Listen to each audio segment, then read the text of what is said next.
very dramatic, eh? Hello. I'm here. I'm late, but I'm here. I'm always late. Why change the habit of a lifetime, right? Professional streamer.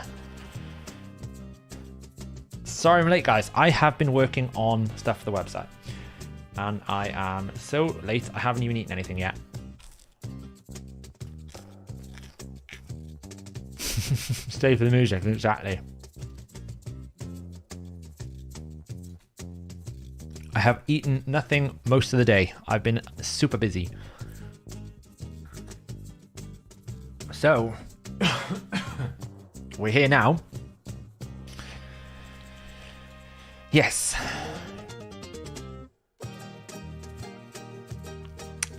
Right, where am I? Where am I? What am I doing? Where am I and what am I doing? I do not know. I have just... There we go, right.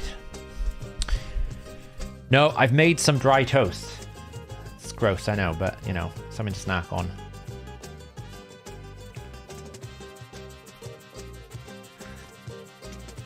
It's fine, I'll eat properly later. I've just been super busy.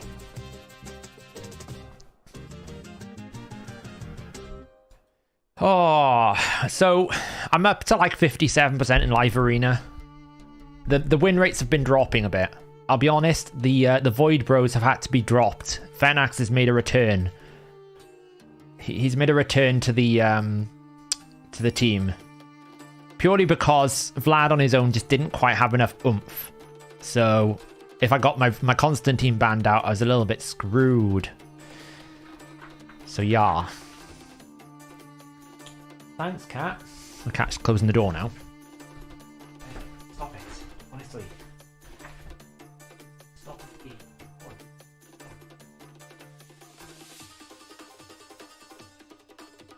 Cats. Honestly. Cats, eh? Find decides to update your username and... on YouTube. Alright, cool. Wait, I'm sure you heard HH say in a VOD this morning, we updated the website to include area bonuses. No, we're going to. We haven't quite yet, because of work that I'm trying to do to prepare for that. So once I do the work that is required to make that possible, then it will go live. The tricky thing about the area bonuses are... how do I make it possible in the optimizer that it's obvious that it's being applied in a logical way that isn't going to confuse you? So that's kind of like been the challenge, and we think we've got a pretty good solution. But in order to make that solution work, we basically have to set up a few like behind the scenes stuff. So basically things that can be read and sort of things that need to be pulled into the optimizer so that we can actually make it possible. But it should be fine. It's coming along nicely. It shouldn't be much more. It should be like a couple of days tops before we actually get some sort of solution implemented into the optimizer, right? But at the moment, we noticed a bug yesterday that the team suggestions wasn't properly allocating. It's kind of like a fallover bug from when we were introducing update 7 stuff. So we might have to do a bit of data cleansing in the last couple of days just to correct some issues. I know some people had some issues on the free-to-play leaderboards where they were suddenly getting a lot more speed than they actually had, and that's because we were including the aura in the button in like the calculations, which we shouldn't have been. So we fixed those now. We're just gonna have to go back and kind of fix a few records. Do you have Little Miss Annie? No, I do not. And I also don't think she has much of a spot in Live Arena. I've seen a lot of people say things like in E3 Blood Twin has a spot in Live Arena and Little Miss Annie has a spot in Live Arena. Honestly, Live Arena for me at the moment is give it a month and I think Live Arena is going to have some significant problems which might cause people to just quit. Because I just feel like the drafting is so... like, it's worse than Platinum Arena, because at least with Platinum Arena, you can't ban out my win conditions. But now with the current model, you can just ban out the one win condition I had, and then you can just bring all your win conditions, right? So you're going to get out-rostered a lot heavier, and all the top teams is just going to be +4 Taras, +4 Jorgid, +4 Civi, +4 Rotus. There's no variety, there's no variation, there's no strategy. You basically just pick if the 5 top meta champions you have with the highest empowerment and you win the game. It's really boring. And I think top players will quickly just get bored of it. They'll get the Quintus and they'll peace out. So we'll have to see. I'm going to be doing a video this week on the drafting issue that I kind of put a video out last week talking about the draft, and to be honest, people were right. I suggested that the draft being in the at the end wasn't good and it should be moved in the middle, and a lot of people were like, no, that's going to make it even worse. And to be fair, they probably are correct. It's not as simple as just moving the ban, but I do feel like in the current drafting model, it's not diverse enough to actually bring any strategic decision making in. You basically just pick the team you want to run and then try and figure out a way not to get banned out, which is a bit rubbish. Siffy wrote it's Marichka Taras. Honestly, it's not even the Marichka Taras, Stiko. It's the lockout. It's the lockouts that are hard. If you don't have an answer to a lockout, you have to ban the lockout. Once you've banned the lockout, how do you deal with a Taras Jorgen or a Taras Rotus, right? That's the problem. So a lot of people love the game mode. I'm not saying it's a bad thing. I just think once you start hitting the higher end of the gameplay, it's going to be very, very stale because people will just pick. They'll alternate in gold. They'll alternate the power picks. You pick Siffy, I pick Rotus. You pick Marichka, I'll just pick Taras. You pick Duchess, I'll just pick Pythian. You pick Uko, I'll just pick Necra. You pick Warlord, I'll pick Yumiko, right? It's going to be that variety. That's all that's going to happen, and nothing they can do about the way that they've set up the strategic way is going to break that unless they want to nerf those champions, and they'll never nerf someone like Taras Marichka. Simple as. These champions are just too overpowered.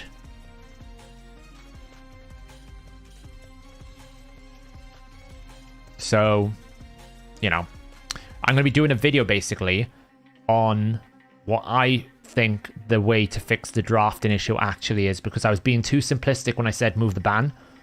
I think there needs to be a whole rework of the entire drafting system, because fundamentally I think there's a major flaw in the current drafting system that will cause people to just stop playing live arena. And once you lose the population for live arena, then you won't have basically a game mode, because it requires people to opt in. At least with classic arena, you can kind of force people to opt in by loading a defense, so they're always going to be included in the battle run. If you don't actually queue up in live arena, where's the population? So it depends on having an interesting, fun, rewarding game mode. And if people just feel like it's 5 times stack of the same thing, they're not going to really care enough about the area bonuses to really warrant it. And most Krakens will finish the area bonus within a year. So,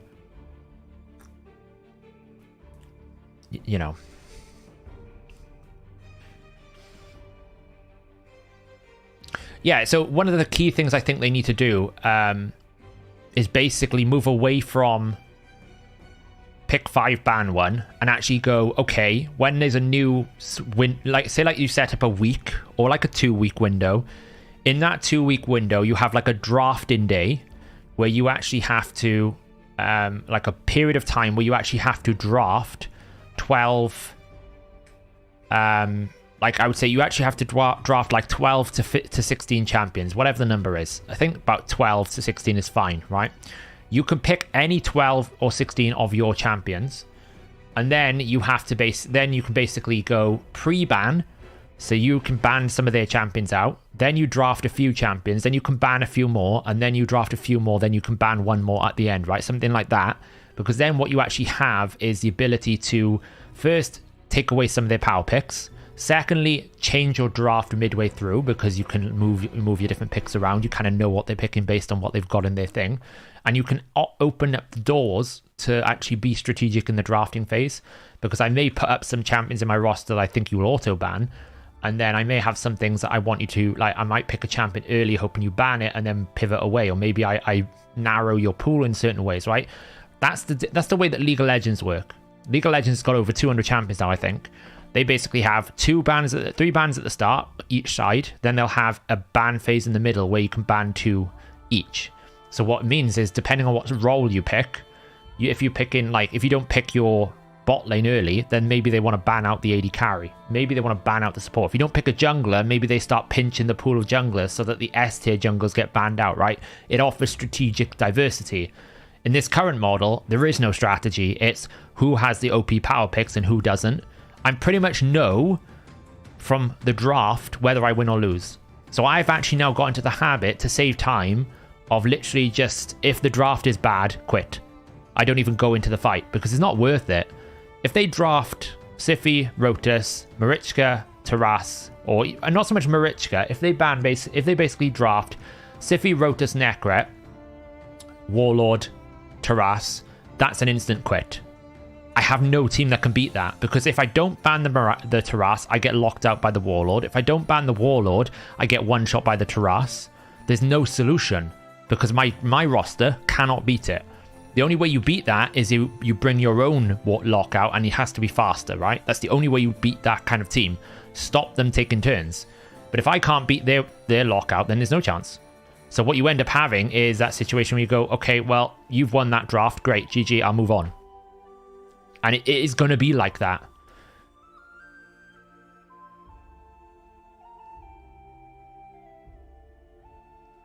So Dutchy, it would basically be like, you can see like 12 people, like 12 champions the enemy has. You can pick 2 at the same time. So that ban phase 1 would be basically like a 20 second window. Then you would draft 3 champions in a 1, 1, 2, 2, 3 pick. And then you ban 2 more in 1 more phase, which would be another 10 seconds, 20 seconds. And then you basically pick your last 2 and then you pick your leader. I don't think it adds much more time, but it adds so much more diversity. I'm going to break it down properly in a video. But it's not that much time consuming, trust me. I think they can already reduce some of the time it takes you to pick at the moment. You shouldn't have 50, 60 seconds to pick a champion or whatever it is at the moment. It feels like it's too long. 20 to 25 seconds to pick is fine. You can basically reduce the current timings and aggregate it into the other pick zones.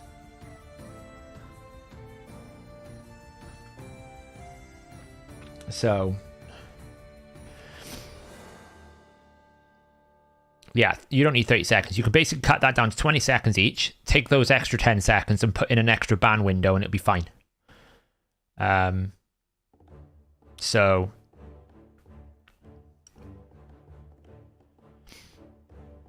no, but what I'm saying is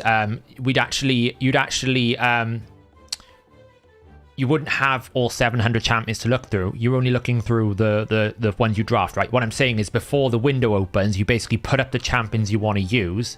So you take all your champion pool and you reduce it down to like 12 or 16. The number doesn't really matter. I haven't really figured that one out yet. But that's what you would basically do. So actually you're not scrolling through 700 champions. You're scrolling through 12 to 16 champions. And then you can basically make strategic decisions. Right now, there's just no strategic decision in draft. There's just none. Like, I know some people are arguing that saying it's a really, they're enjoying the game mode. I'm not trying to make it less fun for you. All I'm trying to tell you is at Endgame Arena, it is literally the same teams over and over and over and over again. And that's going to get boring after a month of playing the game mode. Because there is no diversity. It's basically like having plat reset every single window. Most people don't like plat reset to begin with. If they have to do that every day for 2 hours a day, they're not going to want to do it for long. So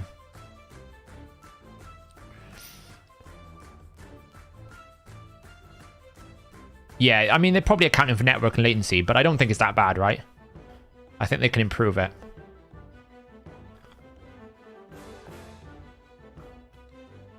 I actually hold the opinion right now that I think Live Arena is worse than Plat Reset, because for a player in my position who doesn't have all of the OP picks available, I have some win conditions, but what ends up happening is I haven't got the capability of offering up enough champions to avoid my one win condition being banned out, which means generally they have the ability to remove my one win condition.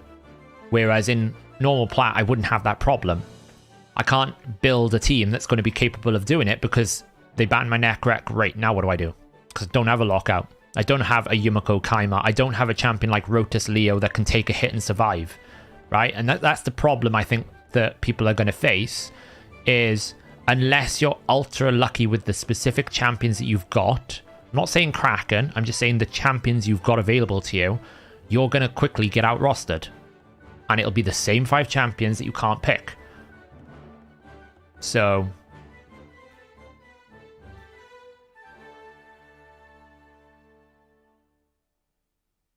so for me, what I'm noticing is I don't have an option to avoid a Necret ban. because I don't have the Warlord Yumiko. I don't have a Taras. I don't have a Jorgid. I don't have something that is so strong that people are afraid of it, like a Harima. They'll just go, I'm not really that worried about your other nukers. I'll just ban your Necrit out and kill them. And lock you out. What does Aox do to the Iron Twin teams? Would he be viable elsewhere? His passive basically means whenever he gets attacked, he extends the duration of 2 random debuffs. You can see it's getting extended here. Watch the debuff number when he gets attacked. So he's super slow. He's like 100 speed. And all he's going to do here, watch the... See, the buff counts, debuffs are going up. So that's what his job here is doing. His job is basically to try and extend the HP burn. The only problem with this team, like the reason why I'm running this one specifically on stage 11, is it has a susceptibility on Spirit of dying a lot, because obviously Spirit is strong to both Aox and Geomancer. So until I can find a better Mithrala substitute, which I've not managed to find yet, I generally just run this on that. But the idea is you basically only run HP burn and weaken, and that means every time Aox gets attacked, he has a chance to extend the burn, which means you don't have to reapply it. As long as you avoid the breakpoints, it should be pretty quick. That's the idea.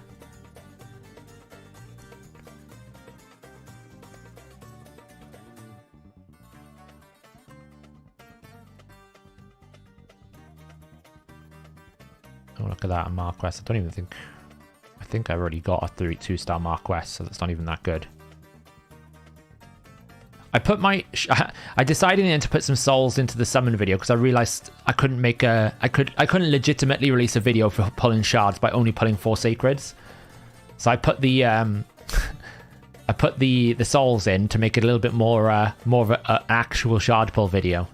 Not that I got much from the souls. That was a pretty rough soul pack.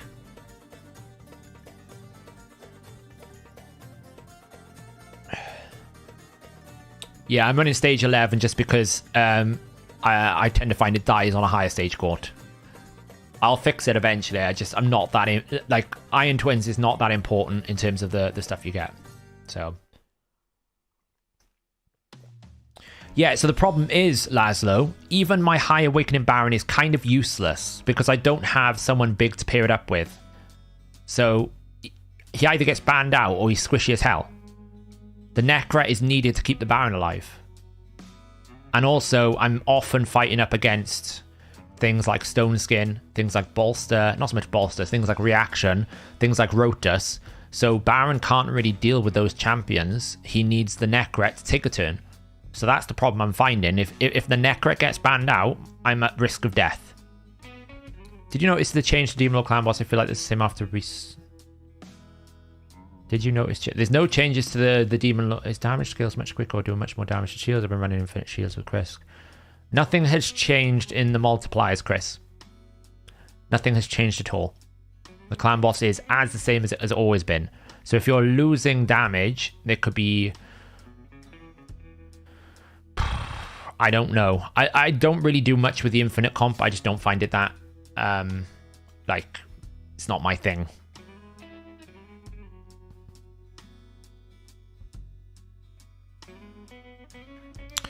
Live arena on plant reset would been good because you can't choose your opponents. Do you think guaranteed legendaries will still be a thing?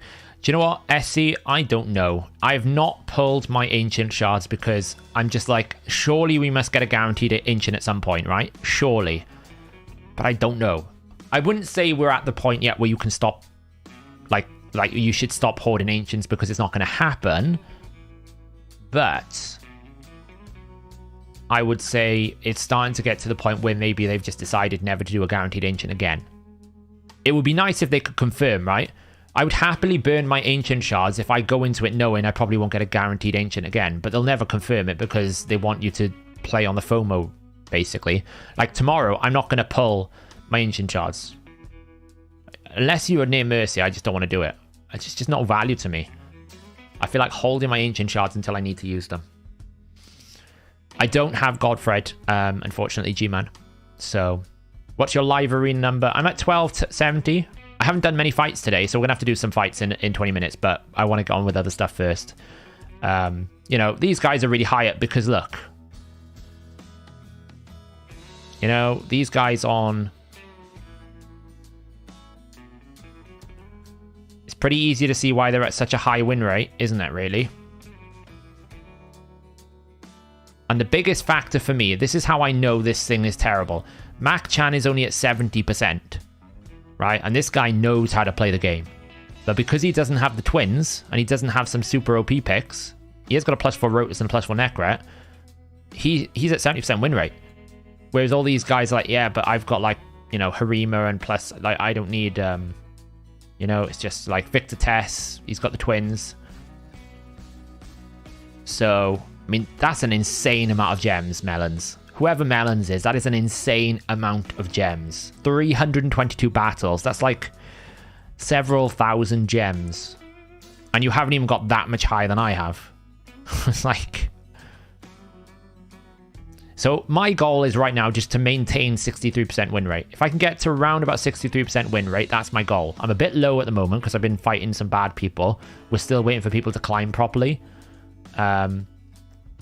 Boza's there, rocking it in 58%. That's my goal. I just want to hit 63% because that means I will get to the required tier 4.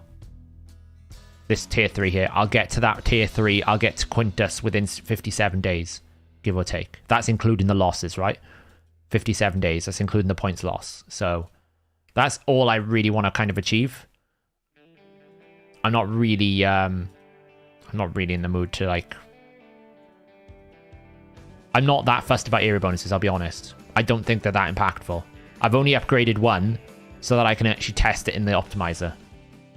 But I'm just going to store up all these medals and I'm just going to wait because I refuse to use them until... we get clan versus clan points.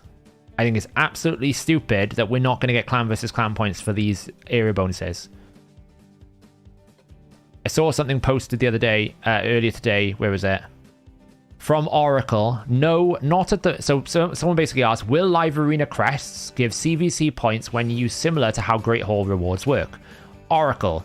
No, not at the present. We might add live arena related activities to the clan versus clan point acquisition process later, though. I'm like, why would you not... Why? Why would you not give it to clan versus clan? They've confirmed... I don't know whether they've... I wouldn't say they've confirmed they'll never do it. They've just said they have no plans to do it. So I'm like, why? Why?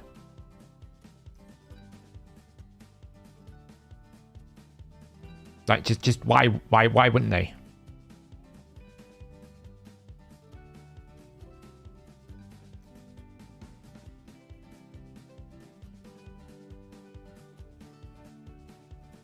I mean, sure. But then you could... So here's the thing. You don't necessarily need to give the same value that you would give normal Great Hall. If you just like... All I'm saying is give us some points. Right? Giving us no points is like... That's not saying you can't... Like, you don't have to make it so that one upgrade is like 1,000 points. You could just actually have 100, 200, 300, 400, 500, 600, 700, 800, 900, 1,000, right? The amount of medals it's going to take me to get 2,000 of these damn medals, you know... I mean, if you want to crack in it, you could do 40 battles a day at tier 4. That'll get you enough for one upgrade. So you're telling me it's 1,000 points. It's not the end of the world, right? Like, even if you did it half that, even if you did it 500 points for level 10, I just don't see any reason why they would say... There's no justification that you could create that says they're trying to make it like more pay to win, because they're not. So...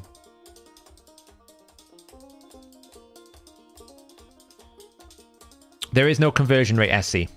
If you check the patch notes video I did earlier, you'll get all the information you need about this update. There is no conversion rate. So 1,000 gold medal. So one gold medal is the same value as one silver medal, which is the same value as one bronze medal.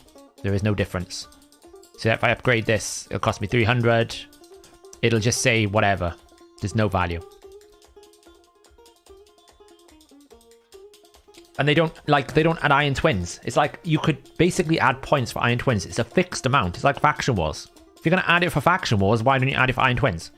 Same as Sand Devil. If I just want to run Sand Devil in Clan versus Clan, well, at least give me some points for it. You do it for Minotaur. It doesn't have to be like the craziest amounts of points in the world. It just has to be some points.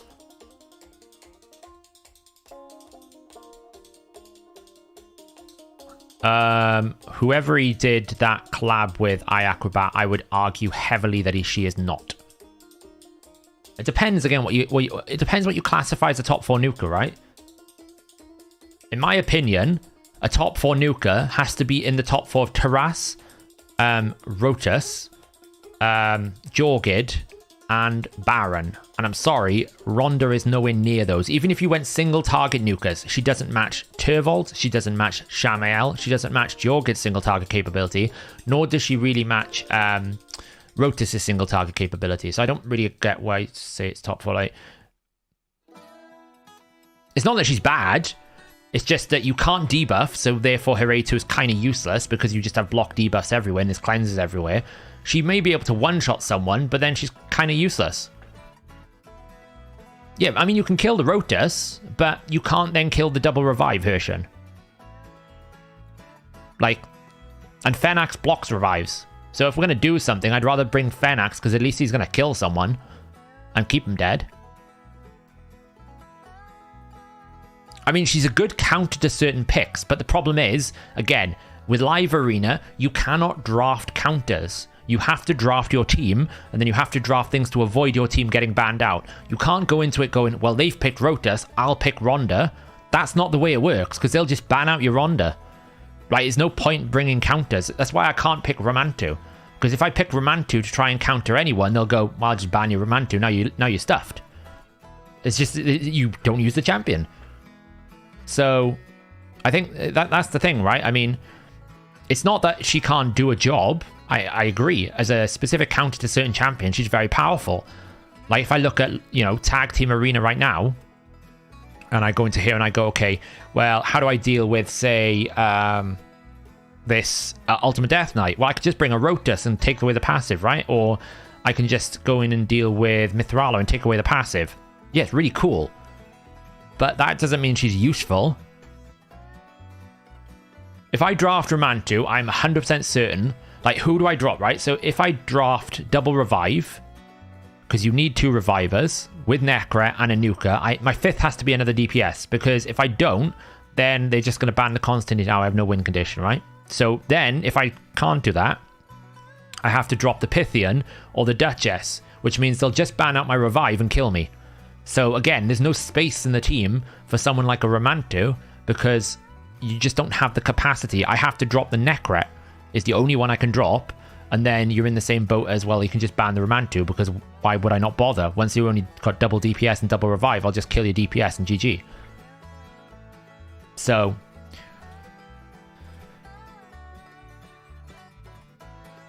but I actually don't. I don't rate. Yeah, I mean, Supreme Hellhades just got more raw damage, right, Chris? Supreme Hellhades has just got more raw damage than Ronda. She can just deal with things better because she's got more rotation of her abilities. She's got more single target raw power, and she's just easier to build. And she's also void, so she doesn't have any affinity issues. Because even though you can lock out the Ultimate Death Knight, you still can't kill it necessarily because you're weak hitting. So you've got to then somehow get enough damage into your abilities to kill that Ultimate Death Knight.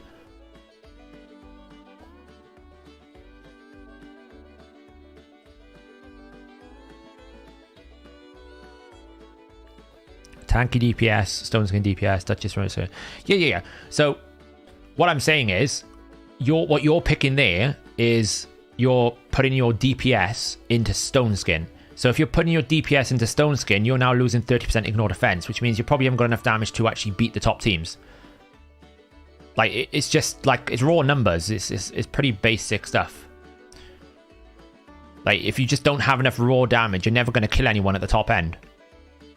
So that's my knowledge. That's like, I have had situations where Vlad just doesn't have enough raw damage and he's in Savage Cruel. So putting him in Stone Skin is not the answer. You'd have to go to more of a defensive based nuker. But again, that's what I'm saying. You can't pivot in draft. Like, I don't know what they're going to ban. I can't suddenly go, okay, well, I'm going to run a defensive nuker because they've banned my Duchess. I have to go in towards the end. And then if I don't have the setup I need, it's like... I've seen a 8,300 Trundle Stone Skin still going to smack. I would be surprised if that Trundle does anything in top end. Savage Cruel Trunder on 8,000 attack, 300% crit damage in Stone Skin is never going to kill a fully tanked up Siphi Pythian or Siphi Duchess team with Bolster Shield up and Necra. It's never going to kill it. It's just not got enough damage. There's a reason why Jorgid, there's a reason why Shamael, and there's a reason why Turvold are picked, because they simply have an insane amount of raw damage to be able to get through it, so they can bypass a lot of the problems. Like Turvold gets such a big multiplier from all his buffs, he's able to just hit so hard. Fiction's in the house. So anyway, let's get on to some Ice Golem. I need to build a new team because I'm pretty sure I broke my old team. I can't even remember where my old team is. We got to run it for the old fusion. So I don't really know what to run. I kind of want to run an Ice Golem hard. But the team that I was running, I don't know how sustainable it's going to be, right? So we were running like Vlad, Constantine, with like a Duchess revive. Because the goal is we wanted to just get Constantine to block revive. And then we were running like Necmo for boosting.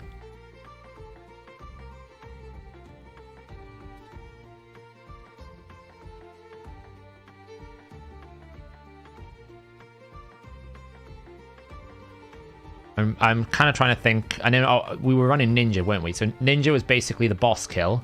These two were killer, and then we just needed to run someone like for like sustainability. I'm not sure. I made such a whale mistake that cost me the fusion in my meeting today. What did you do? You didn't feed the rays, did you? You didn't.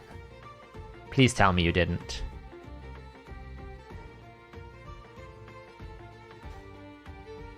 Drang, I think Ninja's better. Oh, you fed the rays. Why? Why do you do this to me? Why do you do... Oh my god. Well, you're not having any rabbiting fun. Rip you. Sorry. So what we need for Ice Golem is pretty much a AoE decrease attack. So that's what I need to find first. Let's have a look what the best one is. It's a sad day for Fix. It's a sad day. Rip in chat for Fix. I guess you just got to go and pull some of the epics, right? I mean, how many did you feed? Was it 4? Because there's only been 5 in the game so far, right? So you've only lost, like, potentially 1 epic. I suppose you didn't pull enough shards for the epic, did you?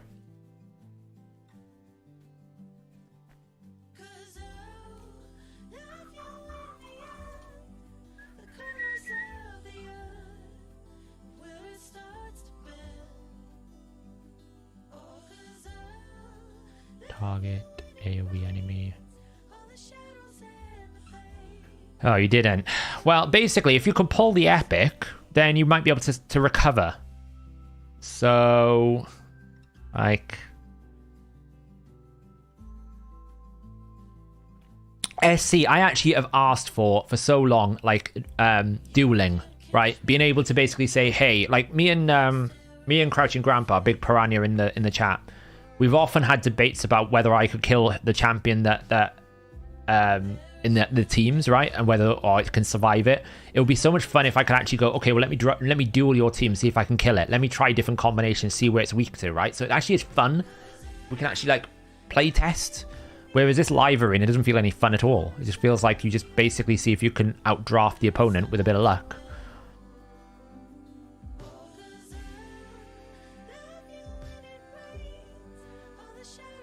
Do you know, as crazy as it sounds,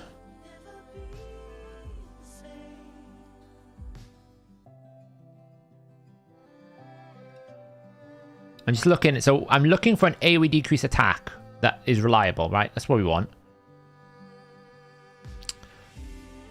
And I'll be honest, I'm wondering if Man-Eater is just like straight up OP.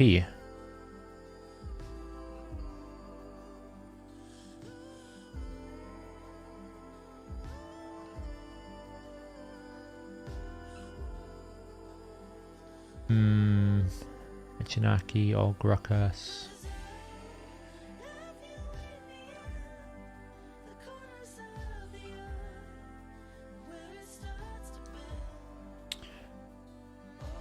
Because, like, Manny will just reapply it all the time, right? As long as he's got crit.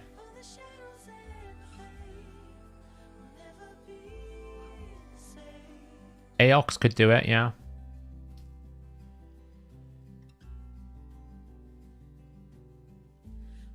So...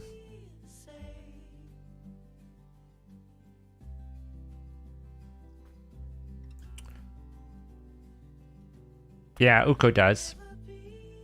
I actually need to rebuild Uko into Stunset Uko.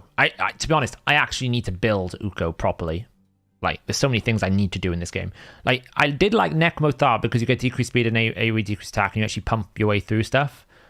But I wonder if that with, like, it's just a little bit too squishy.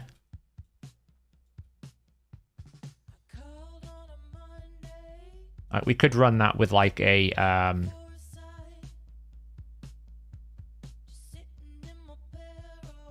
Duchess or a Pythian.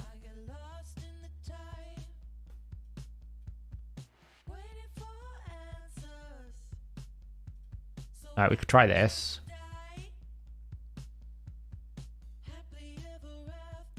I don't think we got the second milestone, no.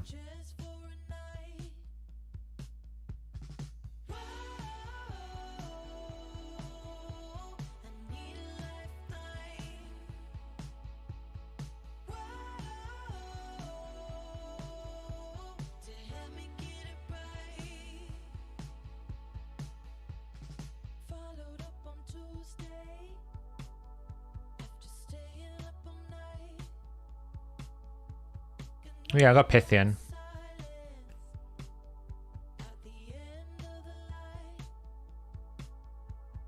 I'll be honest, Vlad, Constantine are pretty strong wave carries.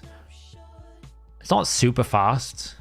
Like, I haven't put any AI thought into this at all, but like the way that they can just like rotate their abilities.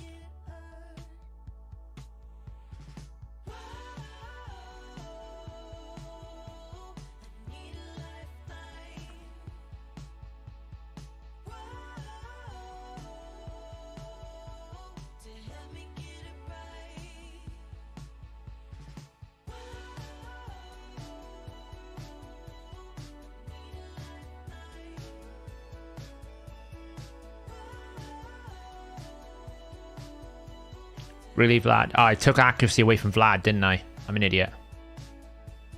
I reduced his accuracy for Arena to make him more damaging.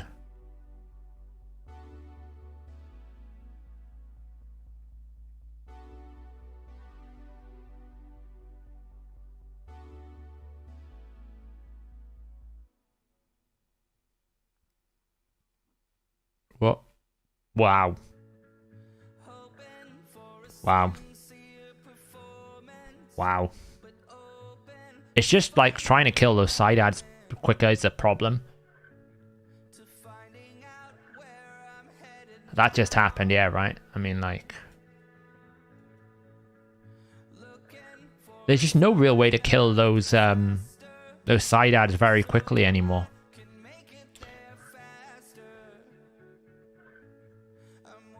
I'm not looking to solo it in like 5 minutes, flax it. Like, it's going to take forever if we did that. I mean, I can use the optimizer, right? I can if I want to. Tell you what I lack here. I know what I should have swapped in this. This would be better. I have no idea, Taiku. When they get around to it. I don't think they were in today, though. It was a public holiday, right? I'm pretty sure it was a public holiday, so... maybe it'll be tomorrow if we've passed the milestone, because obviously we weren't in today.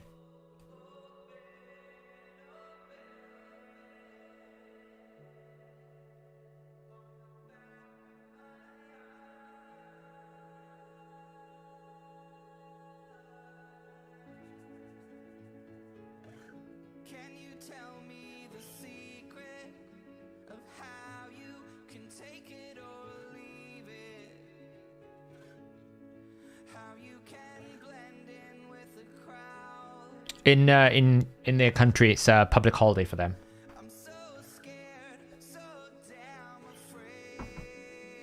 So the last run, the reason why it was taking so long is I didn't have increased attack.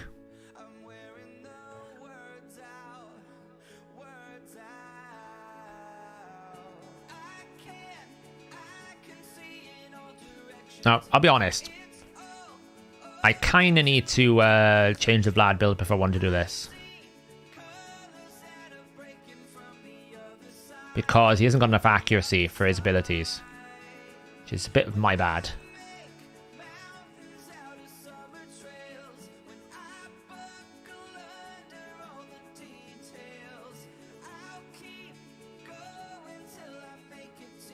We're going to get one shot again because, you know, Vlad has been, Constantine's been dumb.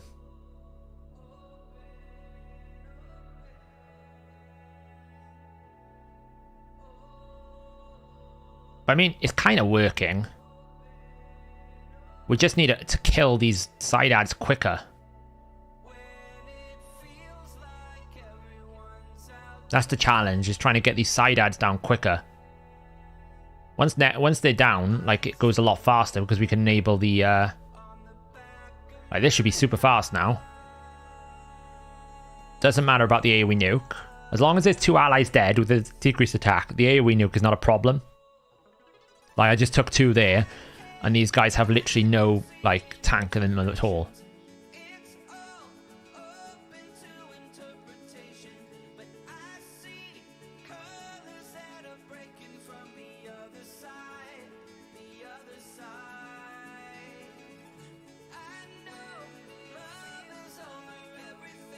It's not a bad time, considering it's not optimized at all or at all any, like, good. The problem is, I still think it takes too long to kill those side ads.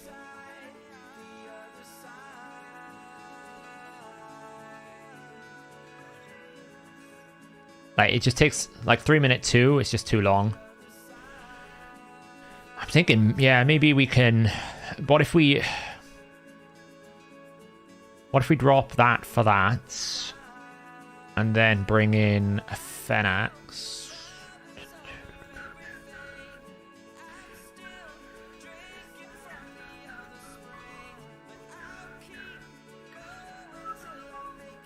And then probably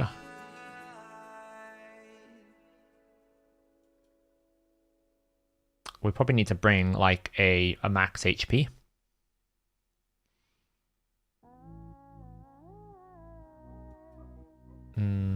Like, let's try it with a Royal Guard. It could be too much though.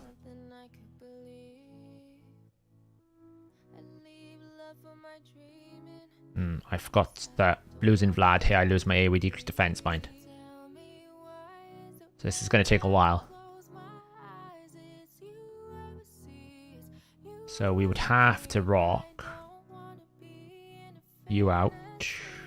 And then bring in someone like a...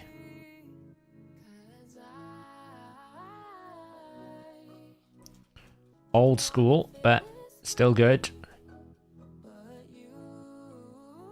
Don't even know how much build he's got anymore. Yeah, he's alright.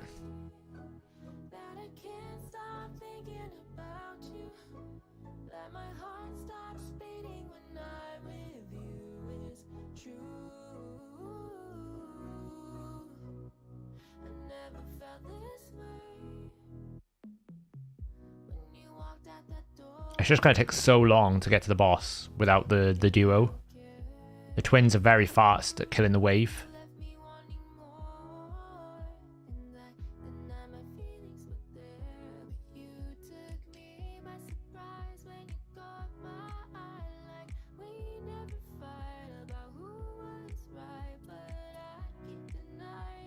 Whoa, that hurt.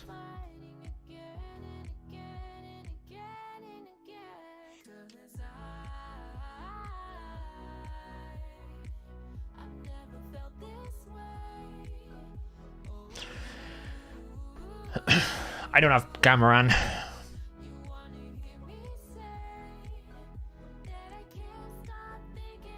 Yeah, I could maybe drop the Royal Guard for a Seer instead, just so we get through the waves easier, because this is taking too long in the waves. I mean, it's not that much longer than the twins, to be honest.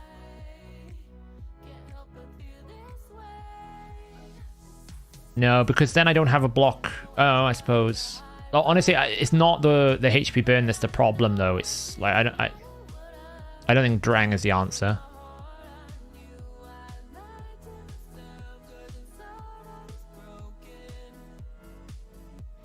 Why would you attack the one without I mean, that's going to happen, isn't it? Because until I get AoE decrease attack out, I can't do anything. Now I can. It's a bit too late. Drang is not that good. I don't rate Drang at all. I find him too slow. I find him really difficult to use. This is just too much damage. I'm pretty sure if I looked in the optimizer, Drang would not be number 1.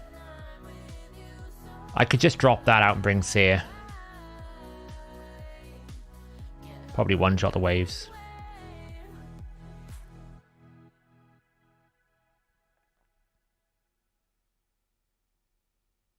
She wants to be dumb and not use her ability. I haven't AI'd this. Something feels missing. Something's not right. I had it all written. Problem is, without a reset, this is a problem for Seer, because now I've got like no consistency. There's no way to AI it without a reset. So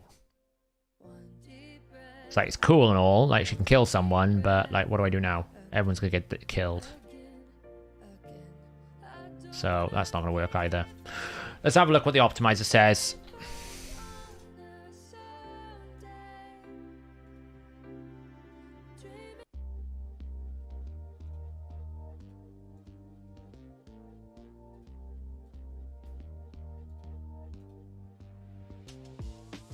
There's an update.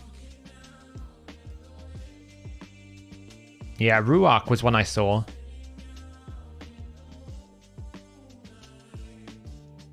The problem is, if I can't kill the allies, I think like trying to keep Ninja alive is really hard.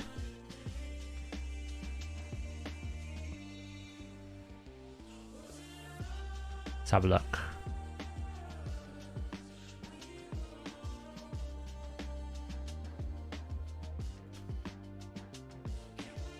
Ice Golem hard, stage 10. What is it going to find me? Of course, Drang's the fastest now that I said that. Actually, I want 100% win rate. Minimum about like 10 battles. 2 minutes 8 with Drang. I don't want to use Drang. Drang sucks. Why is Drang in every team? Why does Drang have to be... Why do I have to be wrong about Drang?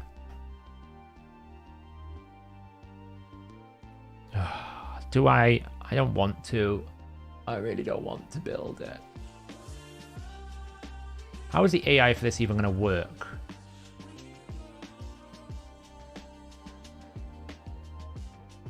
You're just like rotating and waiting. Alright. I know. I was wrong. Okay, fine. Drang's not as bad as I thought. Blah, blah, blah. I know. It's frustrating, though. It's just like trio solo, is it?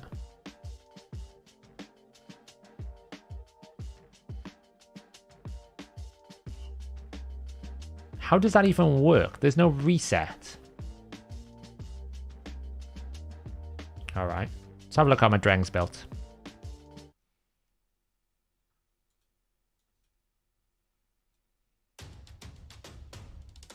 I mean, Drang is an AoE activation, though.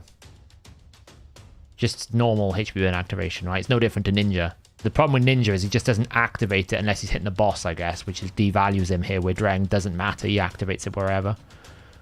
Which is probably why I didn't really put into consideration. Where is Drang?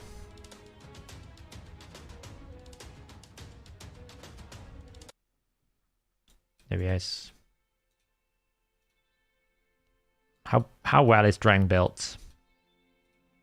248, 3.9k defense, 85k.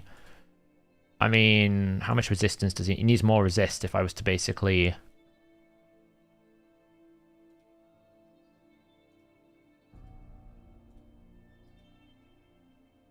He'd need more resistance, right? Yeah. So what I was saying is, they're not AoE HP burn activation. It's more they activate the burn non-conditional, right? Ninja requires attacking the boss. That's what I meant. Looks really squishy. I mean, it's not that much squishy. It's in Guardian, remember? So it's going to self-heal. Probably should be in regen, but... I need resistance with HP.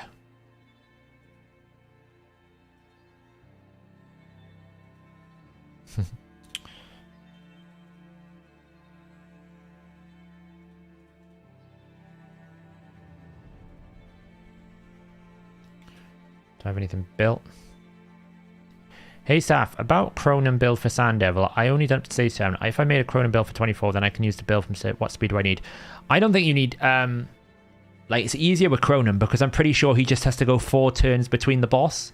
So just make sure that he's faster than the boss and you should always be okay.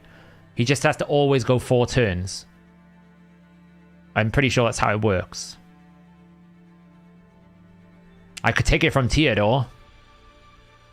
I'm not using Theodore anyway at the moment. Shock horror.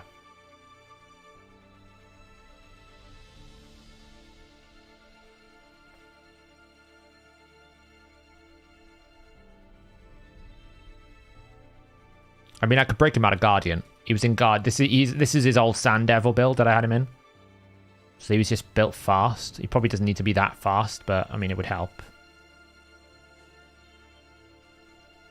337. Needs more resistance in places. Yeah, he's in a defense banner, so I could swap to a resistance banner. That would maybe help. Let's see what we got. That's a pretty good one.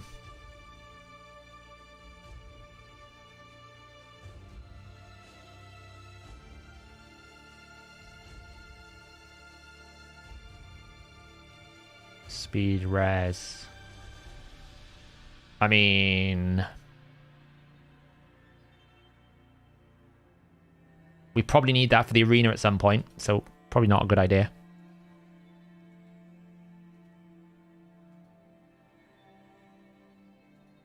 I don't really want to drop too much HP. That's what I'm trying to avoid here.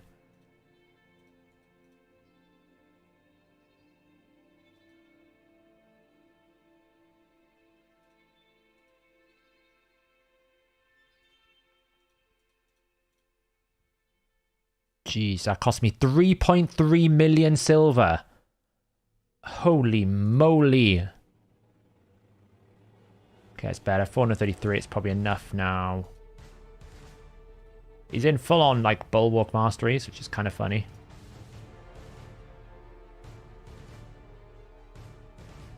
We'll see how he survives in that. He might die. Might live. Who knows? Who knows these things? He's still not booked on the cooldown. I probably need to book that.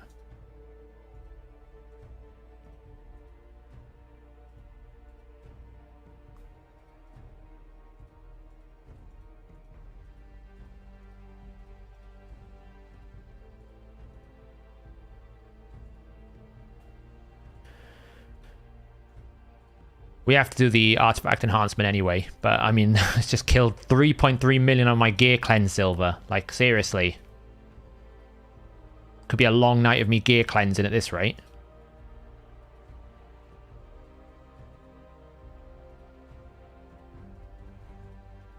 So, Dren goes in. What else did this guy run? He was running like 300 speed Elva, 229.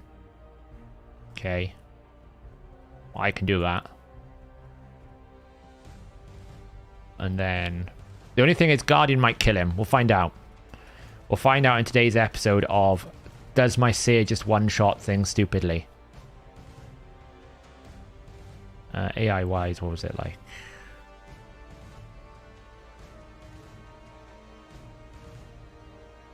So, opening with A2.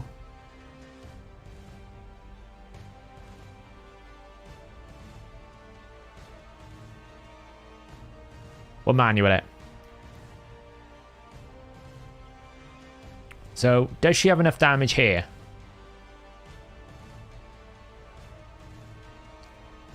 Well, there's no point in using A3, is it? I mean, that's pointless. I don't think she has enough damage. Oh, she's blimmin' well close. I mean...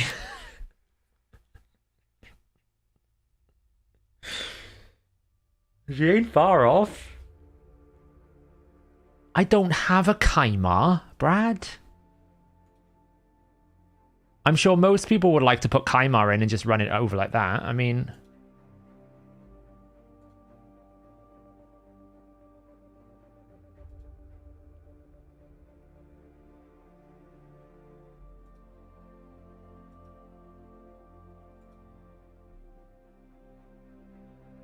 you had to do it, yeah. Okay, so now that she's got 12% more damage, can she one-shot this wave? Ooh, nearly. I mean, if I just throw in like an extra person that's squishy, what I want to do is I just want to get to the boss to see how capable he is of surviving. Right, that's all I care about at the moment. We'll optimize the actual killing the wave. Like you can see, everyone almost killed it. And I'm assuming wants to. Why would I want to use that? I want him to die, don't I?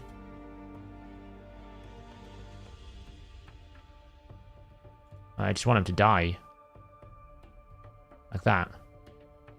And then he equalizes. I can't see how the Drang stays alive. Like, I'm not that far off those stats. EHP wise. I suppose I probably would need to take him out of Guardian because he probably took way too much damage on the Guardian there. But EHP wise, I'm fine. So if I just take him out of Guardian and put him in regen instead, maybe that's a better way of going. Alva has to stay alive for the continuous heals. No, surely not. There's no way the Alva's going to stay alive there.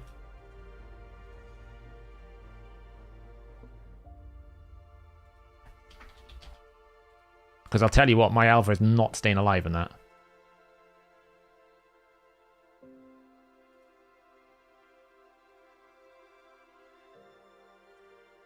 So this Alva has to stay alive. Well, that's a problem because let's just say my Alva is a little bit squishy. I mean, she's not that squishy, but compared to 82k, 4.6k, she's squishy. So they're basically abusing the Frenzy set to get the A3 passive. Right, okay. Well, that's a problem because that is not going to happen. So, hey YST. So, I mean, the 300 speed is not a problem. It's the fact that I can't put her in Frenzy because she's in my clan boss team. So if she needs to live, then that team doesn't work. Basically.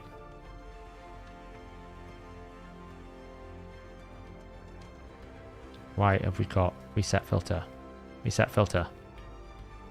Why is my reset filter not working? What have I broken now? To figure that one out. I was hoping for an easy build, basically.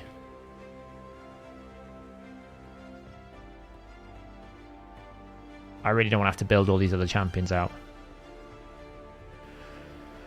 Oh. Godseeker's built for Sand Devil. But she'll just keep reviving the Seer, right? So that's a problem still.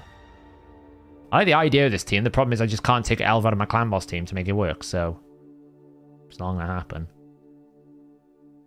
I'll be honest, I don't really want to build all these champions out either.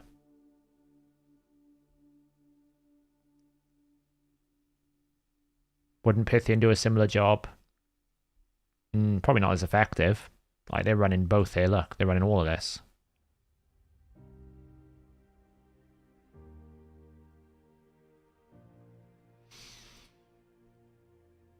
So...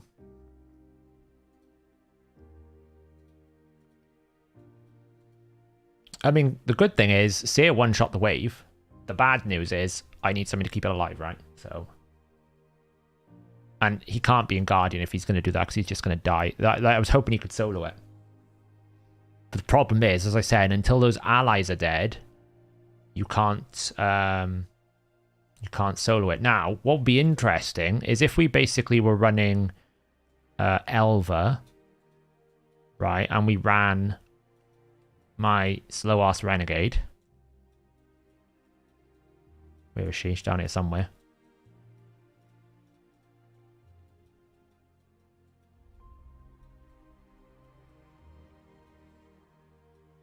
Which one's the fast and slow one? You'll do. Pretty sure which one is in what. Renegade.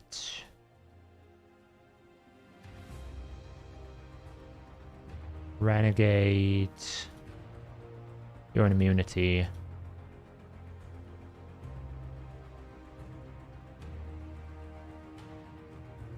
Want to buy search function. Game. You're in shield. Renegade 3.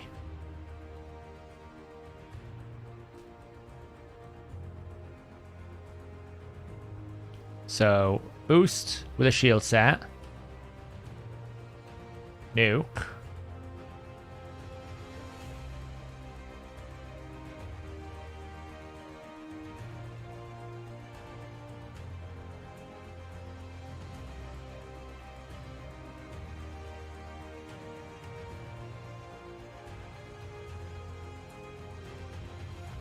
My problem is getting back around to... Yeah, when we end this.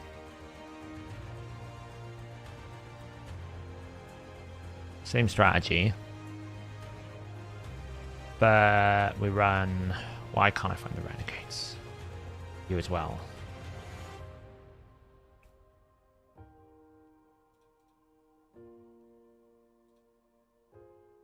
Just one-shot the wave.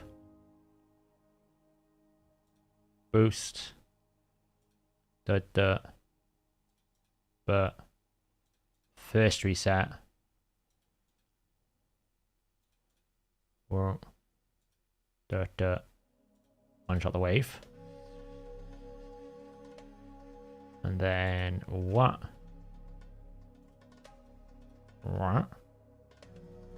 What? Boss is a bit too fast. Kind of awkward.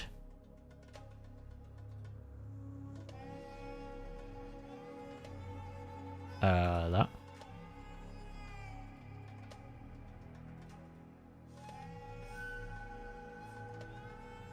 I really need him out of Guardian. I forgot the boss is too fast. Because the idea I was thinking, if I can just nuke the outside allies with Seer, then I can rely on his HP burn not to proc the ally, not to proc the passive. Granted, if they revive, I'm screwed, but they're not quite there. Because they're not fast enough. Basically.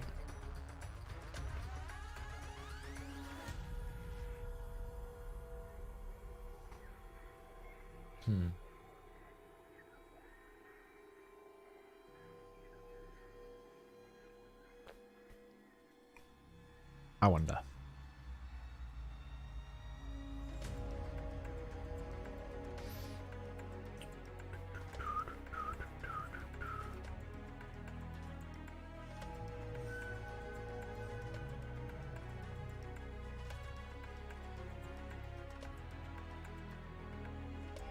Still got gear on you?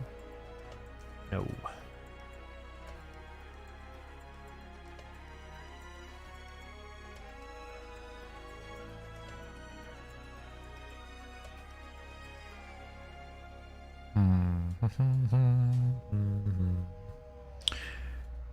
You've still got gear, haven't you? 270. Are you in AoE? You're not. You're not going to steal the target that I need, which kind of sucks. Okay. Well, we probably need then...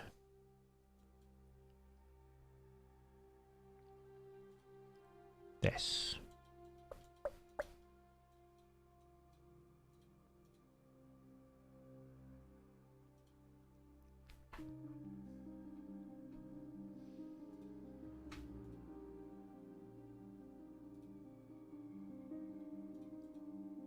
God, my Seer is broken. She's so broken.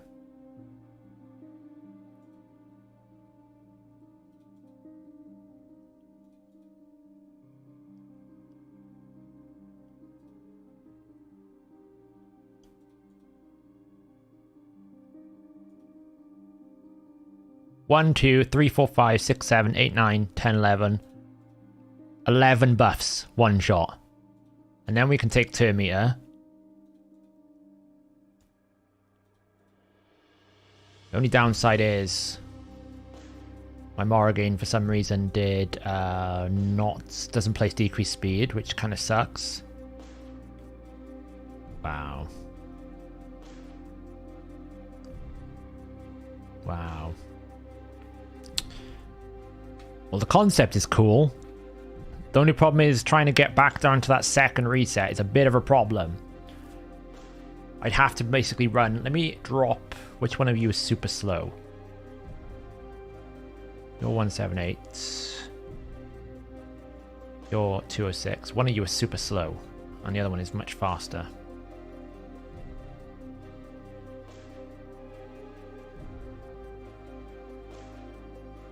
$217. Let's bring you in.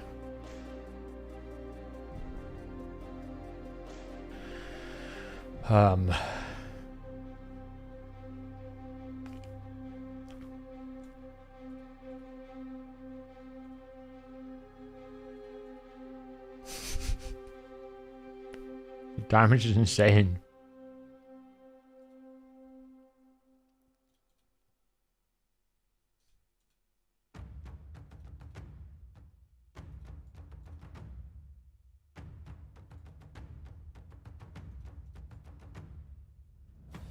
Hey Blaze. So the idea is we use this to basically steal Turn Meter. We probably should hold off using HP burn there. Boost. Drop Turn Meter. We can't quite stop that.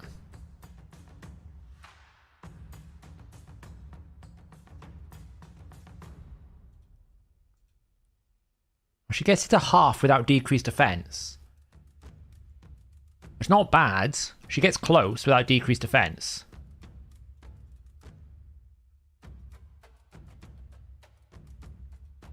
I mean, we're going to die now, but...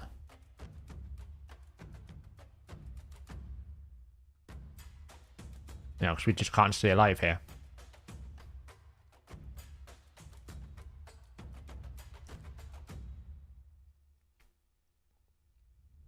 Oh, did he? Well, I appreciate that. Shinny's great. Shinny actually helped me. I was watching one of Shinny's videos on the what was it? The Zeal calculations, and I realized he had made adjustments and assessments, which actually I needed to correct my initial Zeal assessment. So the one that's in the patch notes is actually like 2 versions after the original version that I had.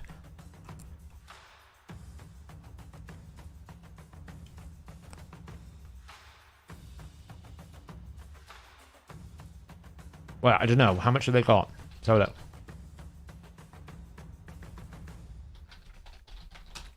Oops. Dungeons. Ice Golem. 10 hard. So they got like 2.9k defense, 1.4 million. So...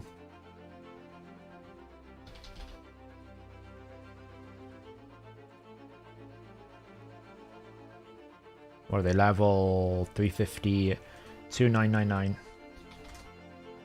And then they got 143.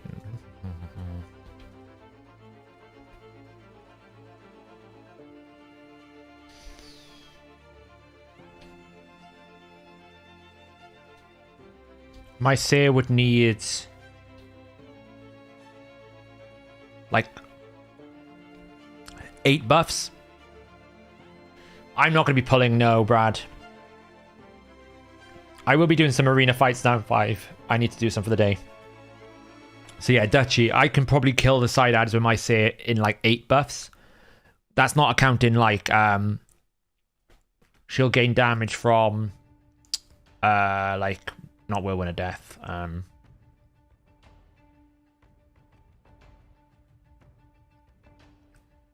like kill streak, so she'll have an extra 12% damage. So I can one-shot it. The problem I've got is once you one-shot it, what can you do, right? So what I could do as a concept is ditch the Dreng because he's useless, bring the ninja back in because he's better.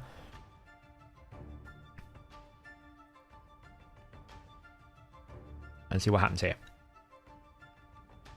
Why wouldn't my optimizer be updating gear that's on the locked champion? I don't know. What locked champion? What do you mean by not updating?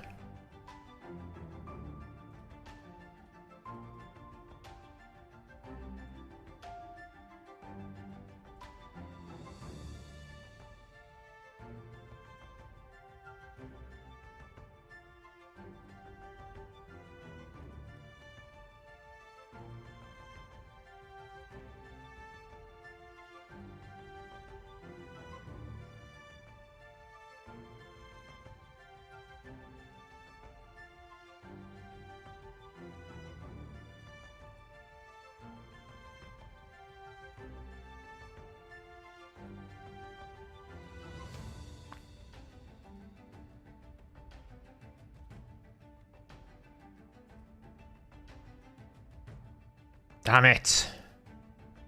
Without Guardian, she just doesn't die.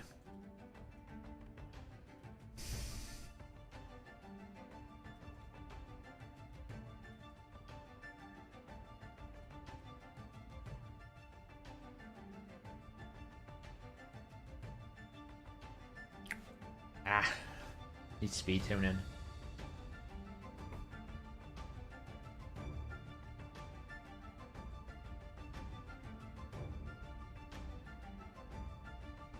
Yeah, well, the problem is, Ruthless, I don't really have a healer, and I'm not rebuilding Elva because she's in my clan boss team. So the issue that I've got here is there is no healer that can go with it, because, like, I could probably pair... I could probably put that with Dreng, and then I could probably put, like, Godseeker, but Godseeker's just going to keep reviving the Seer, so it doesn't really matter. Like, that's not really going to work. Because you basically... I suppose I could disable the ability... Right, so if I just did a team setup here, did this with Seer, threw in the old Renegade for joyous reasons, and basically said on wave 3, Seer, don't use this A3. And then Drang, and then, yeah, that's fine. So basically, like, something like this, and then... Obviously, I could put him in the lead.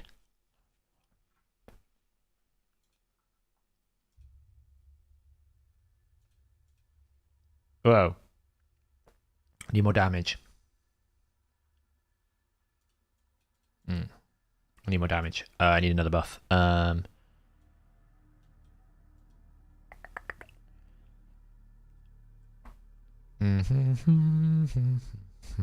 need another buff. Who can buff more? You'll do.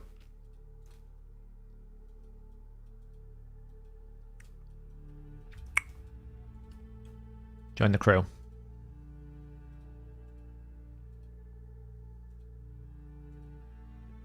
Yeah, I think Renegade's in the shield. See?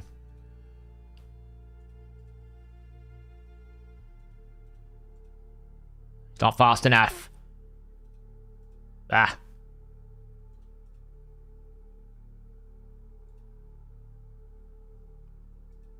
Half my champions are not built.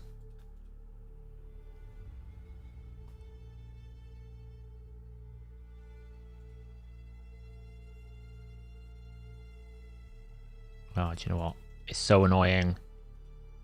None of my champions are built anymore because I keep moving gear around.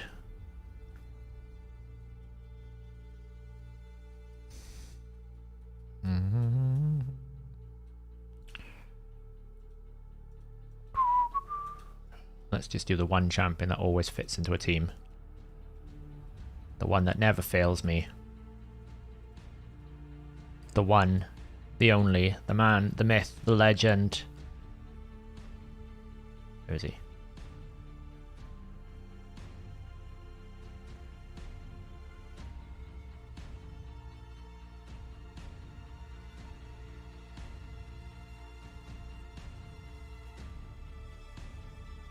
Yeah, my Seer's a bit nutty.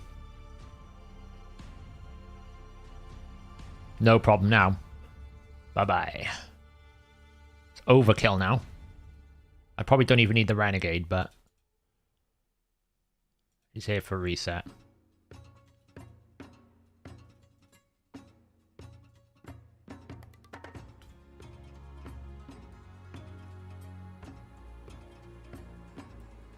So, the question is, can he stay alive? Now, I'm going to imagine he's not going to be able to stay alive in Guardian. I'm just going to put it out there. Oh, we did? Somewhat.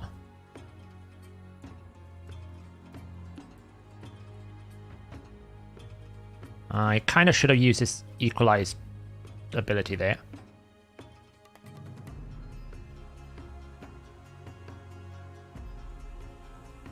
So, now it should just auto. The only downside is my healer doesn't have any resistance because she's built for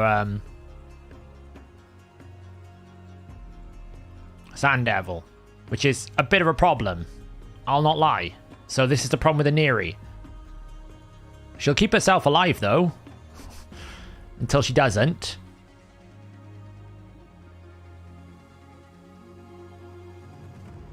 I don't know. It somewhat works. But this Neri is not going to do it.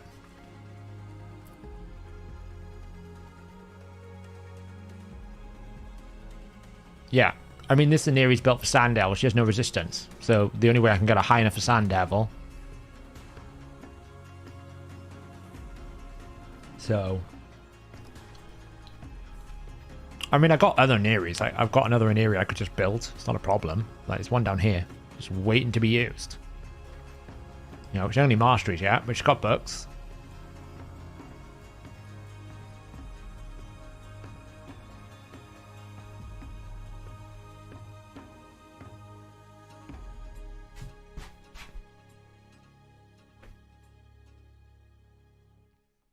It's just trying to figure out a sub for Alva that can make this work. Hey, Turgle.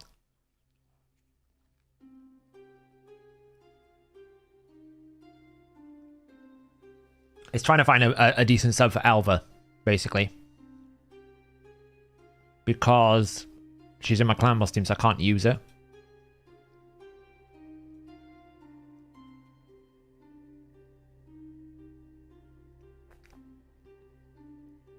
We could go Riho potentially, but I think that's probably equally problematic.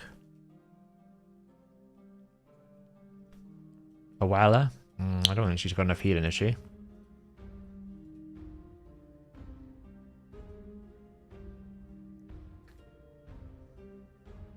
Yeah, well, I could do it, actually. It's a good shout. Yeah, I'm running an Neri and Sand Devil. You get decreased speed, turn meter boost, resistance. It's actually a very good shout, actually. You get the basically the Alva-like passive with increased resistance as well, and you also get the increased duration of all ally buffs. So you're kind of right there, Dutchy. Might be like a really solid pick. The only problem is she's not booked, she's not got masteries, and she's not built. So were they shouting at me earlier? Sorry, I was distracted. My bad. So good shout to everyone else who was shouting at me, basically. Do you know what we do? Because we're on a clock a little bit. We're going to kind of have to just ditch that and go back to this and see if my... do I still have my old team in here somewhere? Spider 10 hard. Tomb Tower 10 hard. No. I think I remember it. See if it works. We'll see if it still works.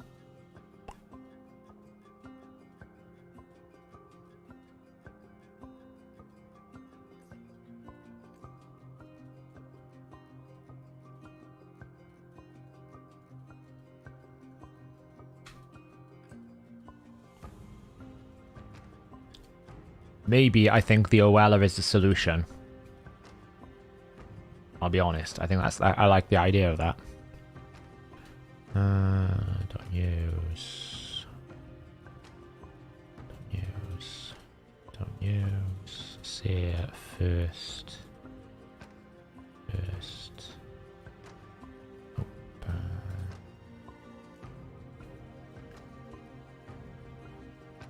First. Don't use.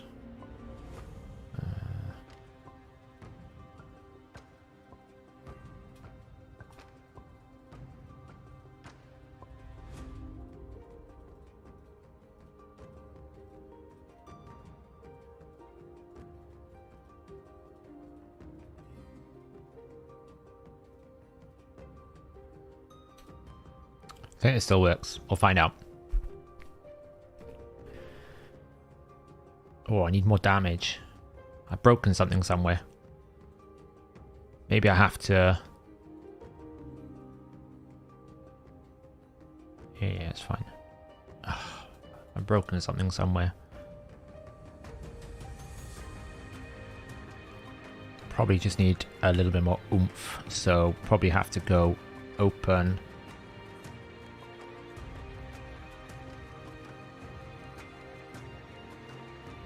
Don't use. Yes, like that, probably. I think.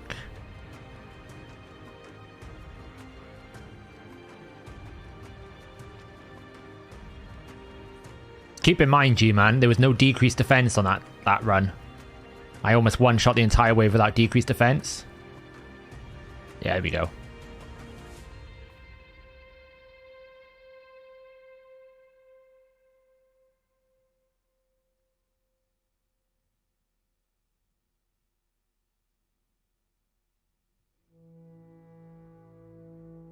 I think it's fine. I thought I broke this team, but I think it's okay. The only risk I've got is if Frozen Banshee wants to get, like, crit back to back and then she dies. But we'll take that.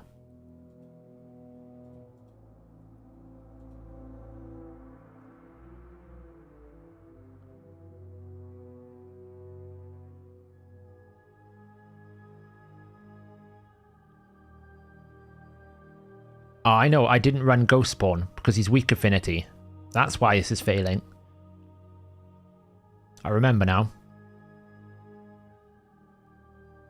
I never used to run Ghost Spawn, so we need to take out Ghost Spawn, and I think it was Leburger that I was running, but I can't run Leburger anymore.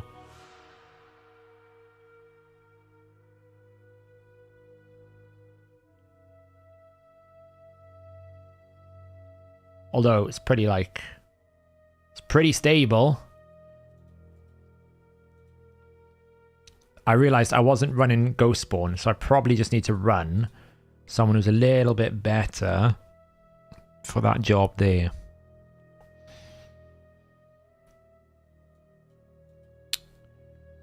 Which will be... Who's good for this job? Like, I don't really want a Force champion. Ideally, I want a magic or void champion, because I don't want the Gomlock is too tanky. Same as the Lydia, they're too tanky. You either want someone who can, like, extreme buff, like, probably dear old Archimage is a good idea if he was faster. He'd need to be like 236 speed.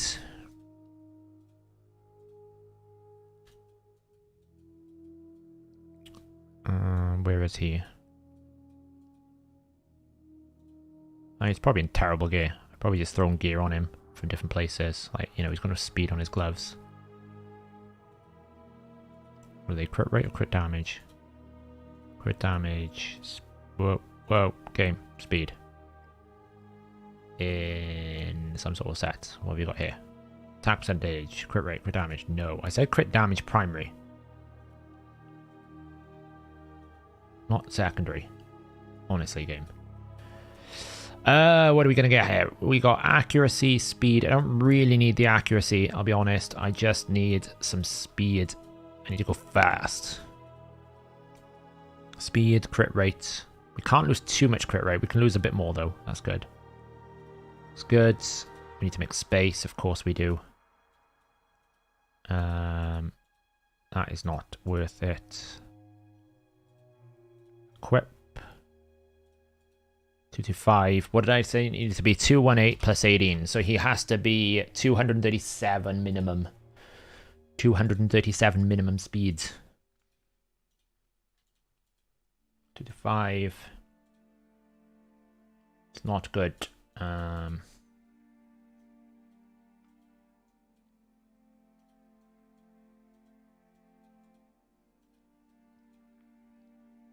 much can I lose now? I can afford to lose 3% more crit rate, so not too much more.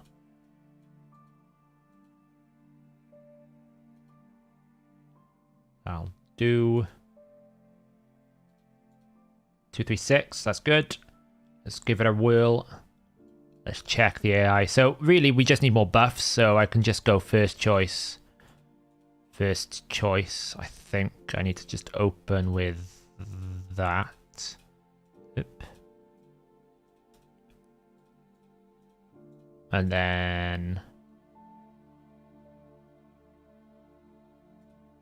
I think first choice, but just open with that. I think. Why not Lydia? Lydia's too tanky. So when I get to the boss, I messed the AI up. I need to change Seer. So the problem is when you get to the boss, you don't want the people to survive.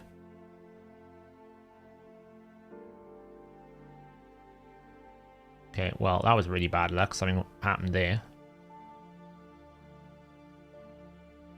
I think he procced increased defense and then a 3% had taken his buff off him, which is most unlucky. When you get to the boss, you don't want it to be taking longer than it should. So here, for example, I want them all to die straight away once she's done that. I want this next attack to kill them all. Now, here's the risky part with Seer. If she, with Frozen Banshee, if she just happens to like take a few too many crits, then she can die. But at this point, I got other stuff to do, and I just want to get on with it. I messed up the AI there. If I just adjust the AI at the start, so that Seer goes that. Should be good now.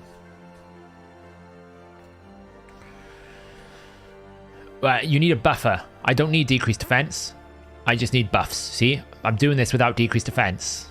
My Seer is strong enough. She doesn't need buffs. She doesn't need decreased defense to make it work. She just needs buffs, which is what Archmage is actually quite good at. They all die. She took a huge crit there, see? That's the only problem, is if she takes 2 crits back to back, now we're at risk of death, because she can't catch up. Even though it's only 15%, sometimes it could be really bad RNG. But as long as she doesn't get triple crit back to back, that's the only fail rate. But 37 seconds? You can't get much faster. How is Frozen Banshee built? She's built like this. Sorry, I've been in the wrong window the entire time, haven't I? She's just built Carapet, you know, take more. I don't really know why I've got that on her. No Blessing really works for her because she's built with high resist, 184 speed. I actually tried slowing her down to try and see if I could get, because what I was finding is she's overfilling the poison bar. Like, you don't really need to take, you kind of want to minimize the amount of attacks she takes to try and basically reduce the amount of animation she does. 36 seconds. That'll be the team. That'll be the team. My Seer is just like, she's just bonkers. Like, she's now up to 329% crit damage. You know, 329% crit damage, a blessing, fully stacked up. So she's ignoring like so much defense. She's so gross. Right, so we built the Ice Golem. I think what we're going to do is I'm going to try that Oella champ instead of Elva. But obviously it's going to take me a while to build that because I'm going to have to wait for, like, I need to wait for the next training event for the fusion, and I also need to wait for legendary books. which kind of sucks. Sear in live arena. Well, the problem is you lose a lot of the value, right? In live arena because the... I actually need to do my live arena, so we're doing it here. I lose the... You don't get as much from the blessing, right? It's only like 6%. Stoofel, NV. Let's see what you've got, boyo.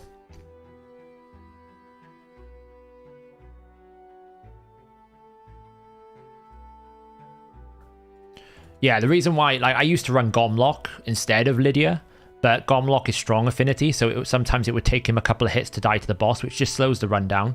You just want him to instantly die. This is going to be a quit probably before I even get in the fight, by the way. Because if it's going to be a lockout, I'm just going to quit the fight. It's not a lockout. I have to ban Taras because I have no answer to it. Thinking about my Necra. This is the problem, right? So now I'm at a limited time span to be able to kill this Harima. Probably I can't keep my DPS alive behind without Necra. So it means Harima's probably going to one-shot me. Now, the good news is, if I can A1 the Harima with my Fenax, I will win. But I've got to try and do it through a blimmin' Necra. So this is probably just going to be a straight loss. This is going to be a straight loss. I can feel it. Here comes the nuke. A2. There you go. Leave it. It's no point. Pointless. It's absolute pointless. I'm getting outdrafted. There's no point fighting it. It's a waste of my time. It's a waste of his time.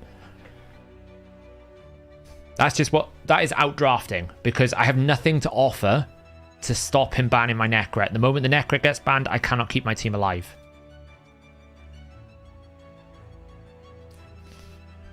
And this is the problem with the drafting phase. I can't pivot then to pick a better DPS champion now that they've killed my Necret because I have to go in either assuming they're going to ban the Necret, which then means I can't use Constantine, or assuming they're not going to ban the Necret, and then I can actually do something. But you just can't assume anything.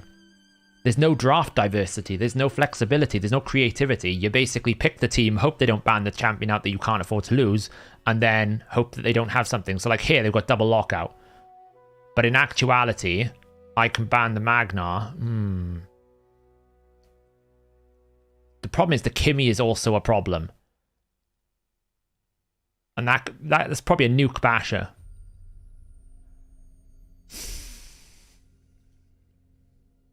This one's tough.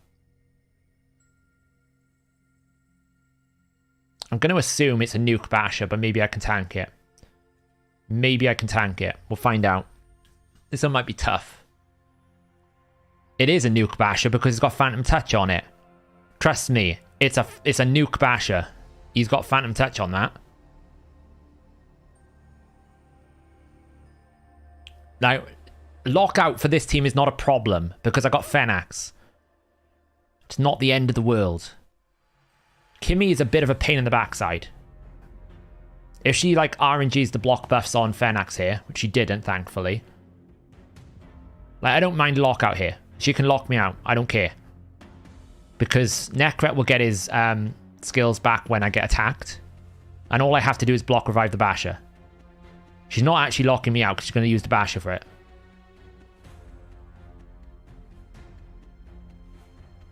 Okay. That screamed nuke Basher. I don't really understand the logic.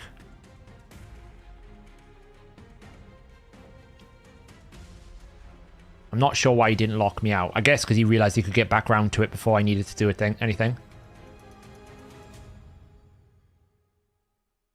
I mean, it's GG now. The only reason why I said it is because it had Phantom Touch. I was like, and I've seen some nuke bashers. I've seen some bashers absolutely annihilate me, and I'm like, what the hell just happened?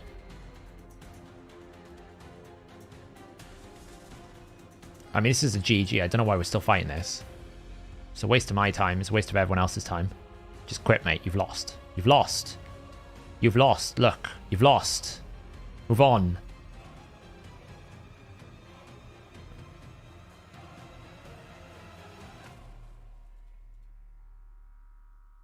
Fair play. Didn't quit.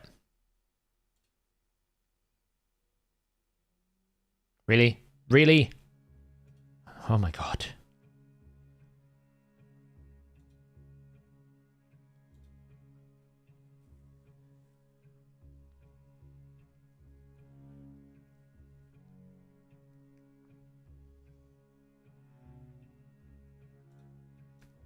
I will probably be replacing Pythian soon with a different build Arbiter, I think.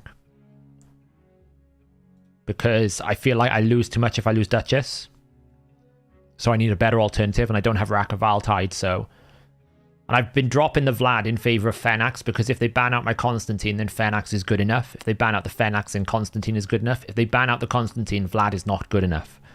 Not in his current build, which he's got probably a bit... Like, he's not designed to be nuking. He's a little bit faster. So like here, for example...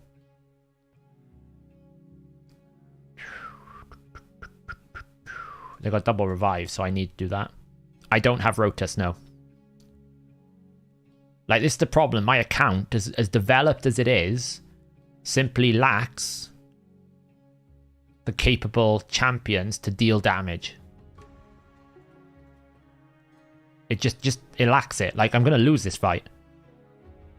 Because I can't stop them banning my Necret, which means that these guys are about to get absolutely annihilated by the two nukers. I mean, Rotus, yes, Rotus would be huge, because with Rotus, you don't need Necret. He's got a built-in defensive mechanic, so unless you're going to multi-hit him, you can't kill the Rotus. Whereas here, I have nothing to protect my nukers, because I'm going to get double nuked, and I'm then going to get Baroned, and it's over. One. I mean, I can basically A2 for the sake of A2 in. The only good news is, like... Baron's going to nuke this dude here.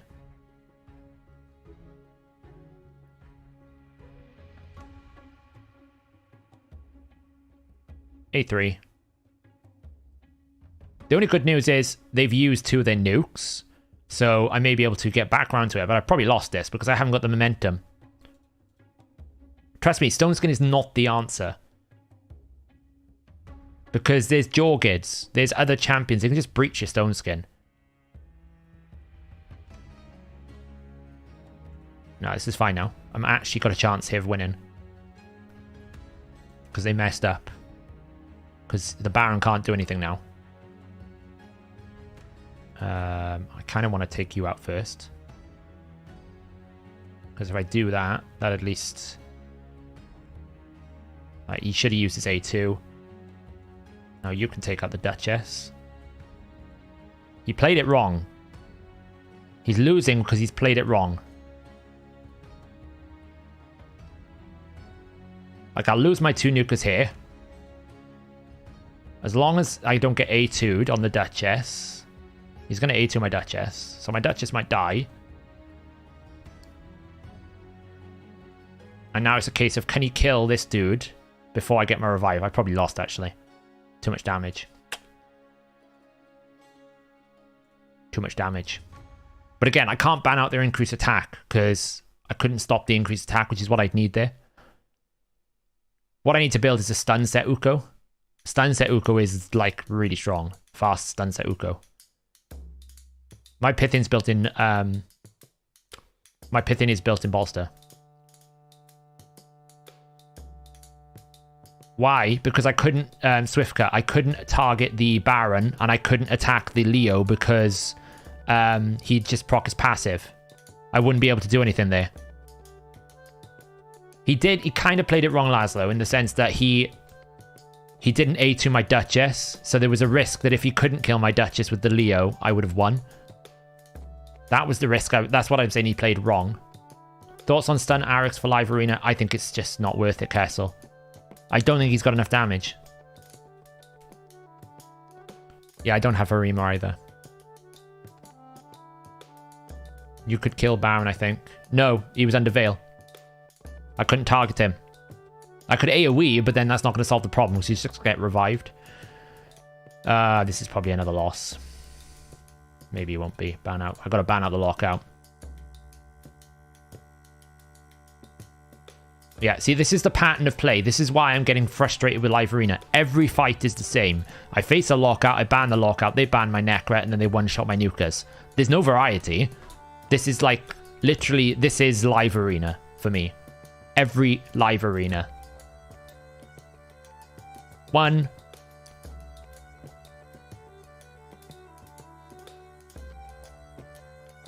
I don't know how he didn't get an extra turn there. It's a bit weird. 2. Here it comes. The AoE nuke. Kills everyone. The only downside, only positive is Fenax is strong affinity to Candrathon. So he'll probably survive this. But I'm not going to be able to pick him because he's going to do A3. So I can't do anything. So it's all good and all, but like, what do I do? AoE?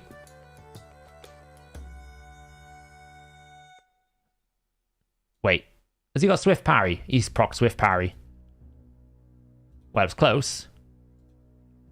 I procced his Swift Parry at least. They'll never... Lazo, pretty much, they ban my Necra every single fight. All the time. All the time. They will ban my Necra.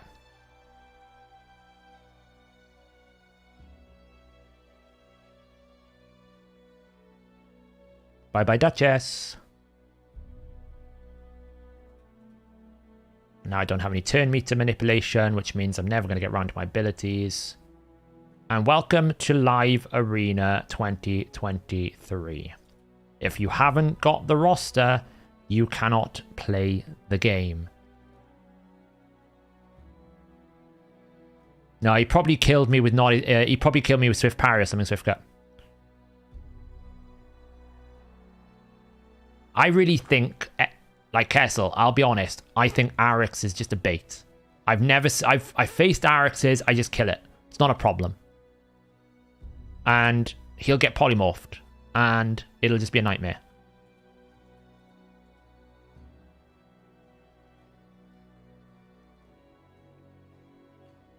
The problem is I need to bring Warlord. I need to bring Yumiko. I need to bring, basically, I need to bring something that is more bannable than Necra. I have nothing in my account that is more bannable than Necra. And Candrathon is not going to solve the problem because you can't kill a Duchess, right? So, you know, what does it matter? Like here, they're just going to ban my Necra again. It's so depressing. Like, look, I'll draft Candrathon, I'll show you. It won't make any difference.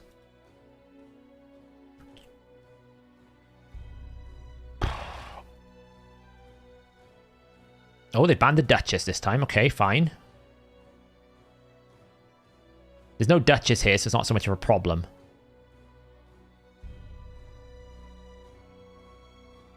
Yeah, I think lockout champions are way too strong. Because if you don't have something to deal with it yourself, you lose. Simple as. You lose the game. Because they're too quick to rotate back around to their abilities, right? Warlord's cooldown is too low. Yumiko can be reset. It's too low. Why would you A3? He's playing this badly. You shouldn't sleep everyone and A3 me, because now I actually have a turn. Why would you do that? Misplayed.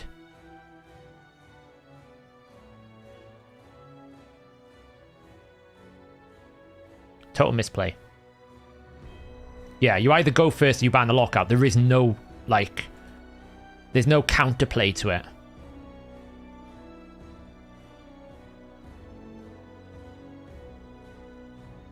Alright. You haven't got anything, mate.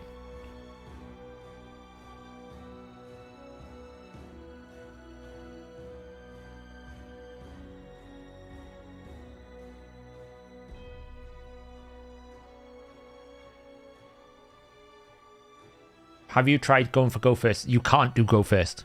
Simple as. They'll just ban your fast champion. Like, they'll just ban your fast champion. Yeah, I thought it was Swift Cut. I thought it was the case.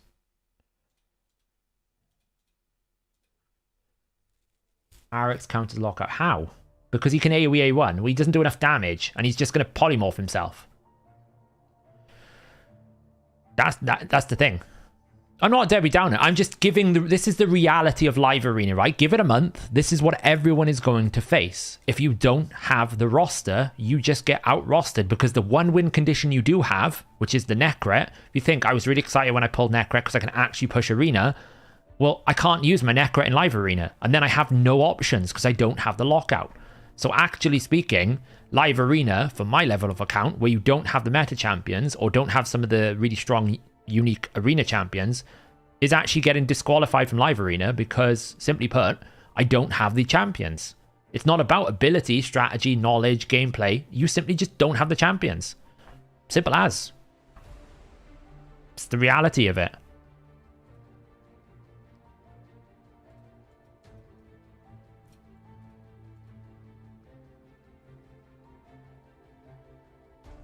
Yeah, right. Use HP burn.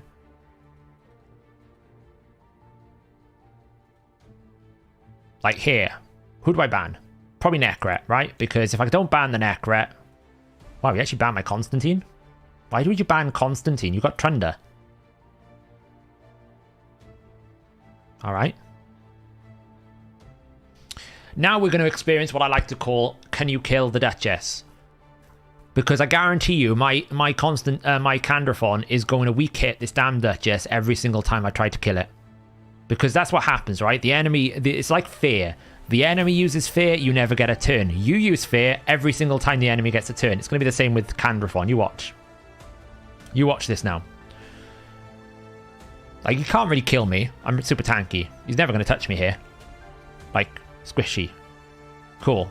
I could probably kill the Trunder. And now, ready? How many times are we going to do it? Probably... I should just do that. Because I actually need to kill the Siphi.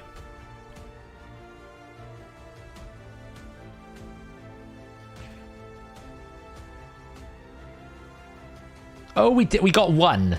Doesn't matter, she's going to get revived. But hey, we've blown one revive. We should blow the other revive. So now we can probably put everyone black and block debuffs. Maybe this works. I don't know. We'll find out. Do we have an A2? No, we don't. Can we kill the Duchess? No.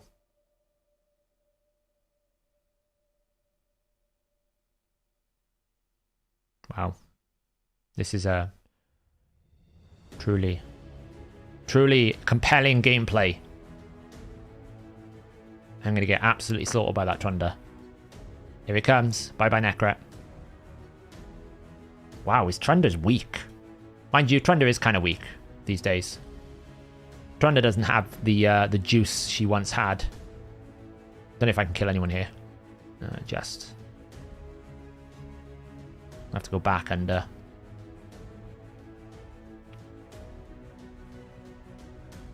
He's going to kill my Necret. I'm still losing this, by the way, because I can't kill the Duchess.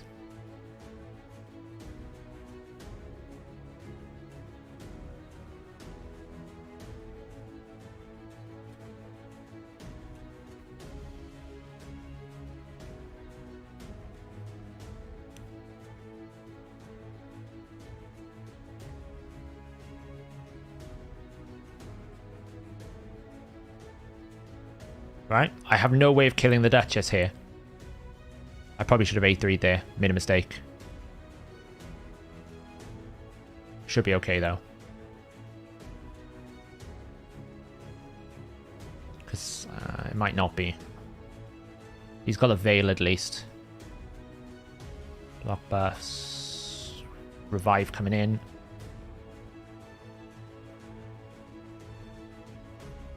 Can I kill the Duchess? No, because I haven't got any ally protection up. And then another revive is coming in.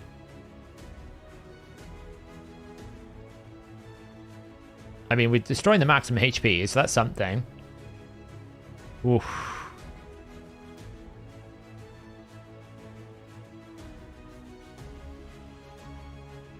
But the problem is... I will heal him up a bit. Until if I can get back onto Necret, it'll be good.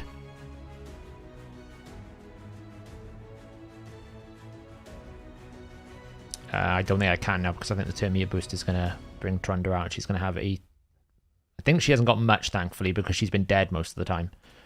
So I can at least get him back under Necret protection. But again, like, I got to kill the Siphi and the Duchess. I can't kill them with Candrathon. Rule number 1 of Arena: can you kill the Duchess? Candrathon can't kill the Duchess. Simple as. Like, I can A2 here, kill off the Trunder, and then maybe we can kill it. But I'm pretty sure Siffi's going to revive again. We'll find out. The only good thing is Life Harvest is starting to stack up. Maybe we've got it this time. Because we'll have... we don't have ally attack yet.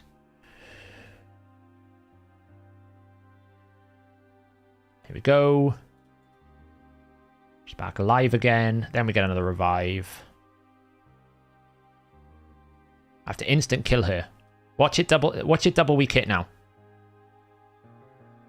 There you go. Oh, we didn't, but we didn't have increased attack. Damn. Although, we'll get an ally attack here, so we might be okay. Kill it again. Kill it again. Come on. Oh, I don't have it up because I don't have any protection.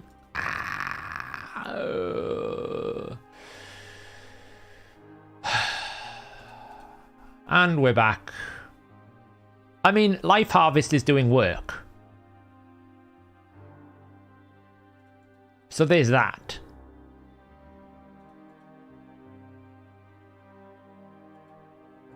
Oh wow. Finally got somewhere.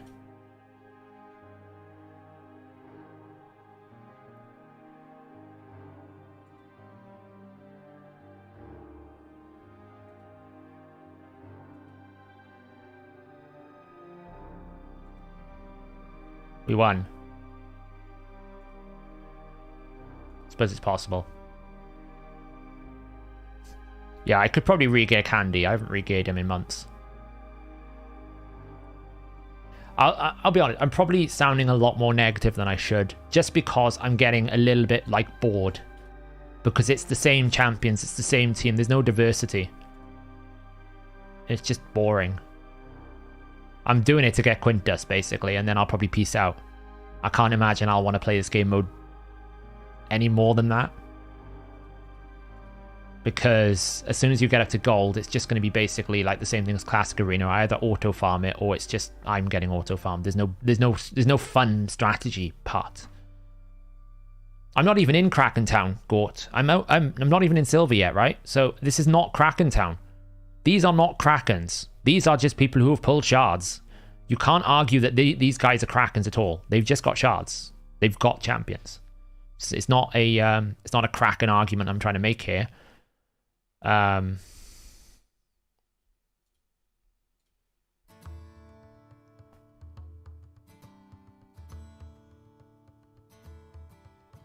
This is a loss. Because I have to ban Taras. I have no answer to Taras. The only way you beat Taras is you lock him out. It's a loss. Not even worth fighting. It's not even worth fighting. It's a loss.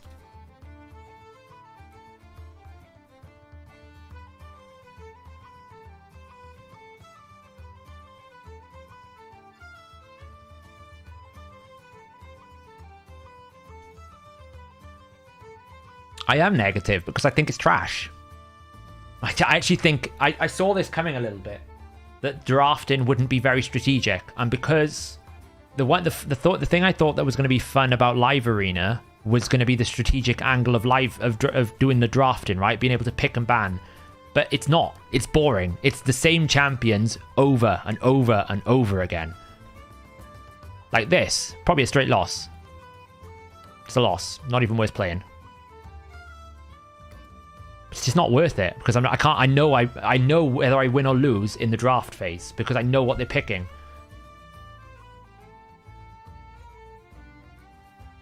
I don't think it's going to get any better in gold because I just think the same champions will get win traded. Right? I just think they'll get win traded.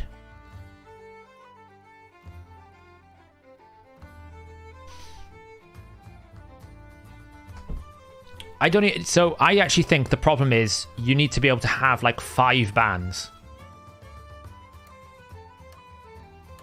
It's an intrinsic problem because there's no game balance, right? They've made a very small set of champions incredibly powerful. There's no balance between, like, the comparison between Taras and Warlord and Yumiko versus every other champion in the game is so powerful that there's no diversity there, right? So you've got this problem of no matter what you do, you either have to play them or you ban them. There's no way you can counter them. right? You can't counter Taras unless you have lockout. That's fine. You're fine. I actually just want you gone. This is okay. This one is going to be okay.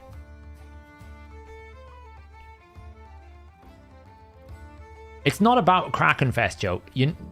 People are misinterpreting what I'm saying. I'm not saying it's like Kraken versus... What I'm trying to say is the game mode has no diversity because champions are too powerful. It's not about whether you have the champions or not. I'm saying there's no value in bringing any alternatives because they're so strong. If you've got them, you use them. There's no strategic diversity. That's what I'm saying is the problem here. Yeah, at least I got Duchess, right? Whereas when you look at all the other aspects of the game, right? When I go to Platinum Arena, I can at least be strategic about what they're putting up and build teams to defeat the strategies. Here, the solutions to a lot of my problems are getting banned out. It's getting banned out.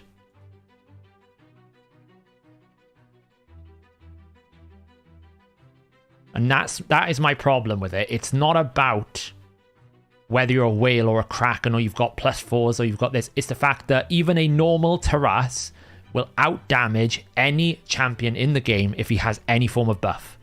He also fears half the champions. He also like reduces your attack potential. Like there is no way, there's no counterplay to it other than bring a Warlord or a Yumiko. That is the problem. You know, and things, this silly things like, for example, Soul Reap on Harima reduces the ignore defense by 50%, so you don't actually execute a target. Yumiko having her abilities reset by another reset champion, pretty bad. Having 4-turn cooldowns where the skills are being reduced by 3-turn. Like, these things shouldn't exist. If they're going to release these champions, they should not be so OP that they're actually imbalanced. That is another problem, you know? The other problem is you actually have these OP champions, which are also bugged a little bit, that they've got things within their mechanics that make them incredibly strong. So, like, for example, Taras's Fear applies at the start of the round, which means you can't even bring immunity to stop the fear because the immunity set goes on in a different position. So you actually have a position there then that means you can't like counter Taras's fear with immunity. You can't do it.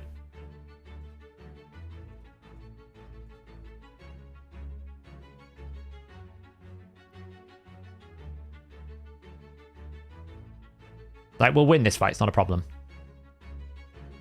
It's the same issue in PvE, to be honest. I had the same problem, like, I held the same opinion when Theodore came out. I thought Theodore and Calvalax as a duo was way too strong. Because effectively, you couldn't do anything. Oh, no. Okay, we got lucky. What I mean by you couldn't do anything, it was so strong, you didn't need to put any gear on the Calvalaxes, you didn't need to put anything barely on the Theodore, build them for a certain amount, and voila, you've won the game. Like, it was just too strong.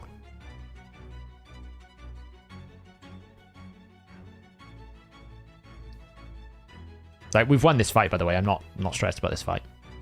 Mortars are really easy to counter for me, because I'll just wait until I get all the buffs and debuffs off. And then I'll just pick them and I'll one-shot him.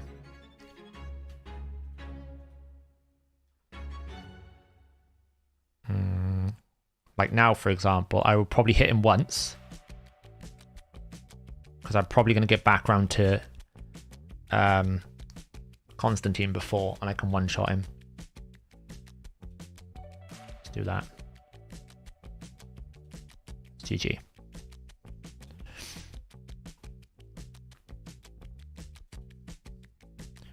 Now, what I want to say when I'm having these negativity things about this, it's very focused, okay? That sort of fight there, he still had OP champions, but I can actually strategically beat that because I can bring champions for it. I can actually beat some lockouts. The problem is when it's paired with other champions, you can't. So, yeah, it does. But what I'm saying is, Plagues, is it was very strong. It made a mockery of all PvE content, Plagues. So. Can you bring Seer in there, protect him till you nuke, then lots? No, because you haven't got enough accuracy, Wanban. And the chances are she's going to get sheep before she gets the damage component away anyway, because she's going to remove buffs off sheep targets.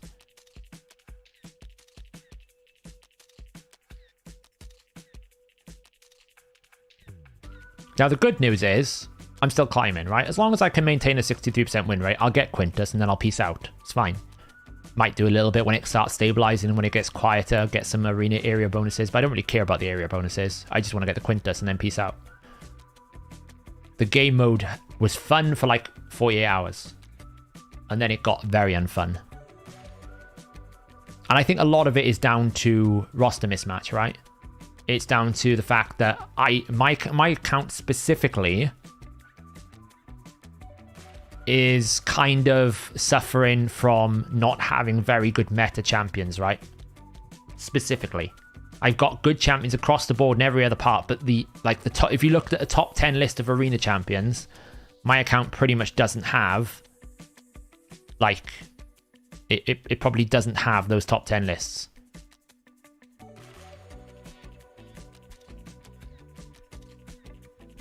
Try a candy here because I think I'm going to lose my Necret. Yeah, I've got Necret Duchess, Andrew. What I'm saying is, Necret Duchess is not even the top tier meta anymore. You're not, like, you got to understand what I'm saying here. Necret Duchess is not the top tier. I'm talking, my account does not have Kaimar, Warlord, Yumiko, Taras, Marichka, Jorgid. It doesn't have Rotus, Sify. Like, I only have Uko and Candy out of this lot. I feel like I need to take out the Warlords. I'm going to lose the Necret. Oh, he took the Duchess. Okay, it's not the end of the world. I have an Uko. But that's what I'm saying is, yes, I've got Necret and Duchess. Fine. But I don't actually have what is considered the top tier meta anymore. Because those two champions are still really strong. But to be honest, most people aren't running Necrets in the high end. Okay, well, we've got Candy stunned. We managed to avoid it. I gotta say, the stun chance on Uko feels a lot more than 18%, right? How would you build a team with Kaimar for live, though? I don't feel like getting into a team that's worth it. So I'd probably build him just like super fast, so I sleep people. Like, I probably just need to put him under sleep. I need to give him increased attack. This is why I kind of feel like I need an alternative to Pythian.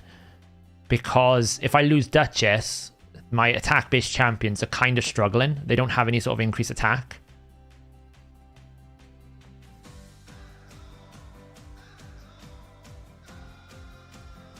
Oh, we stole the block buffs. And the... Not bad. Pretty good damage. I probably should have A2'd, actually. What can we do here? Oh, we softened him up. I probably should... Like, the thing is, I can't even A1. What? Whoa! That's a dead Necret. It's over, boys. It's over. Yeah, whatever. Move on. So, like, this is the battle log here, right? So, leaderboards, I'm at 56%. I'm holding.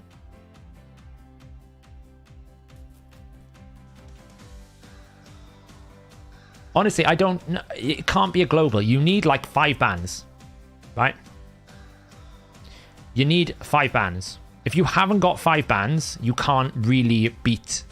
You can't really have strategy because there's too many... There's, like, 10 OP champions in the game that are just so strong. Now, I don't have Raka because Raka would be the Pythian alternative.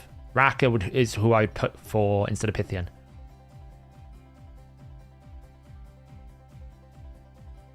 Yeah, I think Uko is Chiropta. I agree with you there.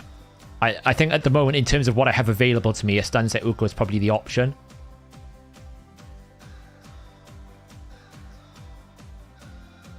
How would you build Raka? I'd build it exactly the same way I build Duchess.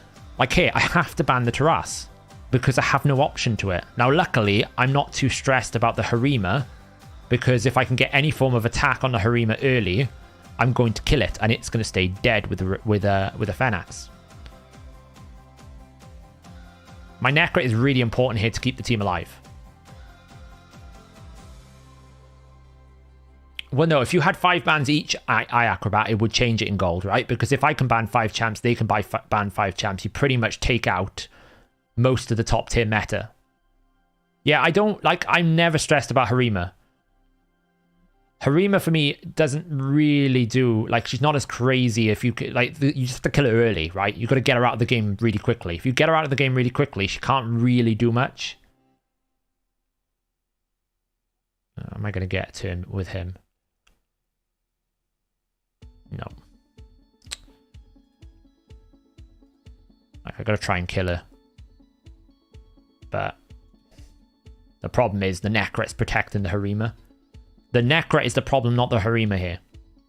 But I had to ban the Taras. Because if you don't ban the Taras, you have no chance.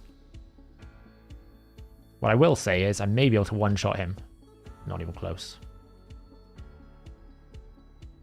Okay, move on. Nice knowing you.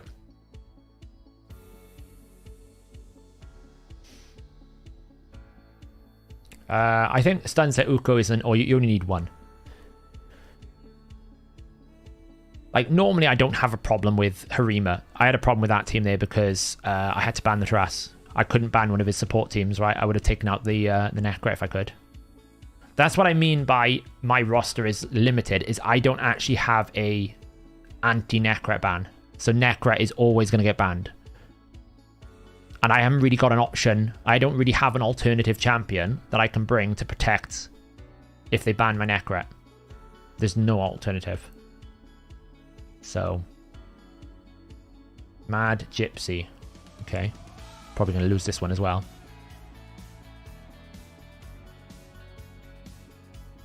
Yes, I have. Taras one-shots you. If Taras has any form of buffs, he will one-shot you. Simple as.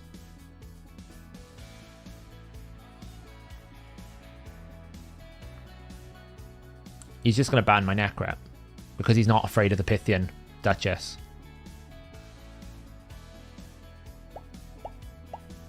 Yeah, you need Sniper for Stag Knight.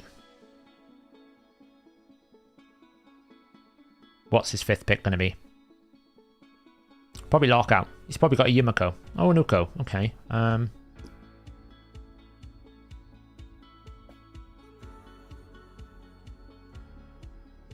Okay, so potentially okay.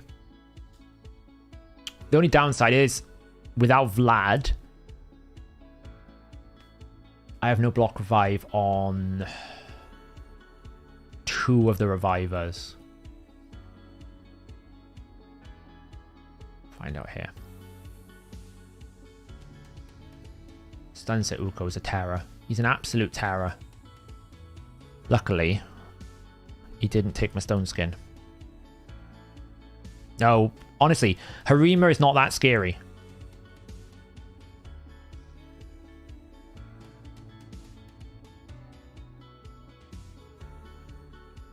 I just can't do anything at the moment because I gotta wait for the stone skin.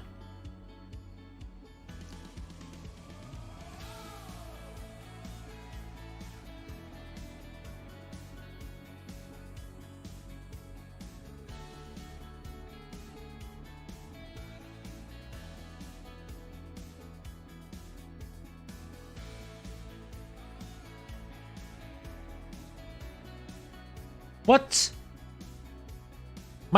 What? Someone rewind that. My Necret had block debuffs up. How did I lose the block debuffs?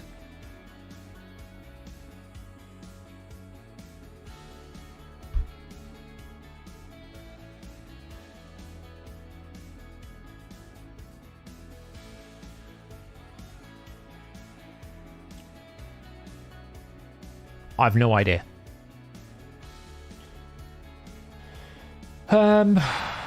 Honestly, you.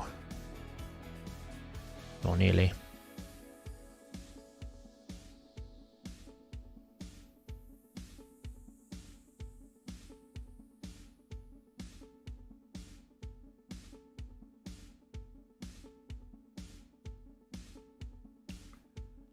Please don't have Veil. Thank you. Right, kill the Siffy. Oh. He lost increase attack, which means... Ha. Enjoy it. Stupid Uko. Yeah, I did re-gear Vlad. Oh, he didn't have it, didn't he? I thought he had it. I was trying to kill off that before she got the increased defense buff because you're going to do A2 now and it's going to hurt. Oh, it's okay, though. Kill off. Oh, can we just kill off the Siffy? Please. I need increased attack to kill the Siffy. Come on. She's so close to death. And I'm provoked because of Harima, which kind of sucks.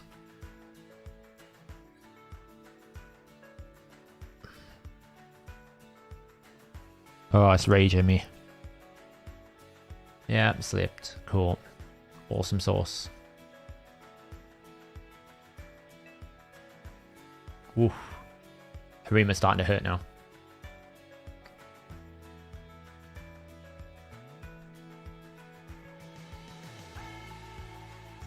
I'll probably try and kill.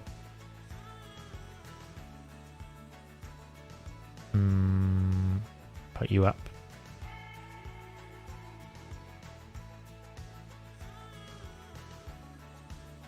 I'll probably kill the Harima. If I had increased attack, I could kill the Harima, but I still can't get my ability back because we're waiting to take a turn because Harima provoked my Duchess. Because, you know, DPS champions can have irresistible provokes. Great job.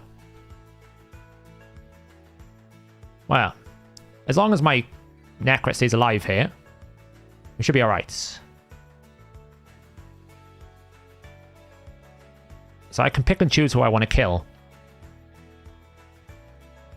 I can try and pick off the Siffy. Let's try and see if I can one-shot the Siffy. Right, okay, so we've blocked to revive the Siffy. We have one reviver down. Progress. Now the question is, can we kill the Duchess before the Harima keeps killing us? It's fine. You keep doing that, Uko. You do your thing, Uko.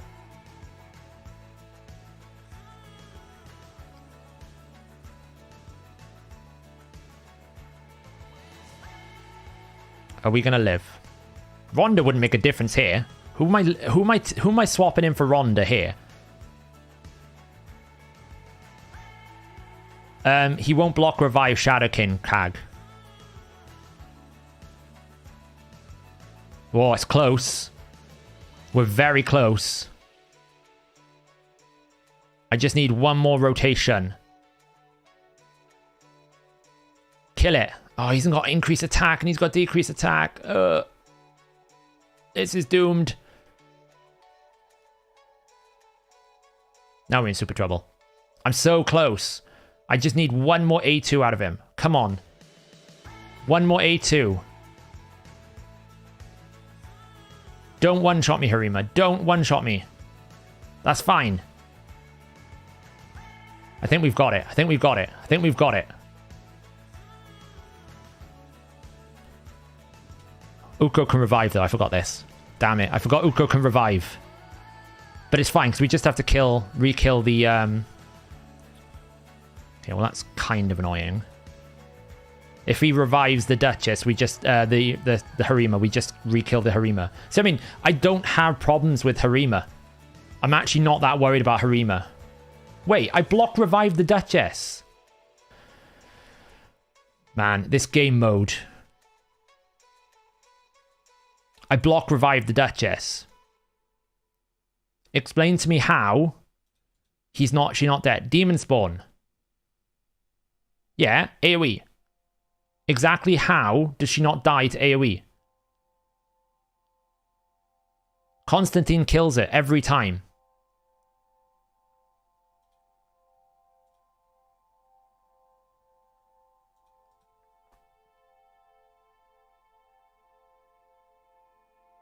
Yeah, but why? That's what I'm saying. Why didn't it block revive? Because it should have done.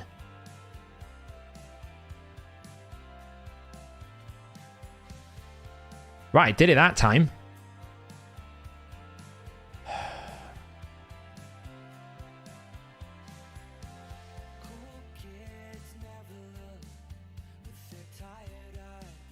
Alright, we got there in the end.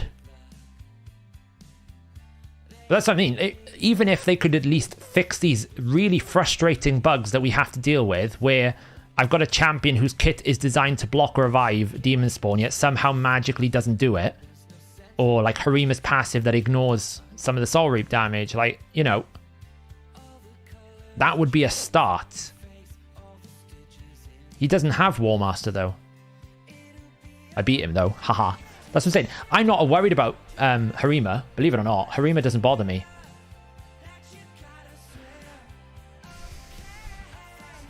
Well, he's got Soul Reap, Joe Daddy. So Soul Reap works with Constantine's passive.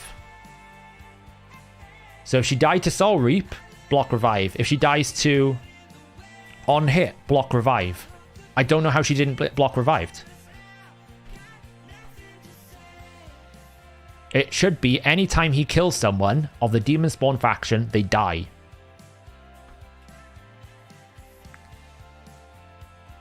So the only thing I would say is Harima's passive will reduce the value of Soul Reap's ignore defense component, which can,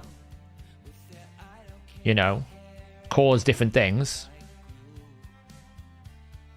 But yeah, I mean, it should... Oh, look at that. Okay, now. What do I ban out of this? Probably the Arbiter, I guess. Just to take the aura away. Otherwise, I'm never getting a turn, right? It's got to be the Arbiter.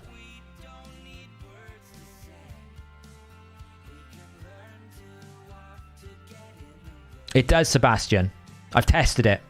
The Soul Reap, when it procs with thing works. Now, the difference with Rotus is the block revive from Rotus is attached to his A3 ability, whereas Constantine's is attached to his passive. So whenever Constantine deals damage with 6000 type, it block revives. It's a Constantine-related thing. Whereas like Fenax, for example. Fenax can't block revive his Soul Reap because his A1 is where the skill is at. The block revive is connected to his A1. Whereas Constantine's block revive is passive. Anytime he deals damage to a target, kills it. Same as Blood Twin, yeah. Blood Twin is exactly the same passive. I feel like I just want to extend things a little bit here. I want to let his buffs run out.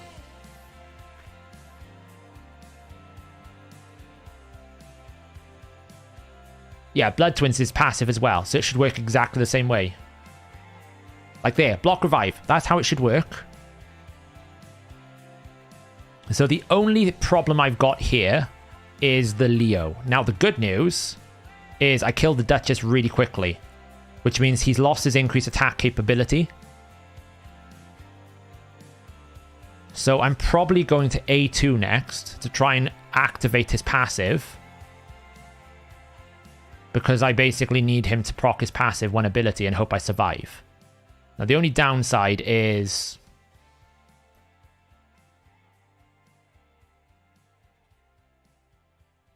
I can probably kill you. Probably alright here.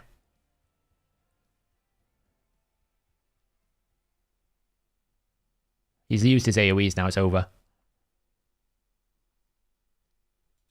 Yeah, this is what's frustrating as well, is there's bugs in the game that just shouldn't exist. Like, they just shouldn't have things like, you know, Harima. Harima shouldn't reduce the ignore defense capabilities of Soul Reap.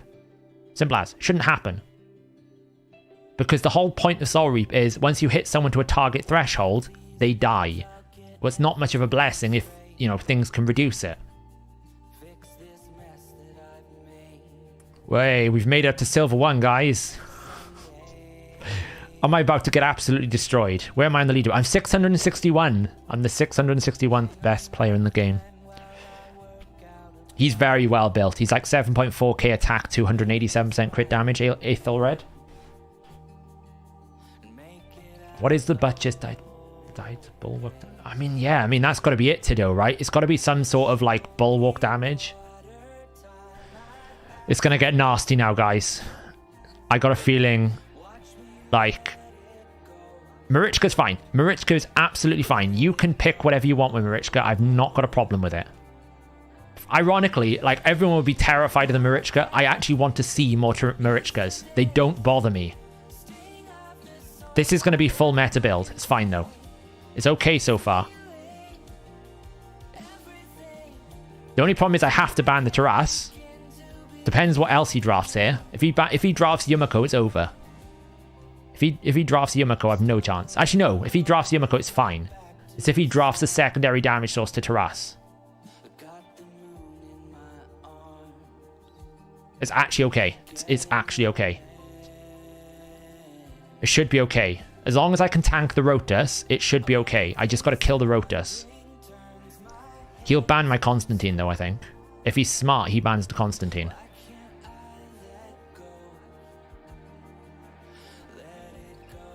Yeah, well, the thing is, Dandabe, Marichka's not a problem. I can beat Marichka. Yeah, that was a smart thing.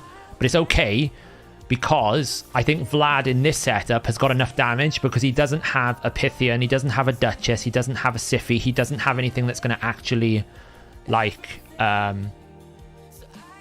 Ooh, look at this arena. Ooh, isn't this a bit juicy? Isn't this a bit like, it's a bit heated? Why am I getting, like, guys, why am I getting massive Oreo vibes from the floor? It feels like a giant Oreo that I'm standing on.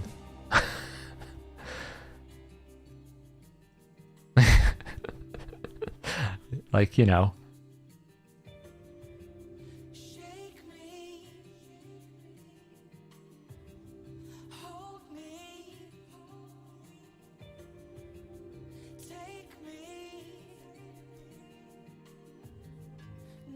It's a massive Oreo.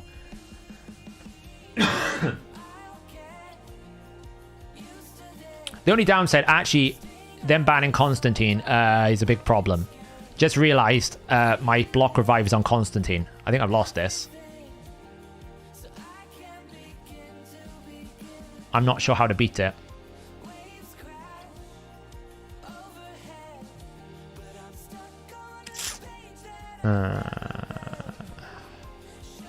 I don't know if I can beat the Marichka now.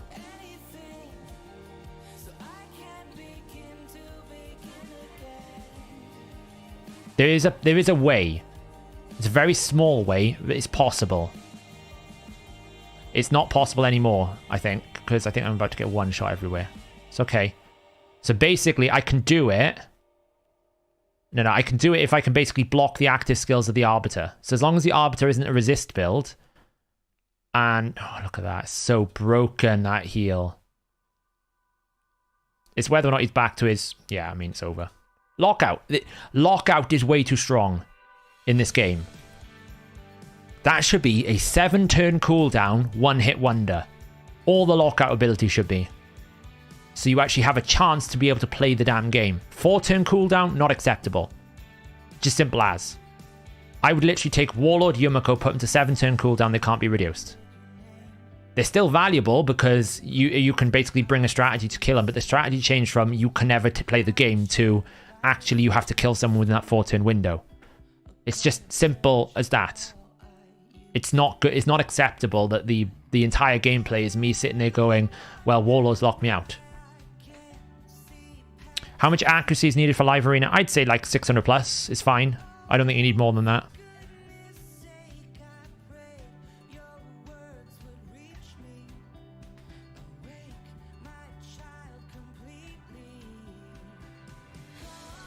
I mean, it probably would, Stiko, but I'm being honest. I think it's just way too strong. It's just too strong that a champion can literally defeat your entire game. It's just not acceptable, I think.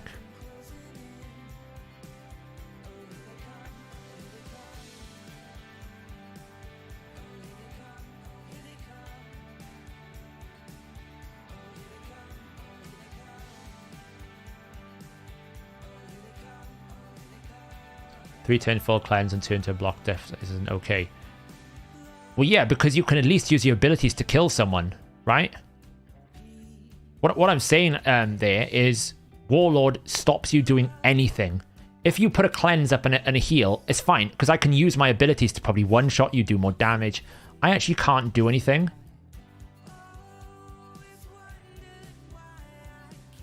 Is this you, Johnny? Criminals.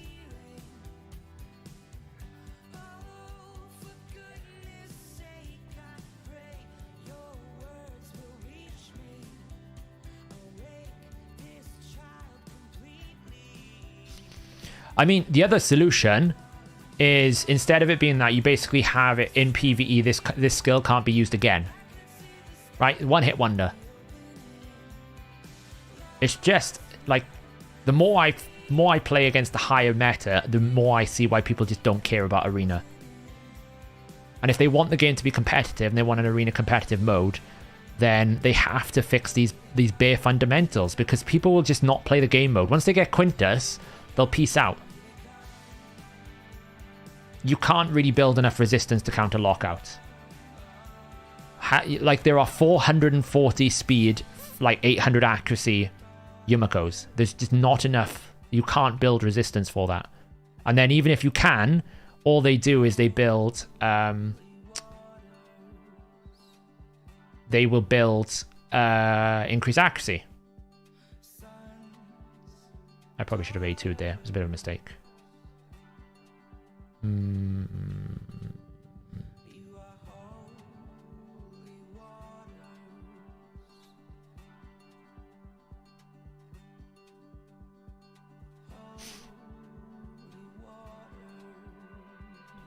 Yeah. Why do you want Quintus if you don't want to be in live arena? Because Quintus is the champion. I want to collect the champion.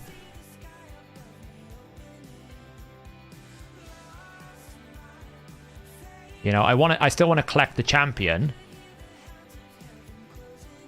And actually Quintus is quite fun for a lot of content, right?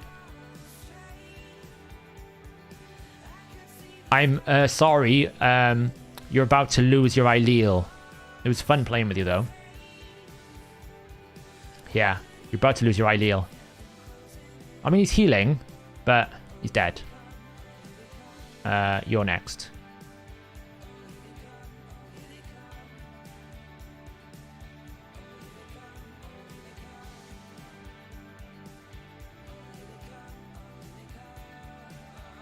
I mean, I saw Ileal. I got excited. There we go. That's it for today. I'm not using my 35. I mean, at 56% win rate, I'm a bit low than where I want to be. And to be honest, I will say, guys, I'm sounding hyper negative right now. And it's just because it's not about the fact that I can't compete. That's not what I'm getting annoyed about.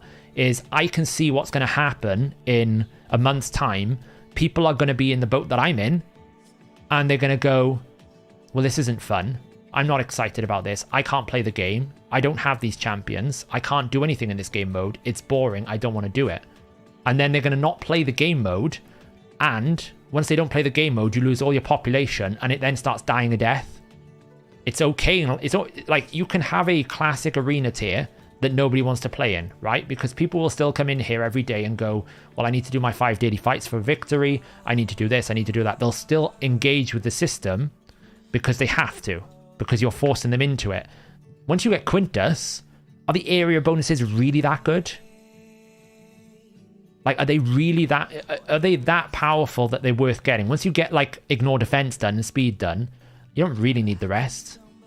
People will do it for completionist sake, probably, but you see what I mean? Like, you don't need to do it. And if people don't need to do something, they won't do something. I don't think the sets are that powerful, right?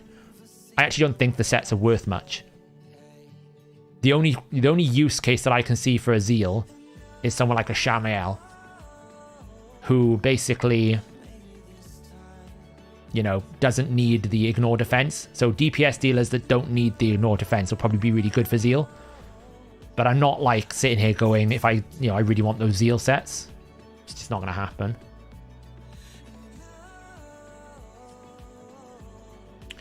Yeah, I mean, for new players, it might be a little bit more powerful, but like, which new player is going to be able to win 35 fights to win enough sets to get enough for Zeal? Like, unless you're in gold or silver, you don't get enough quantity. So far, I've got 2 chests out of all of the battles that I've fought, and I've sold 8 of those pieces because they've been poor pieces. So I don't really think you can say the new sets are worth it for the new player because the new player's got to get up to gold. Oh, you meant the Great Hall bonuses? Yeah, but again, yeah, I suppose. Like, I get it, but what I'm saying is, like, you can pretty much do everything without it. I actually think a lot of players overhype the normal Great Hall. I'll be honest, I think loads of people overhype this Great Hall. The only thing of value in this Great Hall is crit damage and accuracy. The rest is nice to haves. Like, resistance is kind of good in this day and age with like high resistings. The left-hand side, these attack percentages are irrelevant. 20% attack, nothing. It's really small. Artifact, that's basically one piece of artifact ascension. It's really small. So, you know, so like I've basically got 1600 medals, which is good. I'll be able to get some level 3s done. I'm actually going to hold all of my medals until they actually get into giving us something from Clan vs Clan. I refuse to use them. I've only done it once so I can test things on the optimizer, but I refuse to do it because in my opinion, they should give us points.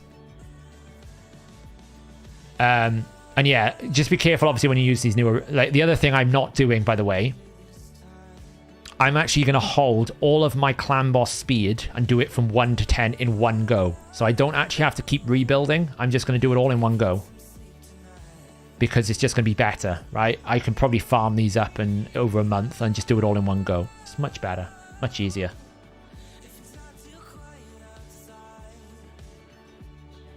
Yeah, I mean, it's... So, let me, like, bring it down a level. Get it away from the emotional side. I actually like the concept of the game mode. I just think that there are inherent problems that will kill the game mode. Because once you start getting up higher up here, all you're going to face is the +4 teams. Right? And sure, all these players will eventually climb up here. But what happens when all these top players go, it's not that fun? What are they fighting for? You know? A lot of them at the moment are trying to get to Quintus. Right? A lot of them at the moment are power grinding because they want to get to Quintus. Because he's actually really good for Classic Arena. Which is where a lot of them actually want to match make better. They want to do the Classic Arena reset. He's really good for that. But... yeah, but what I'm saying is, like... you can't D-rank. I think that's what I'm trying to say, is it's very hard to D-rank in Live Arena. The only way you D-rank... right? Once I get to the top position here... fighting less is more valuable than fighting more.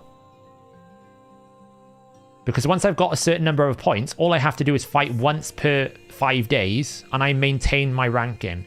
So if someone manages to take my #1 spot, I'll just fight a few times, get it back, and then I never fight it again. There's no natural deranking at all in here. This Bobby guy will never be match made against, unless he opts in to be match made. So if he's already at 1832... he can just not play the game mode and be at #1 forever.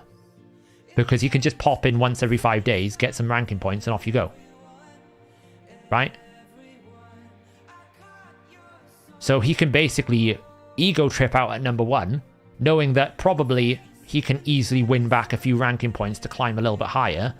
Don't really care about these as an endgame. He's not going to care about these.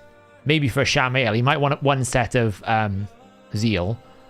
But he won't want this reflex, because technically reflex is still better than it. Because if you want the reflex set, then why would you sacrifice 10% chance? You wouldn't. You can find the 12% speed, you can't find the 10% chance. So this isn't better than reflex. Zeal is only good for someone like a Shamael or like maybe a Jorgid, but I can't see it. Because it needs to be like 100% ignore defense. Right? It needs to be like maybe a Turvold is quite good on, because Turvold doesn't ignore any defense. But pretty much, if you ignore any proportion of defense, considering it only really works on like a HP bar range, Zeal is going to lose a lot of value the moment you start weakening enemies. So the only time Zeal is good is if, obviously, you have someone like Shamael, right? He ignores 100% defense, so he doesn't gain anything from Savage Cruel, nothing at all. Whereas a champion, even someone like Turvold, when an enemy is at 50% HP. Because he double hits, the second hit will get recalculated. He'll lose all his bonus from the first hit. So essentially, Zeal is not that valuable for Turvold. So I would say this mad Bobby guy will go, I want to be #1. he's already got a big enough lead because, you know, look at his team, right? It's really strong. So he can literally, when he gets up to goal 4 and people start fighting him, he can just pop in once every 5 days, win a fight so he doesn't get deranked and just maintain number 1. And what's going to derank him? Nothing. Because the only way he deranks is if he starts losing fights. So if he doesn't play the game, then he doesn't lose fights. So he maintains his number 1 spot. Meanwhile, everyone else is probably win trading, trying to catch up to the dude. He pops in 5 days' time, wins a couple of fights, pieces out. He could even, if he wants to, right? If he really wants to, he could drop 40,000 gems, smash the hell out of them, win a bunch of these things, and probably get all this great haul done in like 9 months. Then he doesn't even need to do it for the area bonuses. So that's my concern. It's not about the game. Like, it's not me going, oh, it's not fair, I don't have the champions, or it's not fair, the game. That's not what I'm trying to say. What I'm trying to say is, with Classic Arena, there's a natural reset. There's a natural reason to reclimb. You have to keep fighting it. You also can go in there with clear strategies and you don't get banned out. And it's also, you know, there's different strategies and different things around it. With this system, they've set it up where you can't derank unless you participate. So if you want to be number 1, then it's quite easy to stay at number 1 because you just don't fight. And the incentives are not so good once you get Quintus and you finish your area bonuses. There's no reason to do it. It's the same thing with Classic Arena. I don't do Classic Arena, right? Look, I'm sitting on refill. Why? Because I have no incentive. There's no incentive for me to do it. I know I'm going to get something for these medals eventually. I don't know what the chest component is going to be. But for basically, I've done 9 fights today. Because no, what else do I'm never going to get attacked. I never get attacked. Like you can see, if I get attacked, I win. So I don't derank, I don't climb, I don't lose it. There's just no incentive.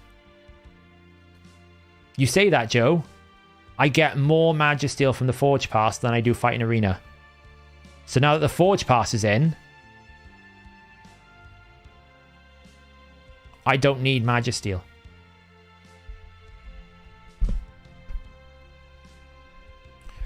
Yeah, Kessel, what I'm saying is, though, he can build up, because of the way that the arena ranking is going to work, if all of the Krakens are fighting each other and technically win trading, and he's finding he can't necessarily keep up the pace, he could just basically stop playing for a while. He's likely to lose less points because he's not participating than the people who are maybe winning 50% of the fights.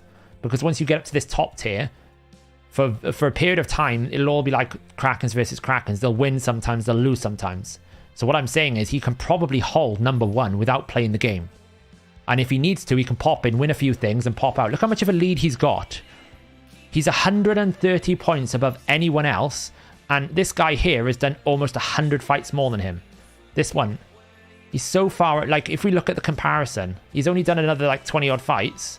And he is way further ahead. So if that's where he currently is at, what I'm saying is he can literally just sit at the top and chill. Because it's easier for him to stay at number 1 than it is for him to fight. That's what I'm trying to say. Because of the way that the ranking system has worked. There's no natural reset. In this system here, I get reset back to my base every week. So I have to reclimb. Imagine the situation in Classic Arena if you never ever had to go back down to the bottom. Imagine where you would be. Imagine how many points you would earn if you never actually got reset. That's the point I'm trying to make. And the difference is when you're fighting in Classic Arena, you have to keep fighting to return the points you lose in Arena Defense, because eventually your Arena Defense gets attacked. Whereas in this system, you only lose points if you stop playing for 5 days, you play. If you don't play and you just do one fight every 5 days, you don't lose points. So my concerns that I'm having at the moment is, what is the longevity of the live arena if people start hitting like walls they can't climb, walls they can't beat? You know, what is the longevity of the system if the top end players find it stale and boring because it's the same champions over and over again? They're not competing for anything. They can't beat the number 1 player because they just win trading. Those are my concerns. And I think that the lack of strategic drafting in the draft phase, or as other people are pointing out in chat, right? There's no like rotational system. There's no seasonal thing. There's no like you've got different rules each week. There's no like nothing's going to change in the meta because they don't do enough rebalancing to force the meta to change. Yeah, exactly, Blaze. There's a good example, right? If they had monthly rules or weekly rules, if you think, why would you... Here's another way of looking at it. Why would anyone do Ice Golem if they didn't give you an Ice Golem tournament to get you a fusion? I'm pretty sure the number of Ice Golem tournament runs that would go from like 100% down to like 40%. Because people are going to go, do you know what? I don't really need to do that. It's not really that important. That's what I'm saying. And it's exactly the same model in Live Arena. If there is nothing that's going to change, then are you ever going to run it once you get what you want? Like, how many people actually, for ages, in Hydra, when I've got Mithrala, peace out, I'm done. I don't want to be here anymore. A lot. Yeah, people will farm it for the gear, but once you get the set, what I'm saying is, the event system in the game forces you to, like, play the game mode, right? If we didn't have fusions, a lot of the dungeons we wouldn't run. It would get boring. It would get stale. I think that's what I'm trying to say is, I think it's going to get really boring really quickly because you're going to be fighting the same teams you're going to pick the same team. The enemy's going to pick the same team. You're going to be banning the same champions. You're going to be like, there's not a lot of diversity there.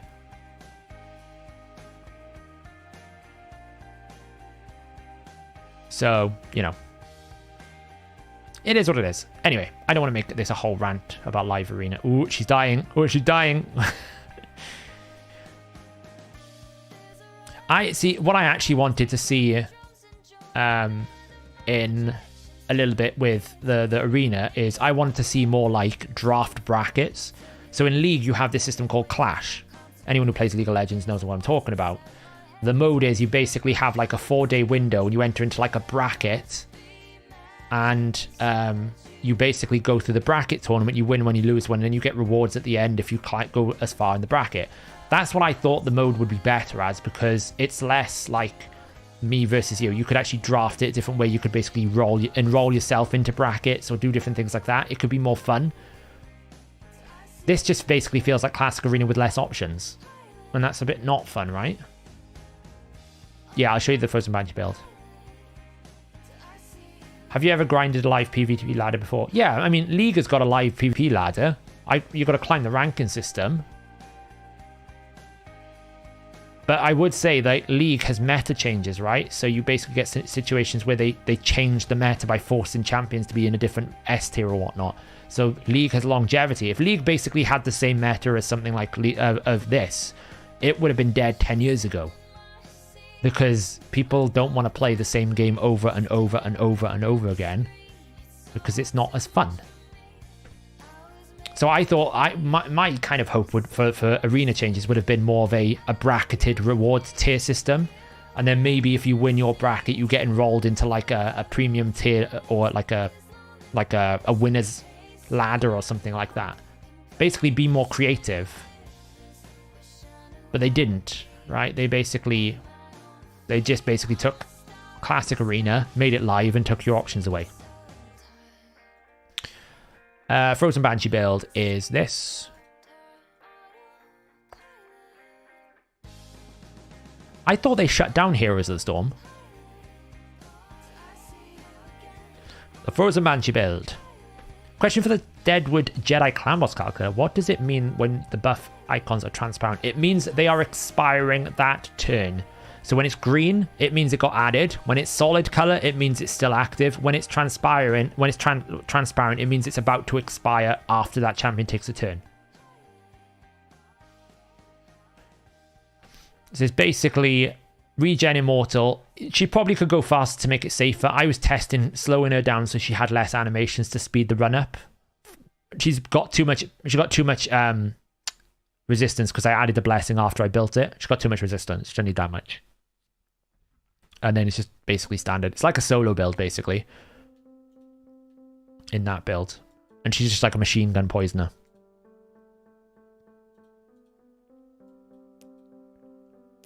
Oh, they stopped updates, but it's still live. Yeah, I know Heroes of the Storm was pretty good.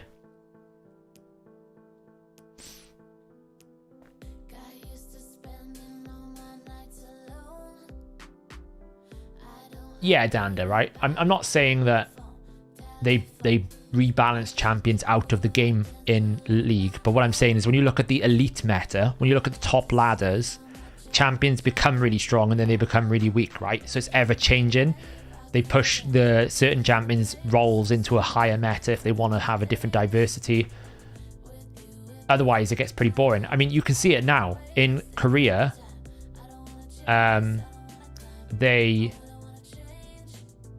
They have a problem in Korea at the moment where basically every bot lane is Zeri, Lulu, Lucian, Nami.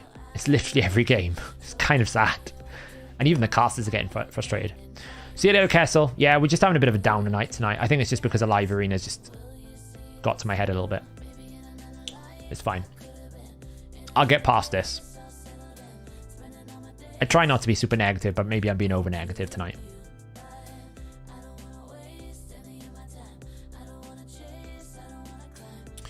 Night, Francisco. We're going to do a quick Hydra run in a minute.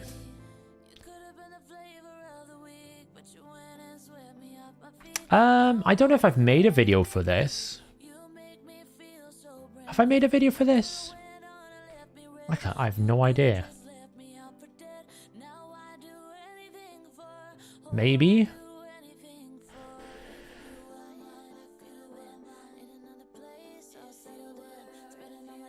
You may have unkillable questions tomorrow. Very well. I'll see if I have the answers. You think they're going to do something about the Understone type of meta? I don't know, Wicked. It's been a while now.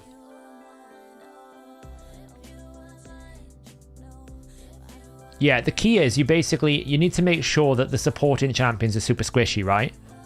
You want them to die on one hit on the boss so that the Frozen Banshee gets like unlimited machine gun. That's what makes it quick.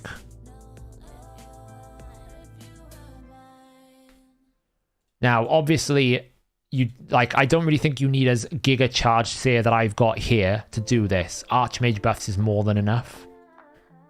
You don't need the 6-star Seer, no. Like, you can see I'm overkilling. You don't really need it. Like, you could also, like, run...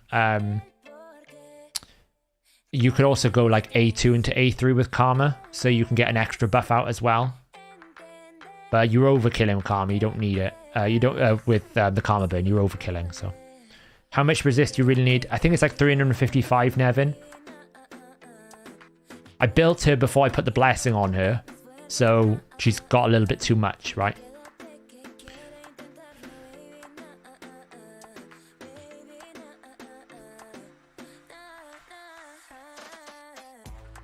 Yeah, I probably am being more negative than I normally am as a person, though, Elzebub. Like, if Kessel is leaving, it's because I'm being overly negative. But I think it's also because I'm playing probably at a higher tier and I'm starting to see the reality of what the top end is going to be like.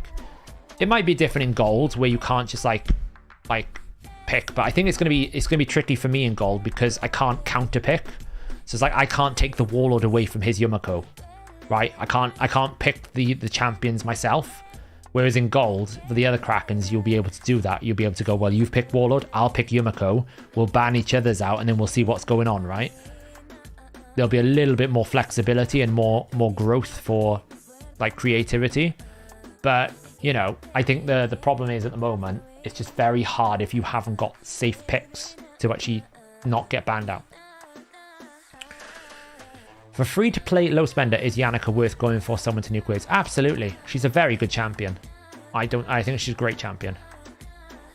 Can I do Lydia instead of Archmage if my Seer is not strong enough? You can. What I would say, though, is try not to do, like... You want her to die, right? So... she might be too tanky. You'd want someone like a Venus would be better, or like Suzerain. There are lots of champions now that can do AoE decrease defense and weaken. So anyone like Suzerain, Bellinor, I'm trying to think, there's another one they did as well recently. There's lots of AoE decrease defense and weaken champions other than Lydia now. that actually could probably benefit you, because you can get immunity sets on like 2 of the champions. You can get shield sets on people. You can look at blood shield as well. There are ways to get buffs. So if you might not need that many to do it. Is the Shadow team up, or are you going be counter? I need to remember where I got with the masteries on Michinaki. Grat. I'm going to be doing a video on it once I get it done. I don't know if I can do it this rotation this week. We'll have to have a look at it, because I can't remember where I got to on the masteries. We'll have a look now once I've done it. I'm just doing a couple runs here just to get some pumping. Why math and not maths? I use it interchangeably, don't I? What's considered early game versus mid game versus end game? Is it measured in weeks? What's the good space? I do it in terms of dungeon progression, Tom. So if you're doing stage 20 and you're doing stage 20 in a reasonable amount of time, then you're in the mid game. Actually, I would say once you start being able to farm stage 16 dungeons and you stop farming campaign, then you're in like the mid game. The late game, so I have 4. I basically go early, mid, late, end. The late game is when you start pushing 20 plus dungeons, and then end game is when you start min-maxing dungeons, basically. So it's kind of like 1 to 16 is early game mostly. 16 to like 20 is like the mid game. When you're farming 20 comfortably, that's like mid game. Then basically when you're farming 25 is when I would say you're doing late game. You do Lydia, you get that done, you get your Mithrala, you basically have like 40 or 50 level 60 champions. And then late game is when you start like trying to find 1 second here or 2 second there. There's a lot more AoE decreased defense and weakens now. They've added a fair few. What masteries do I have? I have, for Frozen Banshee, those. White Slan. White Slan's a former clan mate. I haven't been part of the clan for a long time now, but back in the day, I remember.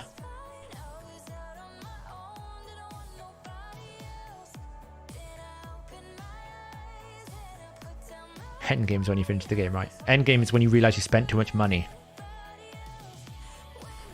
Yeah, I can show it here.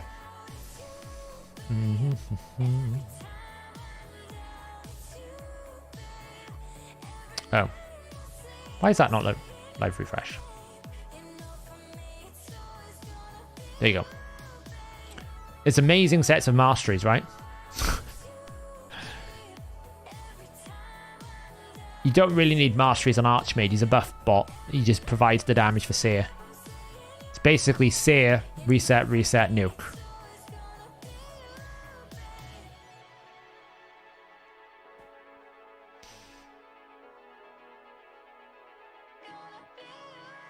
Is there any way to start to late start events in game like you do with tournaments? I don't think events work like that, no. You've maxed a dupe out of desperation. Where does that put me? Beyond hope. That's where it puts you. I'm not doing too bad. How are you? Right, we've got a day to do that. The only thing I've realized is Classic Arena, I'm okay. Done that. I've no idea why there's a special spider event going on.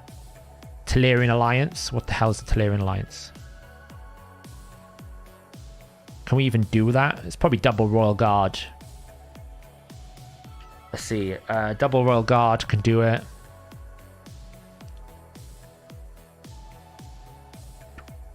I mean, it's pretty straightforward, right? Triple Royal Guard could do it. There's no reset champion up here, though, is there? Wait, I think I've got Septimus. Septimus is Sacred Order.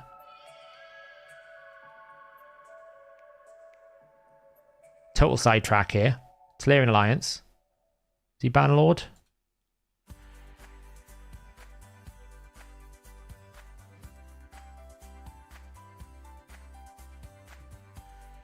Yeah. Yeah.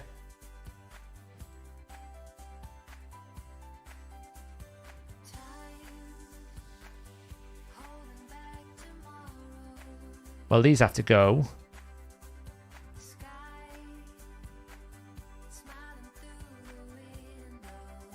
I'd need a Royal Guard in my other Royal Guard.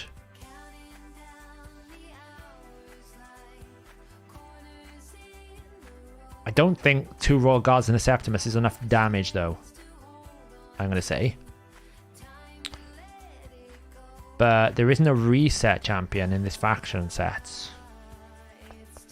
Right?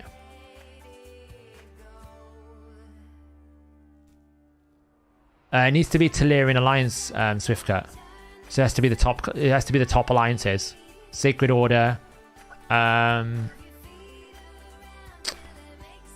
to be Sacred Order or High Elves or Bannerlords or Barbarians. It's a little bit tricky because there's not that many max HP nukers up in that faction.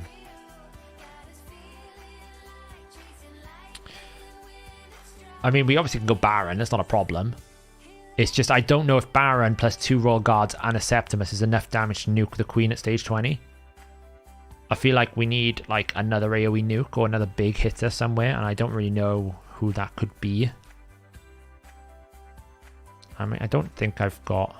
Like, I'm pretty sure I've only got 2 Royal Guards I can use here. Don't even know where you're coming in there. So I've only got 2 Royal Guards. Oh, I've got 3 more Royal Guards I could build if I need to.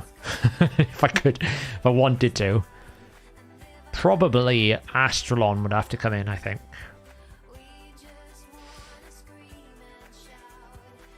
Bellinor. Well, the decreased defense is going to be covered by Baron, right? Yeah, I just got casual 5 Royal Guards there. To be honest, it might be beneficial to have an increased attack champion to help the Baron damage.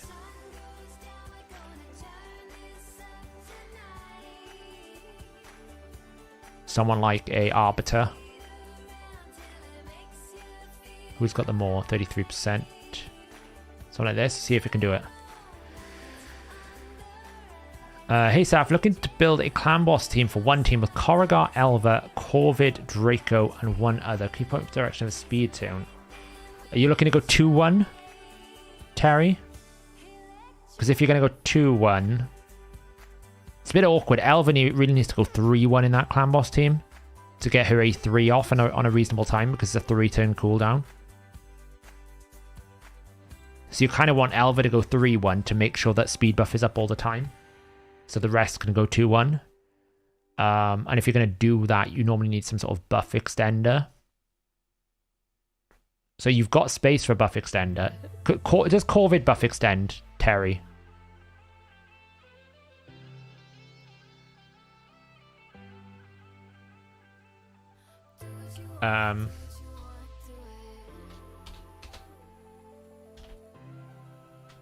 Corvid extends. So yes, you could probably do like a...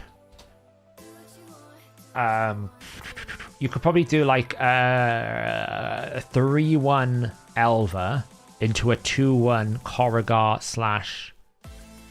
/ Corvid extend. Because Corrigar, I think, is a 4-turn cooldown, is he? I think he's a 4-turn cooldown ally protector. He goes 2, 1. I can never remember. I'm curious to see if we can find a team for it, though.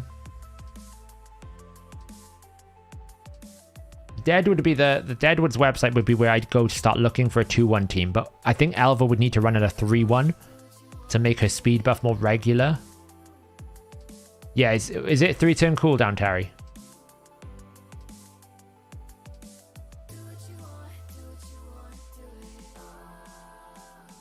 Or is it a 4-turn cooldown? 3-turn cooldown? We'd have to build it in the calculator. I don't really have time to do that tonight. Oh, my team is not tuned correctly. Well, Baron would have been great. Kill all those spiderlings.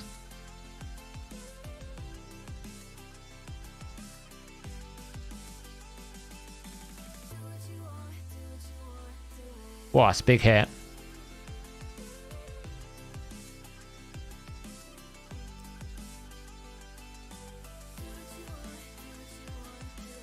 The question is, do we have enough damage to one-shot it? Yeah, we do. Okay, so Just swap out the Baron for like a Bellinor, who's faster. Terry, I think are you a member of the Discord?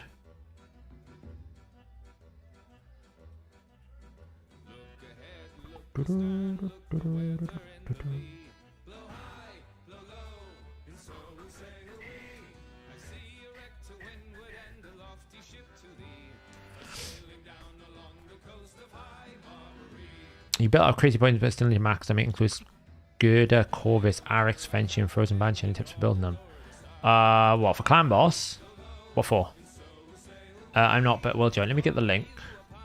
If you join, right, use the Clan Boss channel, or one of the channels here,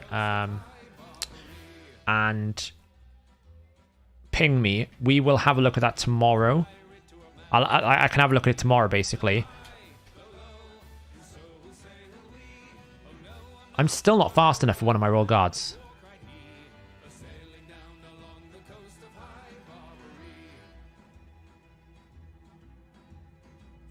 I forget, one of them is like 250 speed. I don't think it matters, though. I can probably just delay his A1, his A2.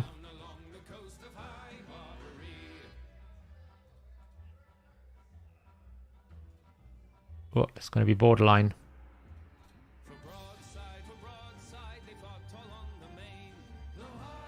I think I'm going to lose. Oh, it's so close. It's so close. Kill it. No. Rip. Should be fine. You can't do what? Yeah, ping me, Terry. We'll have a look at it. I'm actually quite curious to see if we can come up with a Clan Boss team for that. It'd be quite interesting. I've not seen... I don't have a Corrigan myself, so I've not had a chance to play with him, but he's one of the best ally protectors.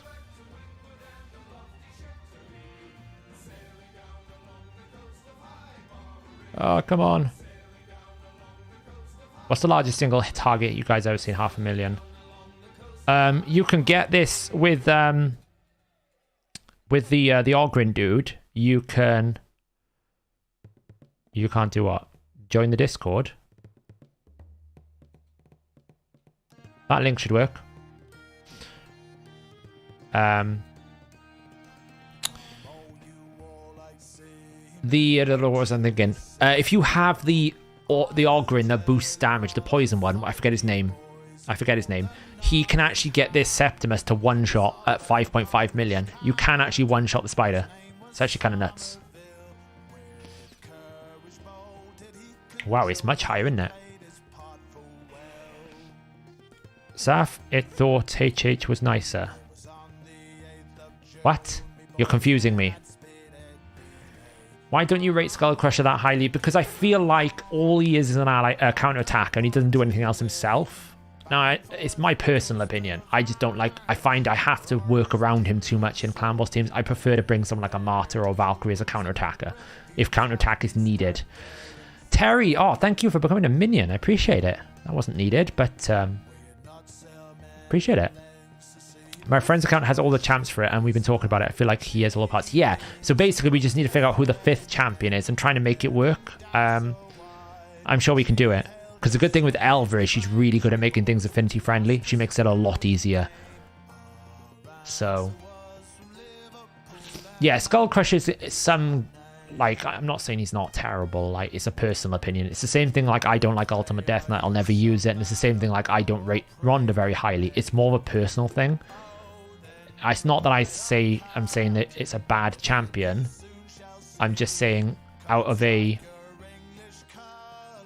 of all the different champions, I don't rate him that highly because I think there are better alternatives. What, yesterday? I think you were spamming the chat a bit and people were getting frustrated with you.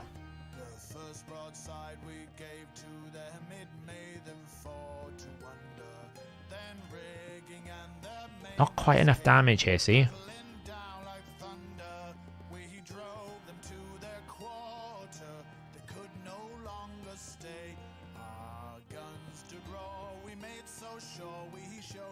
Yeah.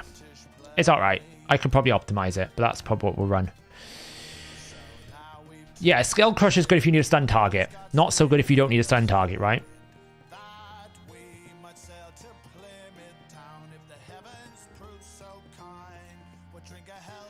It's time to yell. It's time to yell at Kantra. It's time. Yeah, so my complaint with Rhonda is a little bit the complaint I have with the rabbit, by the way. It's a little bit of the same complaint. Where the thing I have with it is I feel like Rhonda was one good way, like one extra effect away from being good for a new account, right? I felt like it needed like a weaken or a decreased defense or a decreased attack, something extra in the kit that made her better. And it's the same thing with the rabbit. I feel like the rabbit needs like a turn meter drop or a decreased attack or a weaken or something else in his kit, because I feel like although he can go really fast, you're still having to work around his limited kit. Damn. Messed that up. We haven't. I need to get a Kantra remote, don't I? I don't think he banned you, Creative. I think he timed you out. I don't think he banned you. I could be wrong.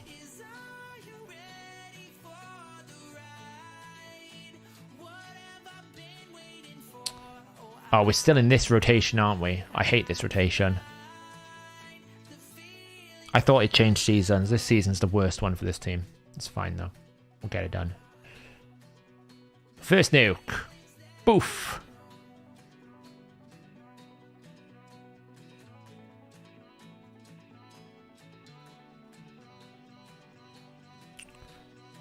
Yeah, he has Leech. So, Tom. So, he's better than Rhonda for that point, right? He's better than Rhonda had, because Rhonda was basically... If we think what Rhonda had, she was lots of damage, the passive, and the A2. But she didn't have any, like, decreased defense, weaken, decreased attack, increased speed, decreased turn meter. She had nothing else. This guy at least has Leech with increased speed and increased accuracy. So, the Rabbit has got a lot more going for him. I just felt like what stopped him from being, like, super good was he needed like one extra thing. If he had one more thing, I feel like the rabbit would have been like super good.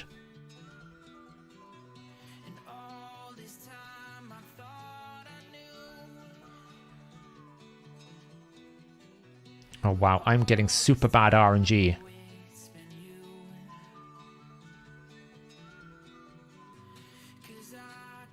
Right. I need to heal. I need to drop turn meter. I need to take those away. Thank you. Let's put some burnout on you.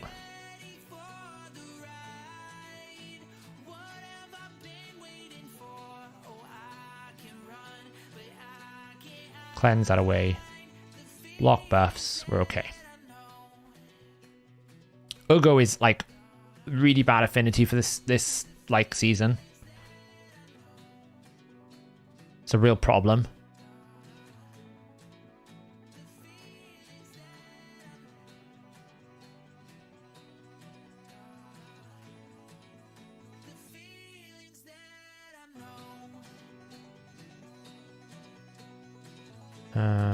There. Like you can see, like I still haven't got block on the head of Wrath. I still don't have block buffs out, which is kind of awkward.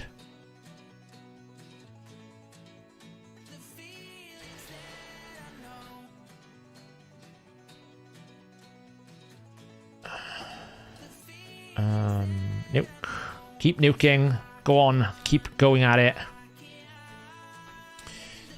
Skip the fusion. You skipped the fusion. I missed Michinaki due to going deep in the Summon Rush for Supreme Hellhades, so I'm splitting my dummy out of the pram. Wow. Yeah, that's a brutal situation.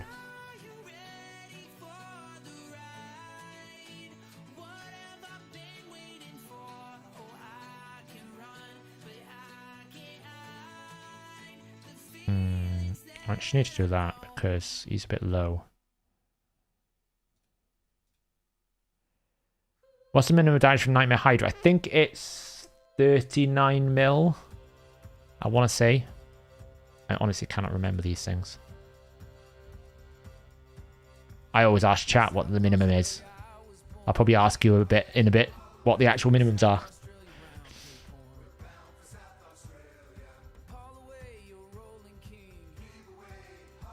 Wah.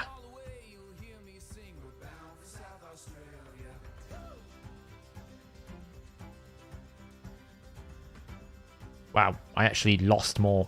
I forgot he's got reflect. What am I doing? I almost killed my royal guard then.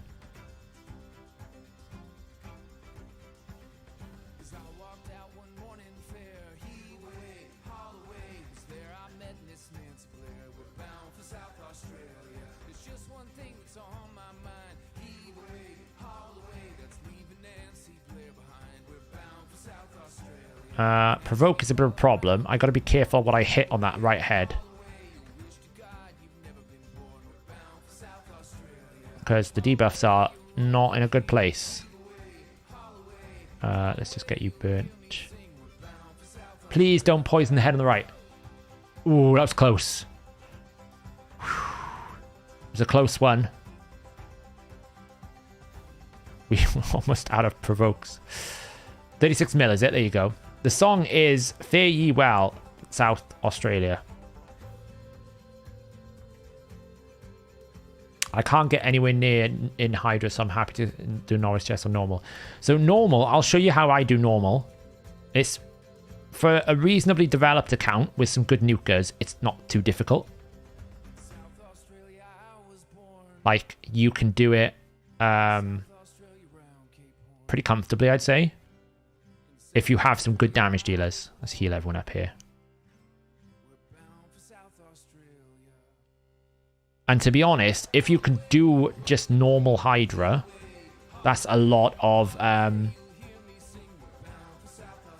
that's pretty good, right? Normal is good. Because you can get your Mithrala, and I think in about 20 weeks. And Mithrala is the real reward out of Hydra. You only really do Hydra if you care about Clan Gold and you care about Stone Skin Gear. You don't, if you don't care about those two, you don't do Hydra. It's not worth it. The souls are nice though, I guess. Souls are a nice addition, but they're not the end of the world, right? It's not like you. It's not like you would go into this going, oh, I really need those souls. It's not the end of the world. Fears all around. Oof, that hurts. Take those buffs away. We're at risk of dying. I need a heal on these champions like yesterday. I don't have it either because she's got heal reduction. Oh, this is so rough.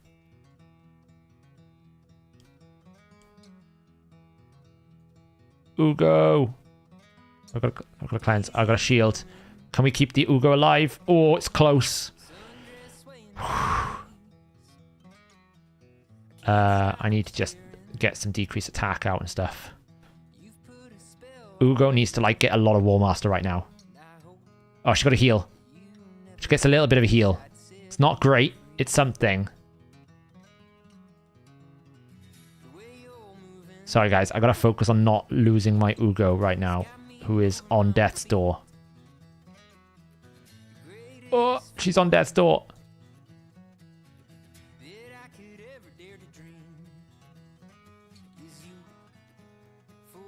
Oh. Heal. Oh, it's not much. It's really small amount. Oh, Suffering Head is amazing. She healed. Oh, that was close. That was too close for comfort. I was not comfortable. That was too close. I did not enjoy that. She was like a sliver away from death. Oh. War Master. Oh, she's healing up now. We're good. Risk over. Yeah, doing... Yeah, so it's not... So let me rephrase. I'm not saying you shouldn't use your 3 keys on normal. What I'm saying is it's not the end of the world if you can't push, like, Nightmare. Because the normal chests are normally good. Right? If you can get to the top chest of normal with 1 or 2 keys, then throw the 3rd key and get a 2nd chest on the hard. That's pretty good for an early game account. It's pretty good. And then eventually, when you get more time and you get more champions, you get more abilities, you get more different things, you'll be able to build up more competitive teams and have more options. What I would say, though, is these days, there are far more options available for doing Hydra Clan Boss, right? You've got Tealers now, you've got Necmos, you've got Akimtums, you've got Ragashes, you've got the Rabbit would be great for Hydra. They are releasing more and more champions for Hydra every single patch update, so it becomes a lot easier to do the content. Saf, upgrade Ignore Defense on Hydra area will help you deal more damage. I actually don't need the Ignore Defense, and I am actually going to put all of my focus, believe it or not, into Clan Boss before I do anything on Hydra, because I want the speed bonuses and the accuracy bonuses for Clan Boss for content. I don't really feel like I need the stats for Hydra. Basically, you should try to get the highest chests you can every week. All rewards from Hydra. Yeah, they're good. But they're not so good that I would like lose my mind because I can't do it every week, right? Like last week I skipped Brutal, I'm pretty sure. The week before I skipped Nightmare because they bugged it. Like I wasn't gonna lose my mind over it. It wasn't worth the hassle. You know, it's not like Clan Boss. Like Clan Boss you should never miss. If you can afford it, you should never miss the Clan Boss.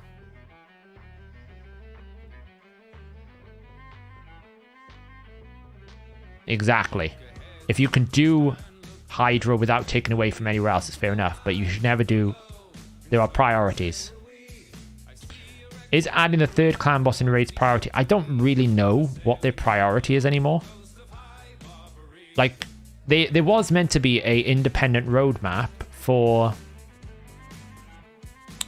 clan boss, for Hydra. That was meant to be independent from the main development lifecycle. Now, I don't know whether that still exists, because we're well and truly beyond what that original roadmap was suggesting. So, it's kind of like, where are we at with that?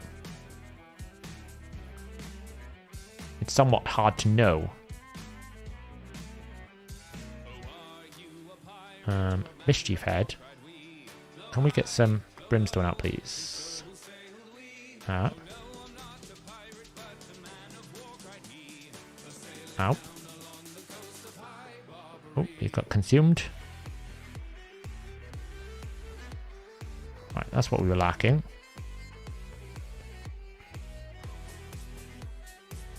Why is brimstone not out yet? Honestly. Must be still on cooldown.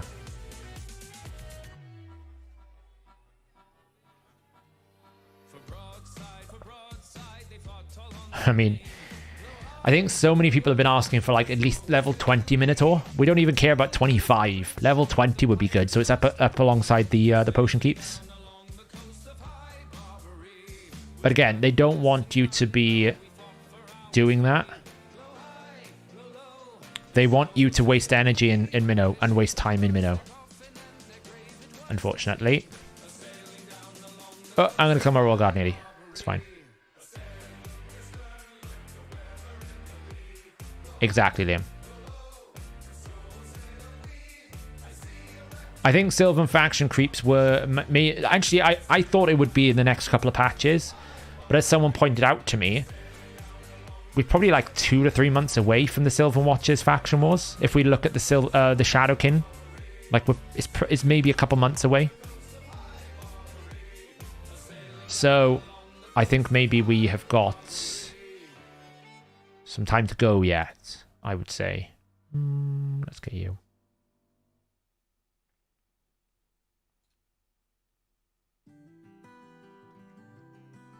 Yeah, I mean, this team that I'm running here is a bit susceptible to the Torment Head. It just so happens that I can be tanky enough with Mithrala. Mithrala kind of makes it possible. And the Cantor is built like a freaking tank as well, which helps. Let's just kill off this head. But the real star of this team is the Royal Guard. He's so good.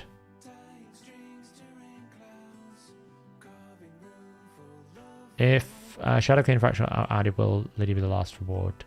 Yes, they'll push the Lydia reward again. So if you've already got Lydia, they won't push it. They'll probably add some more reward tiers for us, the rest of us players, but they will push Lydia further back again.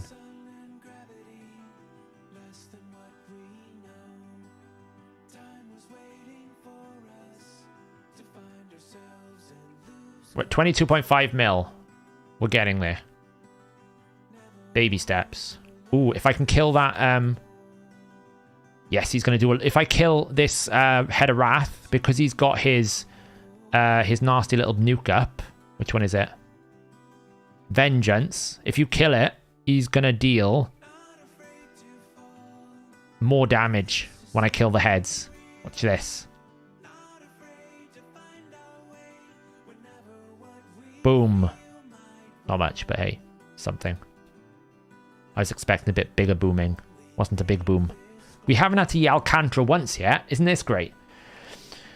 So I think they will add the Shadow Lord for new Great Void clan boss. I think they really make it just so that it makes sense. Honestly, they probably have plans to make something in the future. I just think this year they're focusing on PvP. So probably in the future, they don't, you know, they don't add things for no reason. It just might take a while. I think he means the third spot in the clan boss page. Like the third thing that's locked. What's the easiest faction crypts to complete? Probably High Elves. Because you get access to Arbiter.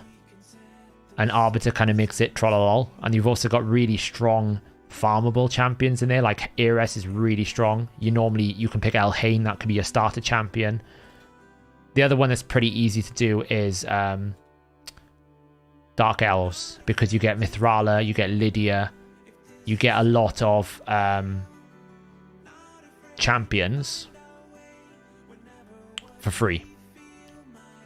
Need to get freaking 5 debuffs up on this head.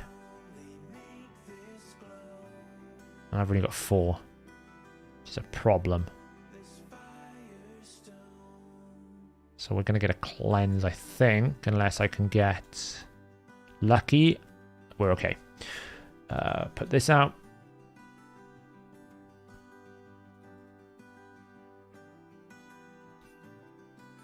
You can't get Lydia if you haven't completed the crypts. I think they'll push Lydia. I think when the Silver Watchers comes out, if you haven't completed it, they'll push the milestone record for Lydia further on again. I can't imagine they're going to give us any bonus reward, put it like that. Right, so the Torment Head is back, which means, once again, we have to now kill the Torment Head before we kill anything else. Because otherwise... it's a pretty awkward situation. How you beat Shadow King without Reho? I just used Ninja. I know it's not fair for anyone. Everyone will be saying here, that's not fair. I use Ninja. He kind of annihilates the boss. You can use someone like Jintoro as well. You basically need an ally protector if you can't nuke the boss. Someone like... This is why I always thought when they released Konoiki, I thought that was a really good release for the Amazon Prime rewards. Because... it was a champion that I could see a use for immediately because you needed an ally protector to kill the boss. Because it happens to be the boss that is ignore defense. Makes it a lot harder.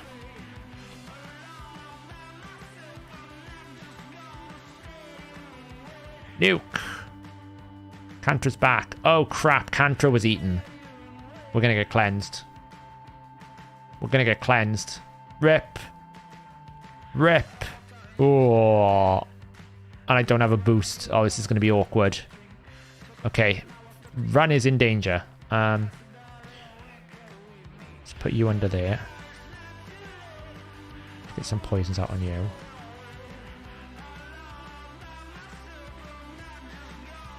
Let's cleanse. Run is in danger right now. Take away the reflect. AoE decrease attack out. That's fine. I don't mind if he... So we just need to get the thing back under control.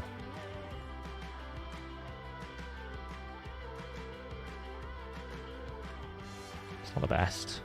Not the worst.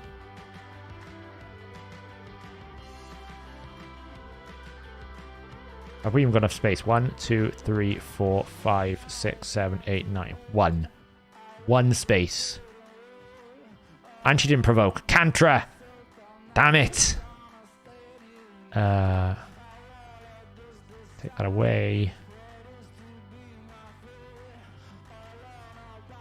The first Cantra yell.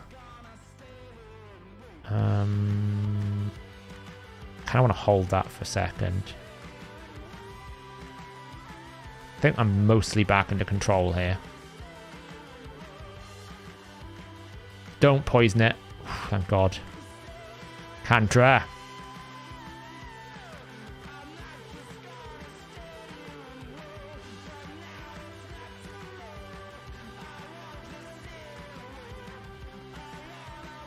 Oh, thanks for reminding me. I got to do some clan quests.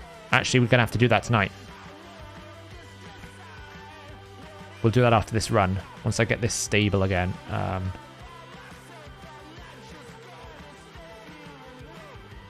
Some tank out. Get some of this out. Cantra has not provoked a single time. Cantra, get your provokes on the go, please. Oh, it's so much. Right, we're going to nuke now. Cleanse out. Right, we're good. I think we're good. I think we're okay.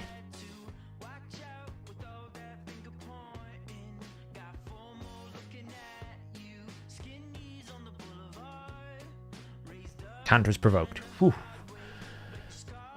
Oh, we're okay. I just got Trumbo. I have Demitha and Deacon, Doom Priest, Kale, and Ronda ready. Will Trumbo make a good addition to my clan team to replace someone? Well, you don't have an ally protector, so unless you're running Demitha as an unkillable, absolutely. But I would say because you've got Demitha, you can probably find an unkillable team to make it work. Yes, this is Nightmare. You can probably run a Demitha team, Tom. So I would look at trying to run a Demitha team. Oh, Deacon's in a bit of a sweet spot there. Deacon is looking a bit like he wants to be eaten. And I have no way to stop that happening at the moment.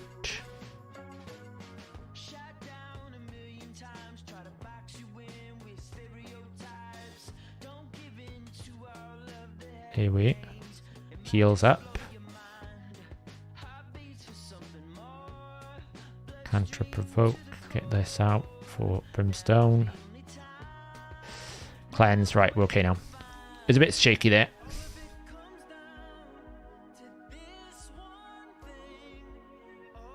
I need my Uko back. There she is. What do we say Nightmare 1 key was again, guys? I keep forgetting. One of these days I'll remember it without having to ask.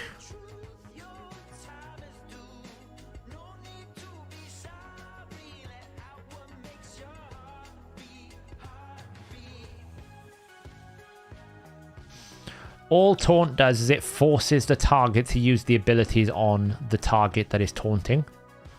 So, in terms of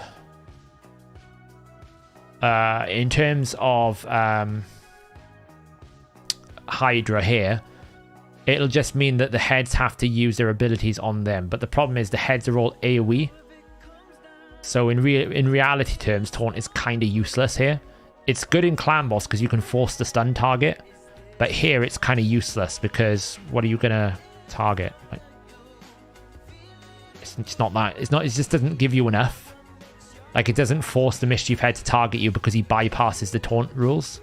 It doesn't force the heal reduction to target you because it bypasses the taunt rules. So if a Hydra Head has a special targeting rule, it will always bypass taunt. So what you end up finding is taunt basically does nothing. It's kind of trash. So this happens a lot. They basically add new effects to the game, which actually sound cool. They put it on like so few champions, and those champions are generally not that good. And then you end up in the situation where you forget about what things happen because you go, well, you know, you added the effect, but I couldn't do anything with it, right? Like Ruark is an okay champion, but he's not that good. And Dwerdan has problems in speed tuning because of the cooldown and rotations of his abilities. So you don't end up using them that much. It's not that they're terrible champions, they're just not good enough to really take out anyone. Like the taunt buff is not strong enough on its own to warrant dropping over other champions. They do it a lot. In about 4 months' time, they'll add about 4 or 5 new taunt champions and it'll be more interesting, there'll be more use. You think they did this with decrease and increase resistance. They added decrease and increase resistance and then forgot about it for like 6 months. And then all of a sudden they started adding a few more champions. And now we've got like Oella and we've got a couple of other champions that do it. It's a common thing they do.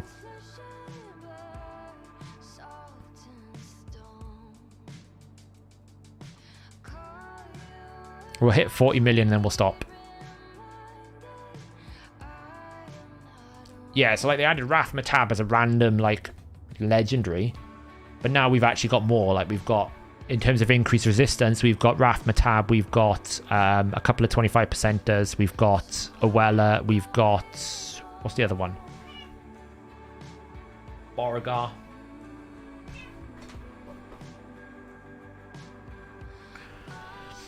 I don't think you can extend Taunt, no.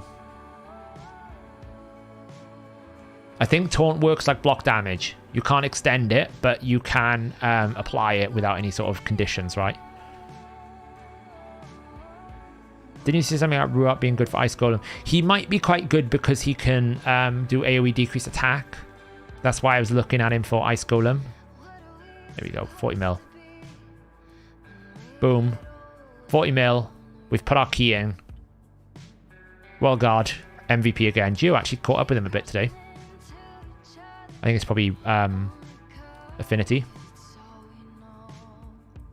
Do the resist effects have a small version? The resist effects. You mean the resist buff? There are small versions for resist buff, yeah.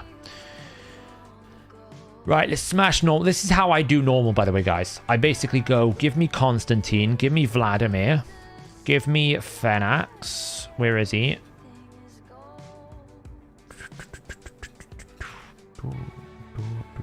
Somewhere over here. Phenax.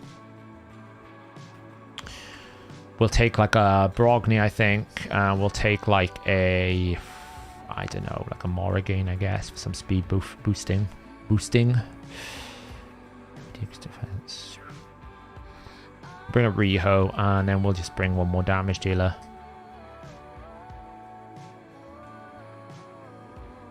Bring a Longbeard, shall we? I haven't used him in a while. Where's Longbeard? He's up here somewhere. I can never find a champion anymore. Search bar needed. Will I put him in the vault? No, he's in here somewhere.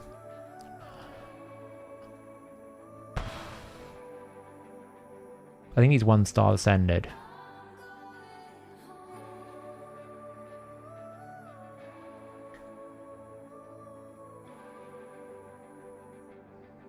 I don't even know what I'm looking for.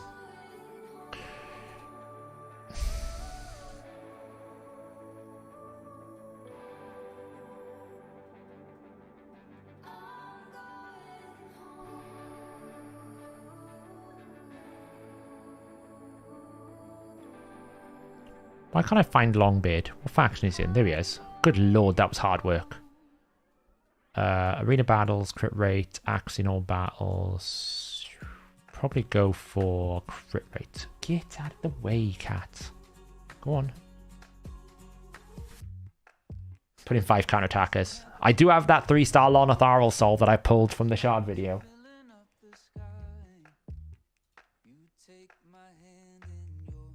I mean, I probably should have ran a Provoker.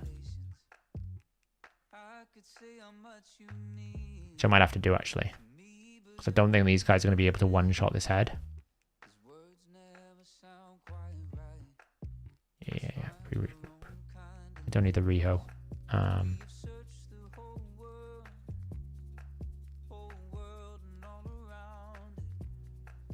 already supposed myself a Lady Kimi, but not sure what the best places are. She's really strong in Arena. She's one of my ban targets, to be honest. I often ban her because she's, when she gets going, she can be really toxic to deal with. Really toxic.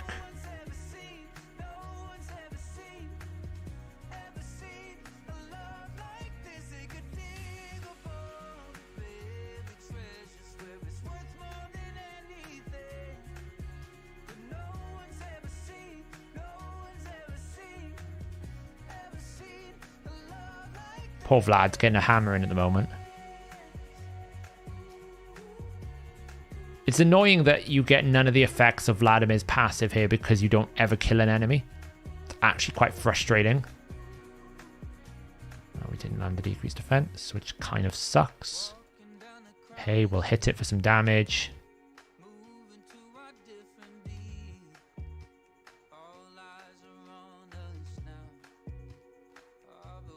But, I mean, this is kind of like how I do normal Hydra. I basically pick 5 damage dealers, and I just, like, smack a dead head until we get to 6 million.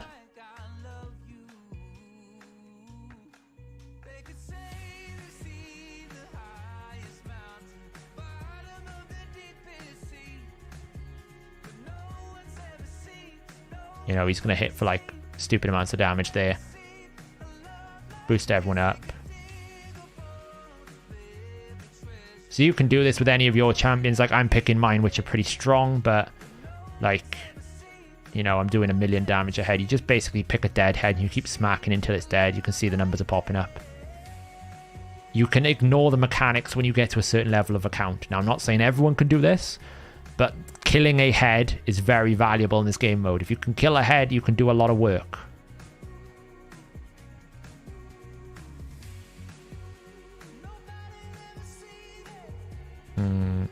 Smack this here. Eat. Boom, boom.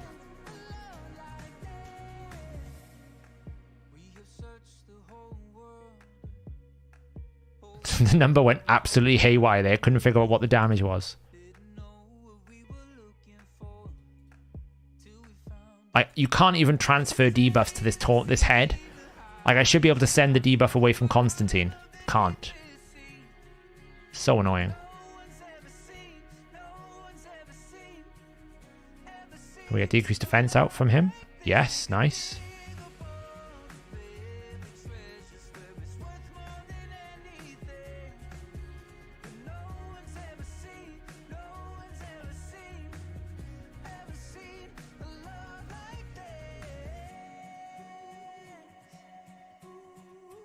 Boom, boom. But single target nuke specifically. And we're done. I'm pulling a Calvalax and Theodore, this double Lego event. You can smell it. Can you? Is that what you have to do? Do you have to smell the results out?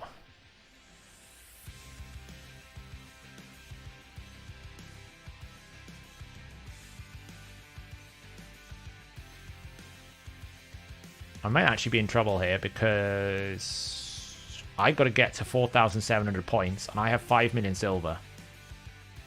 So we might need to actually quickly start focusing on what we actually need to do here, because it's like midnight and I've got none of this done yet. Place 10 debuffs in Spider's Den. That's easy to do. Let's do that quickly. 15. Take this. Pull you. Debuffs. We need debuffs. Who does debuffs here? Riho. There's one. Dark Kale. Recently used. Bogart.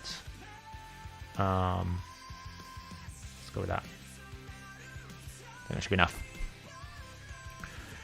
Clan Quest. Yeah, I know. Do you bother with Axiom Phenax or just damage? Mostly just damage these days. There's 5. 6, 7, 8, 9. 1, 2, 3, 4, 5, 6, 7, 8, 9, 10. One shot. Oh, nearly. One shot. No, nowhere near enough.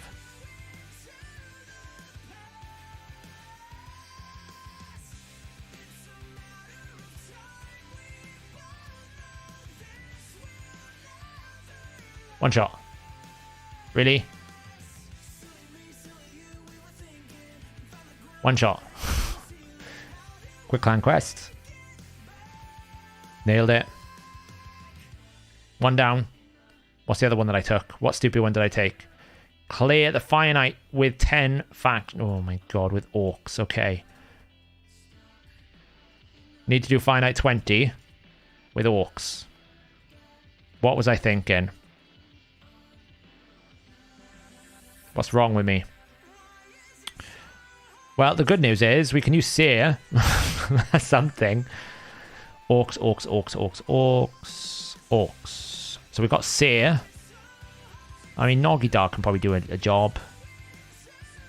Le Burger for buffs. What do I use for turn meter? Oh, there's no turn meter. He does a bit of turn meter, right? Grow Hack does turn meter.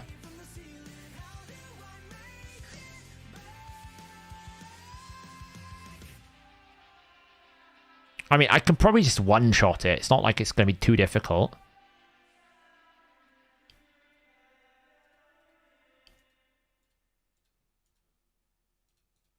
It's who do I have geared, which doesn't help either.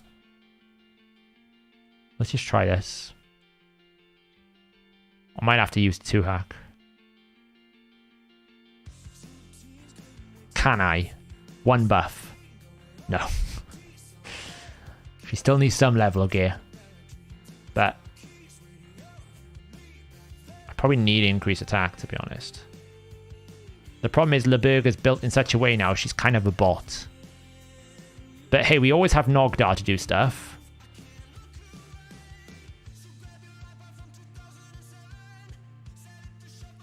What could potentially go wrong? That's a very good point. What could go wrong?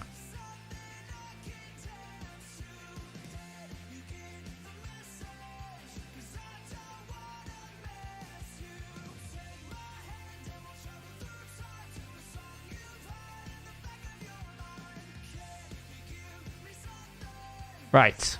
Can we actually knock this shield down and keep it down? That's the problem I'm going to have here is I don't think I've got any turn meter control. I'm not even sure I've got enough attacks here.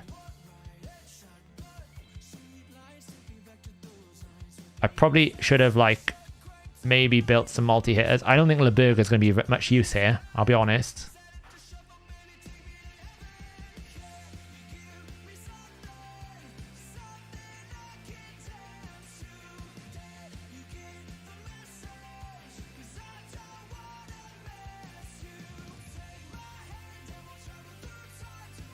What's my Seer stats? She's 329% crit damage. Lethal Savage. This is not going to work. I need more attacks. So LeBurger's coming out. Because she's just not fast. I need Orcs only. I stupidly decided to do this with Orcs only. And then I realized I don't actually have... Like, he can do something. We pop the shield. Yeah, okay. Well, this isn't going to work, is it? Yeah, it's actually because LeBurger is currently 118 speed, so it probably didn't help. Gomlock is like 216. He's not too bad. We can probably put gear on Gomlock. He's probably just lost the chest somewhere along the way.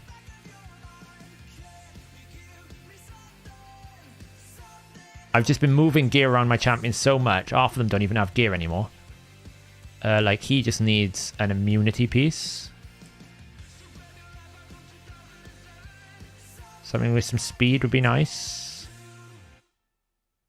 Oh, look, there's a 23 speed there. He's not having that one. He's not that good. That'll do.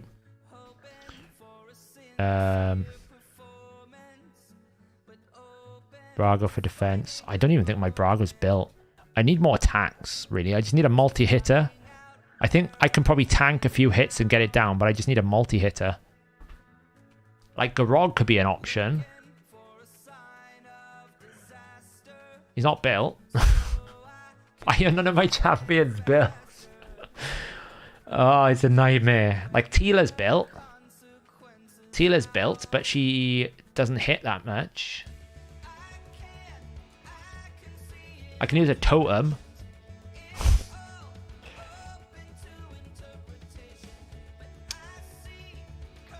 Honestly, I think it's going to have to be build the Garog.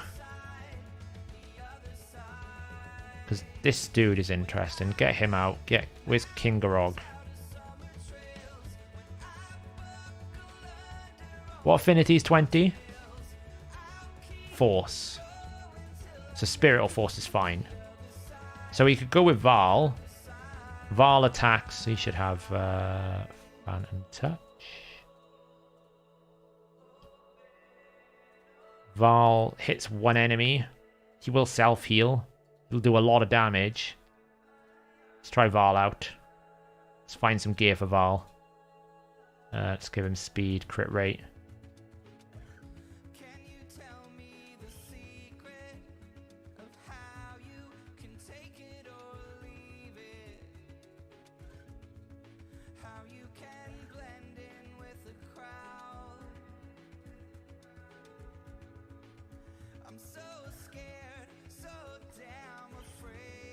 Crit damage, crit rate.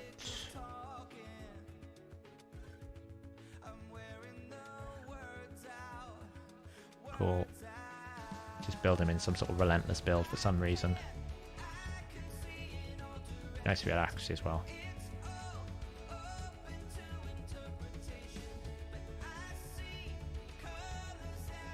Bit of everything. How much crit rates you need? 5%. So one roll.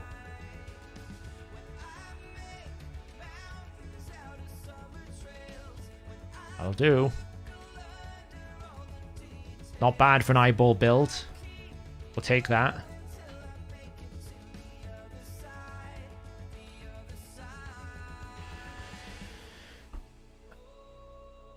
You've got it down to 5 seconds. How have you managed to get it down to 5 seconds? One buff. Do we think my Seer can one-shot this wave with one buff? One singular buff. The lame music. Well, you should just ask. I'll change it up. What do you want?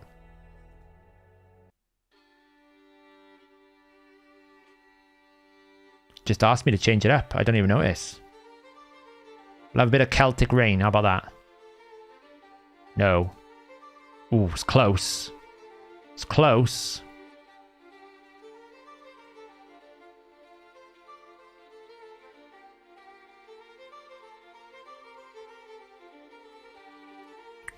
I mean, if people don't like the music, you just tell me. Like, I'm not going to notice. I'm busy doing loads of things. Like, I'm not going to take offense. If you don't want to stay because you don't like the music, just tell me to change the music. It's fine.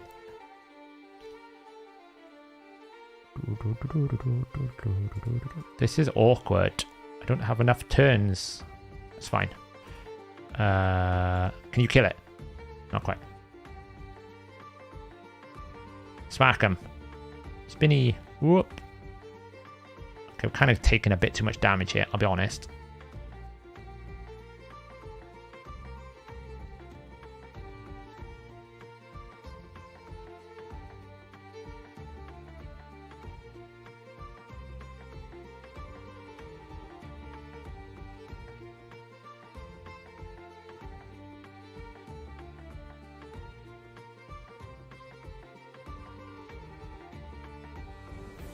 That's why Val's in the team.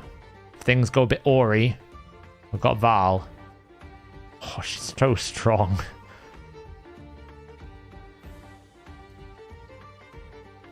Okay. So, do we have now enough attacks with Val? That's the question.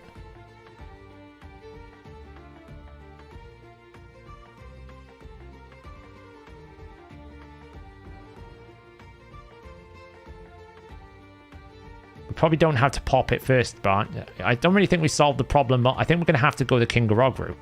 I think we need the multi-hits.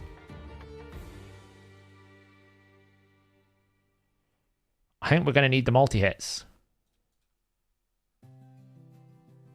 Because he's just a single hit. I didn't really think about this. I was hoping Relentless might do it.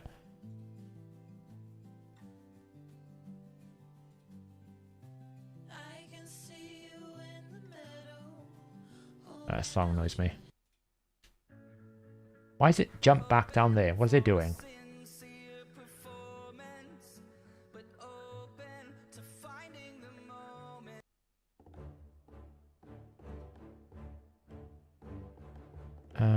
I don't think I've got enough hits even with this. It's actually quite hard, this. I suppose it doesn't help. I haven't got increased speed either, right? I mean, we're going to finally break it apart here. But it's just straight back up. Well, he's got a counterattack at least. Let's do that. We'll get 2 hits that way. Like, we've got champions with extra turn capabilities. But those champions need to actually take turns. They're not getting the relentless procs. Oh, we've knocked it down. Yeah, I mean, it's not going to work. We need multi-hits.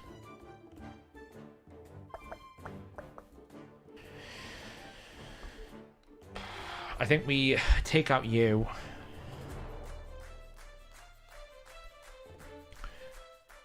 And we bring in...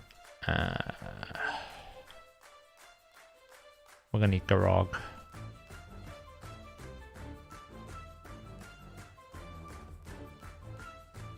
Where's Garog gone? He's down here somewhere near. There. What does he need to be built? We need speed, crit rate.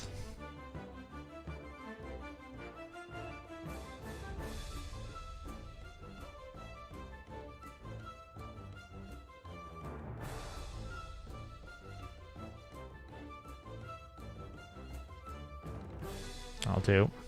He's got no speed. Wow, my attack percentage rings are pretty lame. Is he in like crit attack percentage gloves, boots or something? Yeah, it needs to be like speed. Crit rate. How much have we got here to lose? 17%.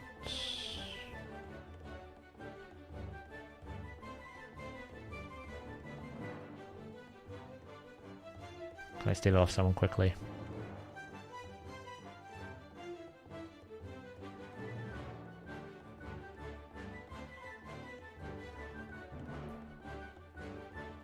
He's 181 speed. He's a bit low on crit rate, but it's fine. I think we need to use Garog here. I mean, Kreela would need to come in, but where do we like, who do we take out? I mean, we could probably... Like, he has to come out. I don't even know if Kreela's built anymore. She's a bit slow. We'll try it. You just failed your finite while my main failed an IG run. What happened is, for some reason, I thought it was a great idea I could do this. And apparently, it's not as easy as I thought. At least we've got a double hit A1 now, right? We didn't have that before.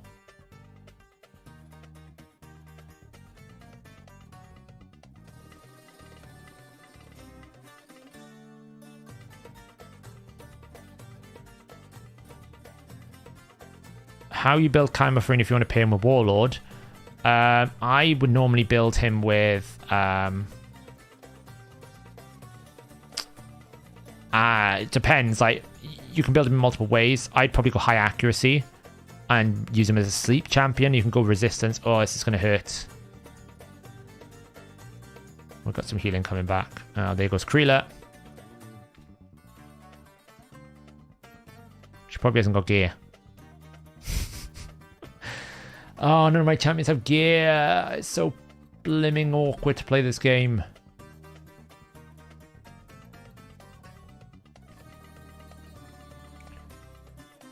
Remind me never to do this in the future.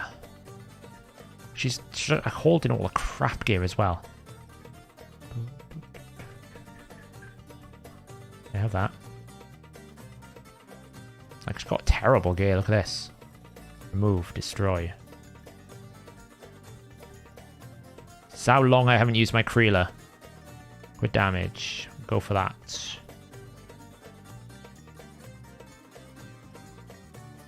Yeah, it is. I just wasn't paying attention. This gear, probably terrible, right? Soul Cell. When it eventually selects. Game. Game. Game. Oh, it's crashing. Oh, it's alive again. Well, that's like awful.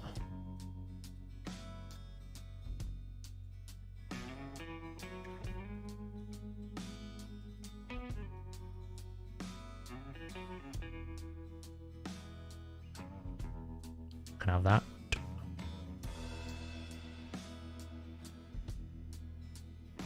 That's awful. It's so bad it's not even worth me removing to sell. That's how bad it is. I'd rather just delete it. Have that. That's like awful. Remove, destroy. What is happening? We're trying to do... Oh, we're cleansing an item. Yeah, I know. These are one of my mules that I haven't touched in a while. We need crit rate. Crit damage.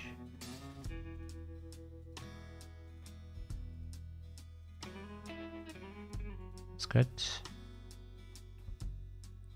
That one's alright. 108 speed, it's not the worst, not the best, it'll do. It's serviceable.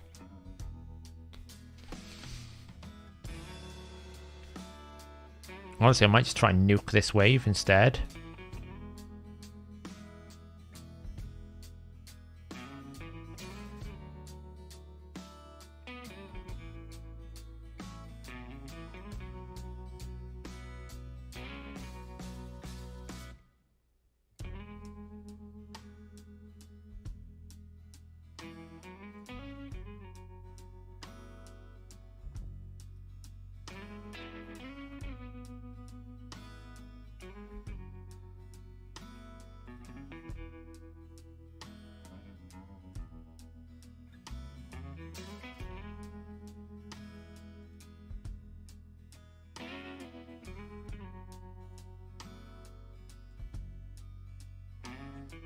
Just so I can one-shot this one.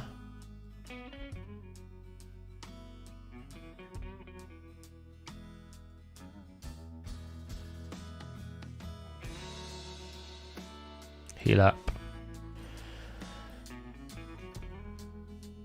And should have enough to one-shot that wave. Yeah, my Seer does hit like a truck. Right, do we have enough now to finally get this shield down in one go? Oh, now Seer is going to do all the extra turns in the world. Of course she is.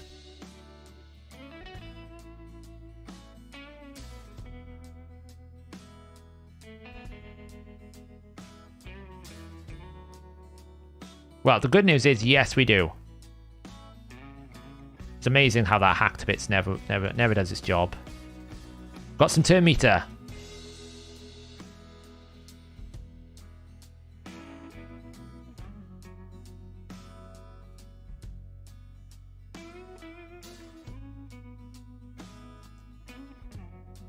I could just one-shot him, actually, because he's not got max HP.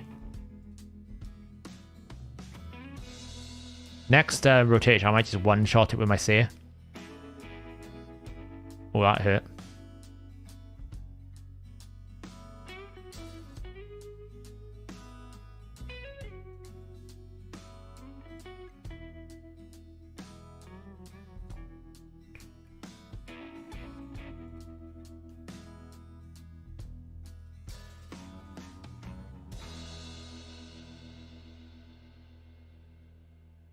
The shield. I feel I need more buffs. The speed buff is nasty.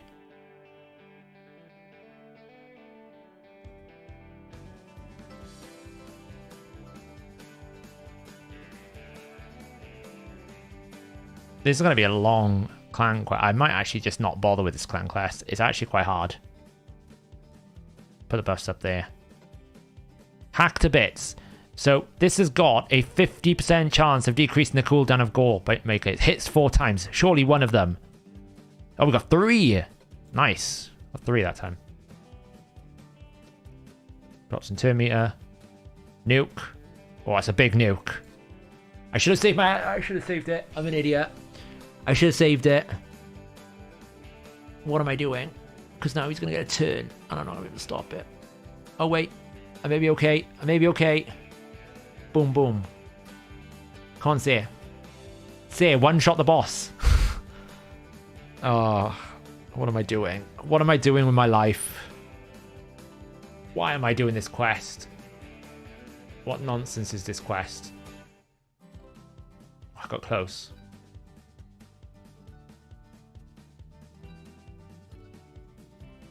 Garog was definitely the answer, though.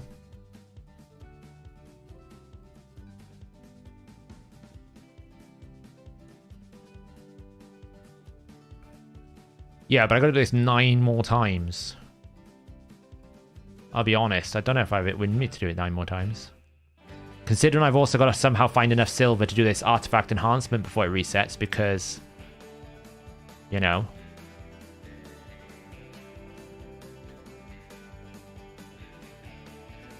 I'd do that 9 more times. It's awkward. I gotta do an artifact enhancement. I don't even know where I'm gonna get that from.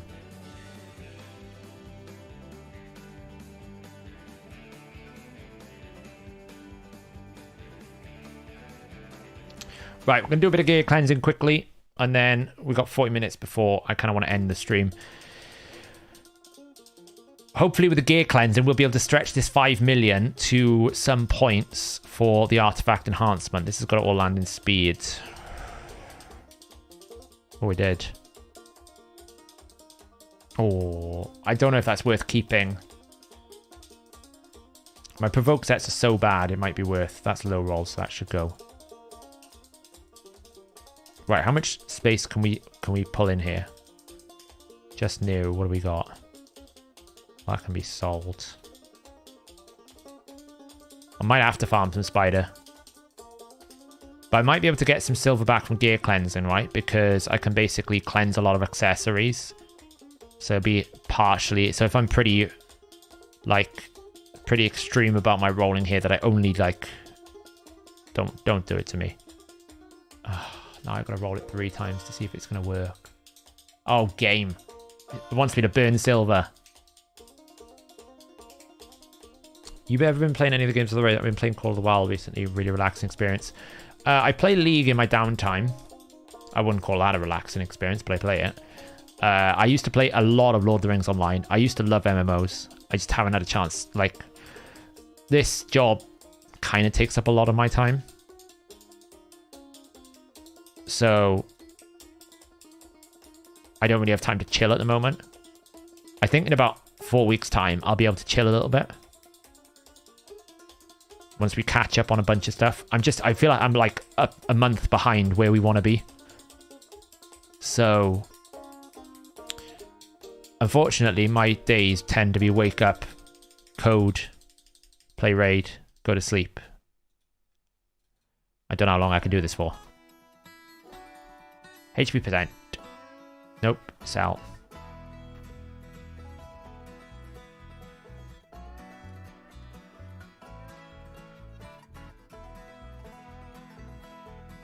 Sell.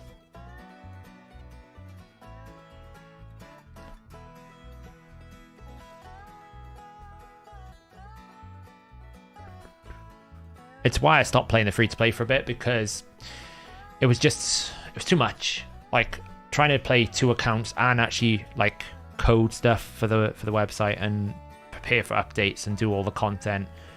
Like, it's too much to do all of it, so I had to like drop something for the time being. Yeah, I played Lotro. Yeah, I've never played World of Warcraft, but I've played hours upon hours upon hours upon hours of Lotro. Like, I probably have pumped in, like, I played it since the game first came out.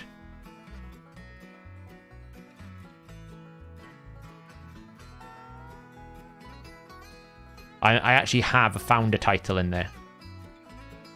I loved old school. I don't know whether I reminisce about it. It's not that Lotro is bad. I just don't have time to... It's such a big game now. It takes a long time to play that game.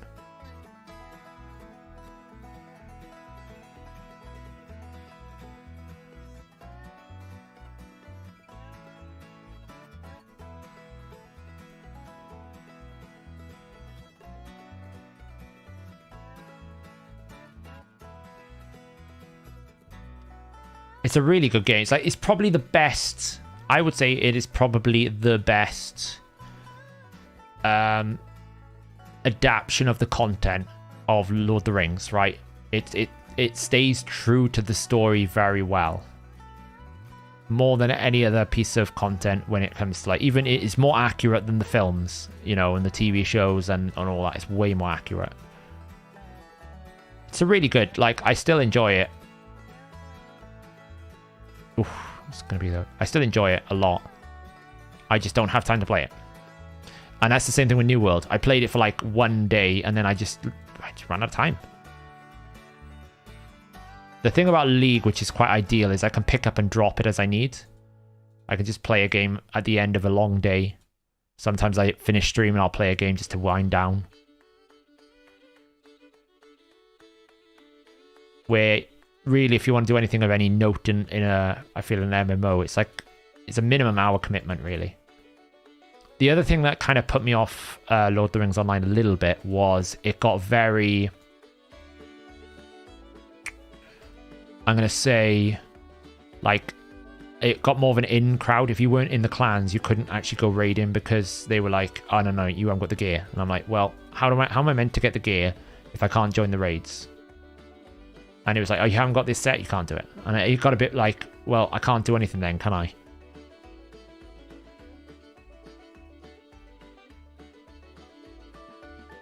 How petty are you with gear you keep? I'm being a little bit more extreme here because I haven't got the silver. So I'm trying to basically gain points whilst also selling. So unless it's like double or triple rolling, I'm kind of selling it. Like you can see, I'm double rolling. If it's like semi-half rolling, I'm selling it straight out the bat. There's probably stuff I need to keep that I should be keeping that I'm not doing. But I just don't have the luxury. Like there, it's low rolled. I don't have the luxury of the silver. And because the enhancement event finishes tonight, I have to basically get it all done. I didn't really realize like how far behind I was on it.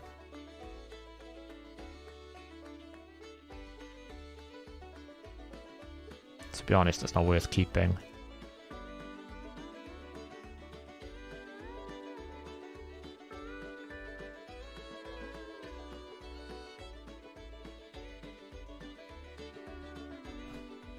Like, that's got us to chest. Oh, let's see what wonderful things we get in this chest, shall we? Like, you can see, I'm accumulating some points by basically not spending that much silver.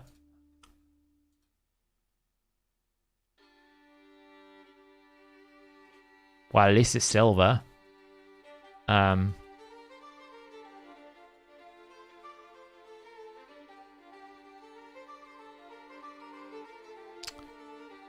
It could have been worse, right? Silver's probably the best thing for me there.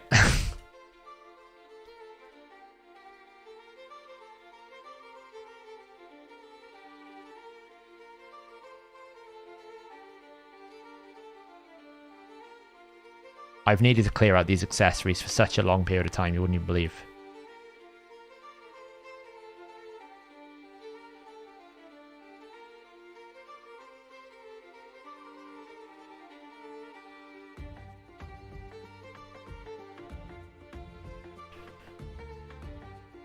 I think actually Nethral's a really good pick for him. Right, he gets a poisoner for clan boss if he wants. He gets turn meter control on waves. He gets lots of damage. You can transition him to a nuker later. Like, of all the legendaries you possibly could have got, it's a pretty good one. I'd be happy with that on the free-to-play. I really would.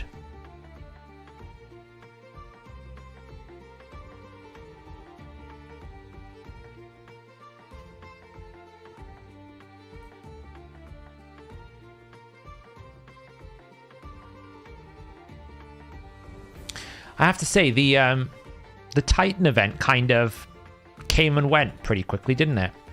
I thought they'd do some sort of like news post at least to acknowledge it was ending or something. It almost like they forgot that they had it in the game and then they just turned it off. I was like, okay. I mean, so would I, Vector. I haven't played the free to play in a while, but I gotta say, Mr. Adadithi is pretty good.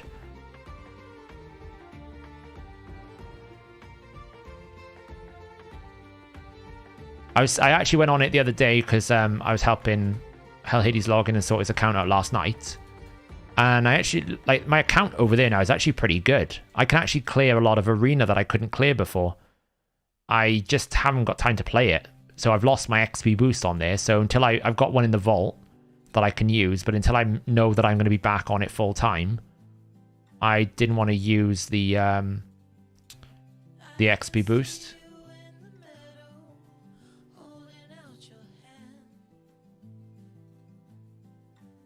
I'm having a pretty bad roll here for my luck. Normally I've rolled something triple roll by now. Normally you guys in stream are like, oh my god, like, create the luck. I'm dodging all the priority rolls, which in essence is good because I'd have to triple roll it. But at the same time I'm like, oh, it'd be nice if I rolled something good.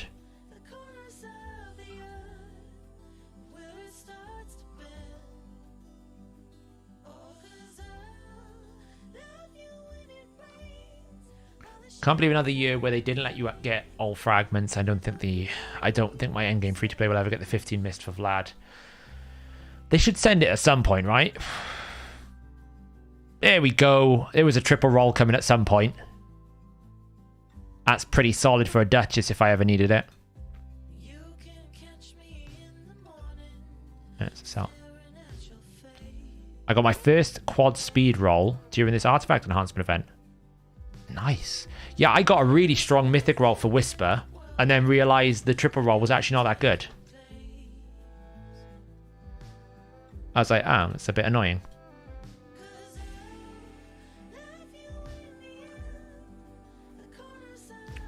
We're running out of silver again.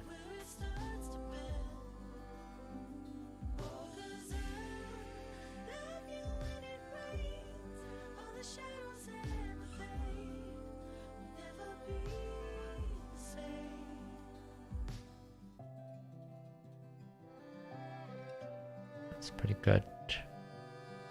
Should take a 12. We might be having to yeet some clan gold. Oh, hey, it's another triple roll. The luck's turning. Let's get rid of that. It's 5 stars, 5 stars, 5 star.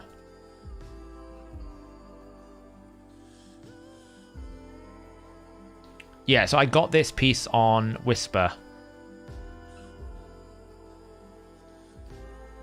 The only mythic piece that I've really used so far.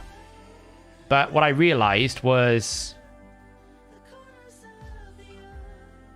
was it that piece? Yeah, so I got this piece and I was like, oh, it's really good. It's mythic, it's a triple roll, it's an improvement. So I did get 42 accuracy, but I only gained 7 attack, even though one's a double roll and the other one's a triple roll. How insane is that? Like, literally, the difference is 2. 2 attack. It just goes to show that roll ranges is as important as the quantity of rolls, if not more. Is Lydia worth going for? Absolutely. Lydia is a champion you should 100% get. She has the only passive in the game that can deny a revive and then take a turn. She's the only champion in the game that can actually revive from block revive as well. So she has utility even if you don't need her as a debuffer in PvE. So they will give out, they won't do new old fusions, but they'll give out fragments or something for it. So I was crazy. It's still good because I get 42 accuracy that I didn't have before. So the stat priorities is an improvement of an attack, and I also get more accuracy. I just was expecting a triple roll to have more attack than that, but there you go. Things you learn.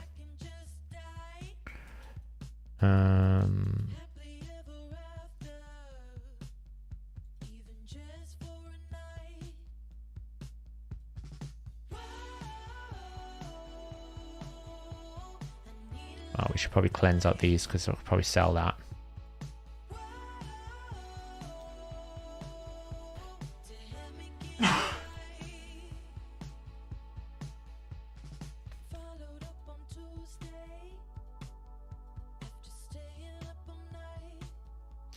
You say that, Dead Space, but it depends on, like, the thing you tend to find with the new factions are the epics are much stronger than the old style epics, right? Ruella and Dithey will hard carry any faction wars. Those two together. Nia can protect your team. Kellen is really strong. So all you have to do is, like, they'll throw times 10s at you for these champions. You'll pick them up. Like when Shadowkin came out, I could pretty much auto it. And it'll be the same for Shadowkin. For the Sylvan Watchers. Now, it's not to say that you know, I'm saying you have all these champions. I'm just saying the epics tend to be much stronger than normal ones. So you're more likely to be able to instant clear it. Yeah, Ornn can solo a lot of the content. I've not kept a single piece of this yet. I'll be honest. I'm struggling with it.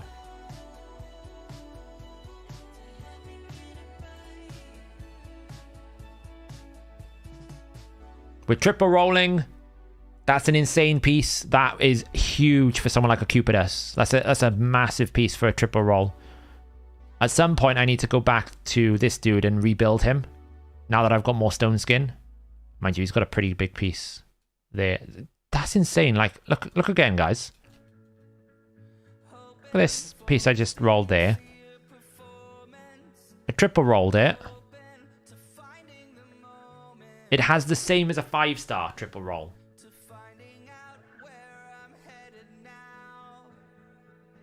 See a Vector. Roll ranges are massively important. It's got exactly the same as a 5-star piece. Because one's low rolled and one's high roll, right? Because technically I should be able to get 7 times 4. The highest I could get there is 28%. The lowest I can get is 20%. So it's literally gone nearest the lowest it possibly can go. Well, keeping 5-star when you can quad roll it is worth it. But there is a, like, so for Cupidus, a 5-star shield is actually not that much of a problem because yes, you lose a bit of defense, but you don't really care. Losing attack on a 5-star weapon is big. Losing 10% attack is big. Losing crit damage is big. Shield, not so much a problem if it high rolled. It just depends on the way the rolls fall.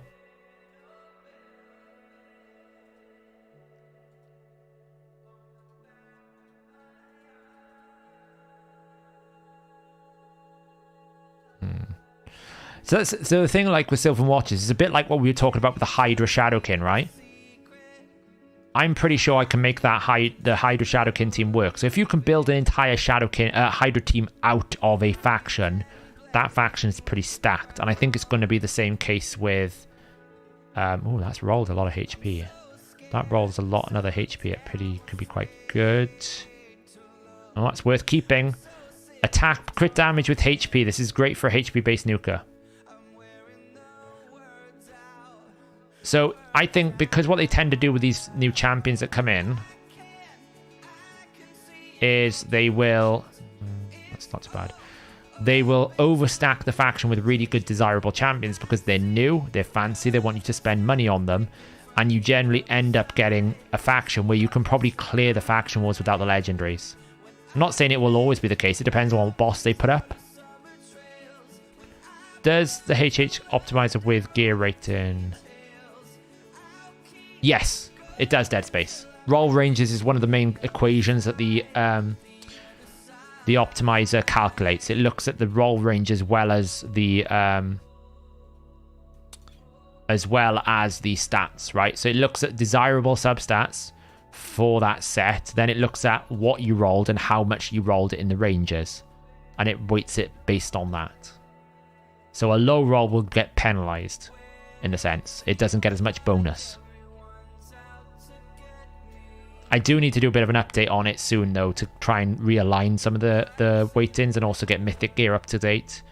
It's been a bit neglected, but that's purely because I have been, as I said, like I feel like a broken record. It reminded me that this last stream when you guys are like, oh, you keep saying this is on the backlog. Your backlog must be huge, and like it kind of is at the moment. Everything we want to do, it's all exciting, but it's one of those things. It takes a bit of time. Once we get the components in place, we'll be able to push on. But we've got some crazy ideas that we want to do. It's just finding time to do it all. Let's get a bit of...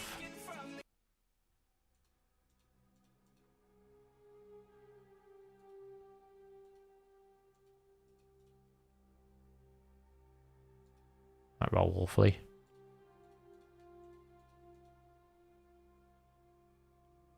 The boss with the ignore defense on A1 is so hard.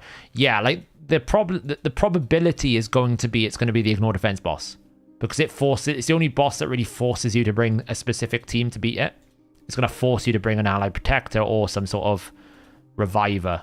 That's why I think the new epic they added that revives is important. Because you might need it. Hey, a triple roll! It kind of low rolled though, right? What was that? 6, 12, 18, 24. It's not too bad actually. It's only 2 from the high. We'll take that. Another triple roll in the bank.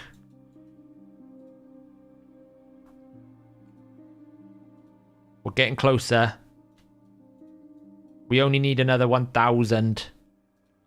I've managed to stretch like 4 million silver to 1,000 points. Less, right? I've started at 277. I'm at 37. So a million, like a couple of million silver has got me like 1,000 points, which is not bad.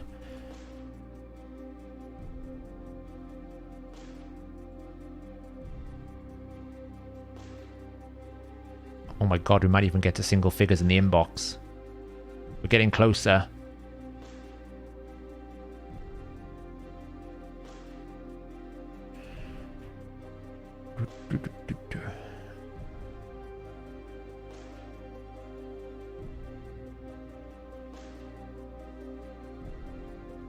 They might even put new champions up instead of Valk waves, right? We saw some of the new champions being put in the new hard mode dungeon waves. Yeah, with gear cleansing, it's happening. I'm deleting stuff. It's amazing. And I'm having to do it quite brutally because I just don't have the silver to be like even remotely like careful about what I keep.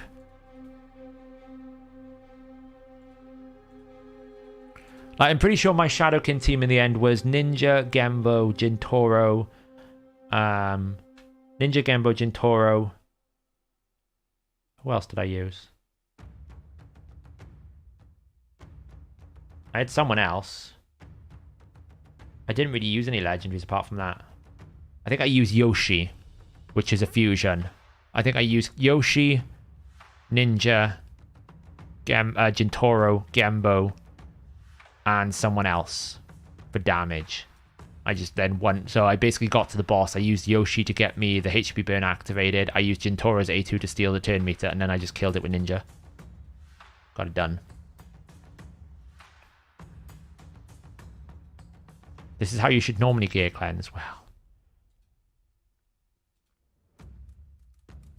Oh no, they'll copy paste it. What I meant is they can, like, literally all they do is they just change the IDs. It's not like it's that much work. They'll put the IDs in and keep the modifiers. It'd be fine. Accuracy. It's rolled accuracy. That's a keeper. We're running down to the million silver here. That's actually the worst possible rolls it could get for that.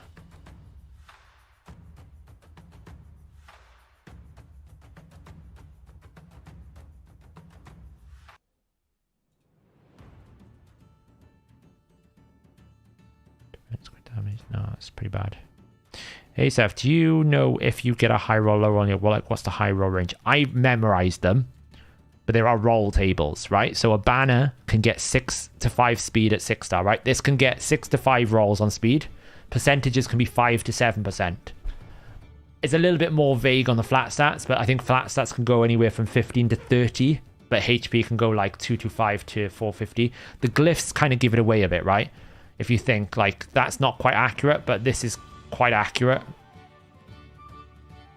Especially these kind of give it away a little bit in terms of the roll range. They're I'm not saying follow the glyphs. The glyphs are not accurate, but I have roll tables that I've memorized because I've data mined it from the game, right? So I kind of know these things off the top of my head.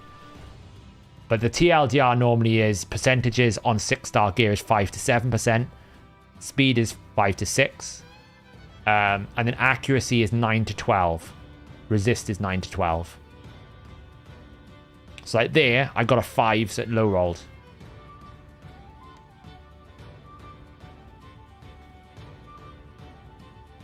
Rathmatab was a guaranteed champion summons. It was weird. They randomly added him in one day in the middle of the week and nobody really knew why. He just appeared out of thin air.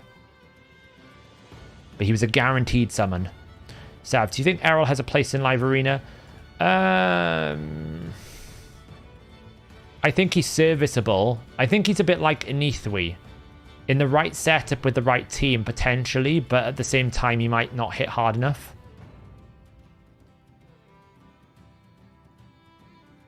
He hits hard, but he doesn't hit hard. Like, he doesn't hit Heffrack Jorgid hard, right? He doesn't hit Baron hard. Yeah, so, like, one of the things I want to add into the optimizer is a quick indicator that shows you, like, roll efficiency. So it kind of shows you, okay, you've got triple roll with 20%. How much of a percentage of the total are you at? Like, are you 50% efficient, 70% efficient? So you can quickly then hopefully identify the double roll pieces that are worse than your other double roll pieces. And actually do, like, gap analysis as well in terms of, like, determining if you've got, like, the words are coming to my mind, like determining if you've got, like, not enough attack percentage rings for a particular faction or not enough crit damage amulets for a particular faction. You have, how many rings have you got that are HP percentage with HP flat? How many like amulets have you got that have got accuracy on it? How many double roll banners for specific types of banners do you have in a faction? That kind of gap analysis, I think, is very valuable because it's quite easy to hold lots of jewelry, hold lots of accessories, and you're going, I got loads of it, and then you come along a faction, you're, good lord, I've got like one defensive ring that's of any value. It's easy to do. I do it all the time. All the time.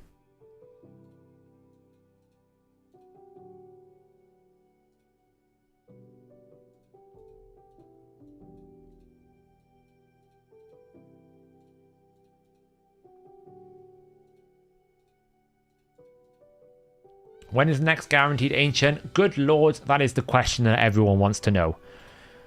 The more pressing question isn't when's the next guaranteed ancient. It's probably when is there going to be a next guaranteed ancient? Is like there any form of guaranteed ancient coming? Because it doesn't appear to be, from what I can tell. Is there any data in the client about next faction? Well, there's already a faction not released in the game code called the Coven of Magi, which has been in the game since like forever. The Sylvan Watchers were renamed from their original name. They weren't called Sylvan Watchers, they were called Naziran Elves. So they've kind of carried some of the lore across, because obviously they protect the woodland of Nazira. But they were called the Naziran Elves, and they were renamed to Sylvan Watchers. So the Coven of Magi still exists. There's a banner for them. Whether or not we actually get them, well, that's the million-dollar question, right? But if they do a faction, I don't think it'll be for a while. I think it'll be at least 6 months.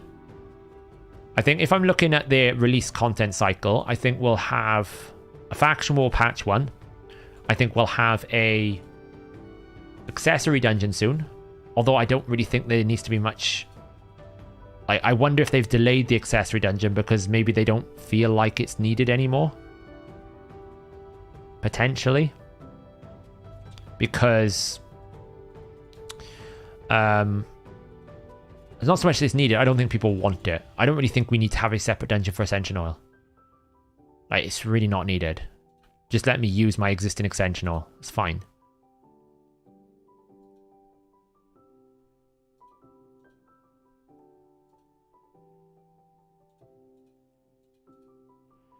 Am I pulling for the 1+1? I probably am not. I'm really hesitant to it. Like, there's nothing around it. Like, we're in the middle of a fusion. I might need those ancient shards for the champion chase. Because maybe the champion chase has got something good. Maybe they're going to, like, do a guaranteed ancient. I just don't see, right now, any value in doing a 1+1. Because I'll probably get 2 legendary champions I don't want. It's the difficulty of my account. I need very specific champions. Anything that is less than those specific champions are almost a waste of shards. It becomes a point when you get like a semi-end game account like this, where basically, unless you get the perfect outcome, any other outcome is less desirable. Because my faction guardians are filling up bit by bit. Unless it's a +4 of a champion that I really want, empowerment requires so many bonus ones, you're just not going to get there. I'm running out of space here. Attack, that's pretty poor. These are some of the rings that I probably accidentally kept because the game lagged on me, because I wouldn't have kept any of these pieces. That's okay, because it's got speed.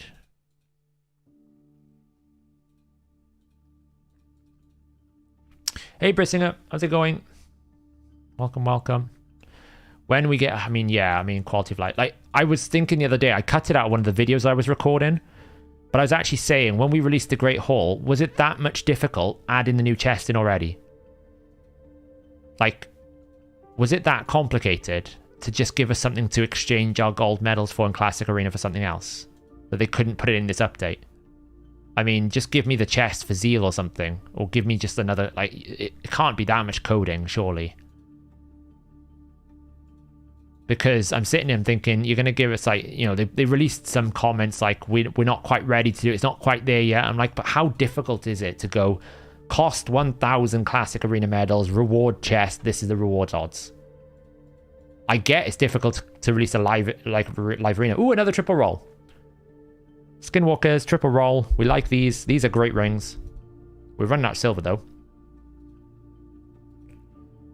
You know, I just don't think it's that difficult to go press button, exchange for gold medals, give chest configuration. Like,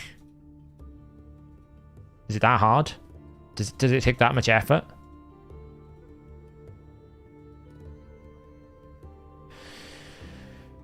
I hope Michinaki is a more common way. The only thing about the Michinaki way to do it is it heavily penalizes ignore ancient shards. You just don't get enough value from it. Like, so difficult. You get so little value from those ancient shards on the summon rush that it becomes a bit of a joke.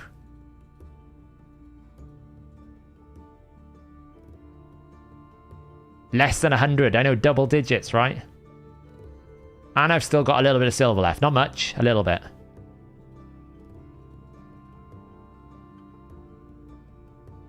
Well, that's good. Oh, it's not so good now, but we'll keep it anyway. We've invested too much silver.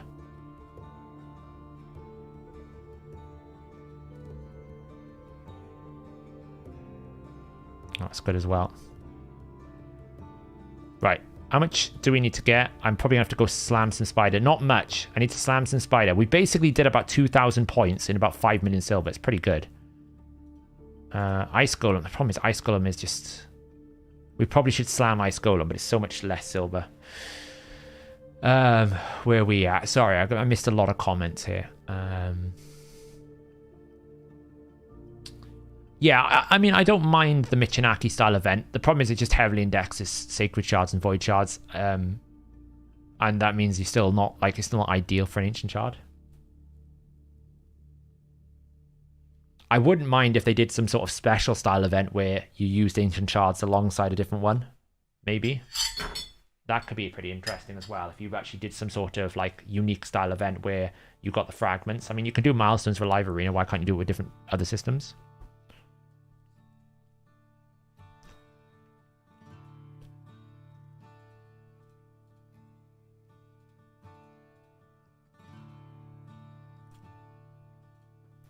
Keeping attack. Yeah, so basically, Gore, I try to maintain one attack amulet with triple roll accuracy on every single faction. I'm not there yet, right? So I'll probably go through at some point, go and look at all my attack amulets with accuracy substats, and if they don't have an accuracy substat, I'll sell them. But I'm trying to keep one for every faction in case there's a good bomb champion that comes out at some point. You never know.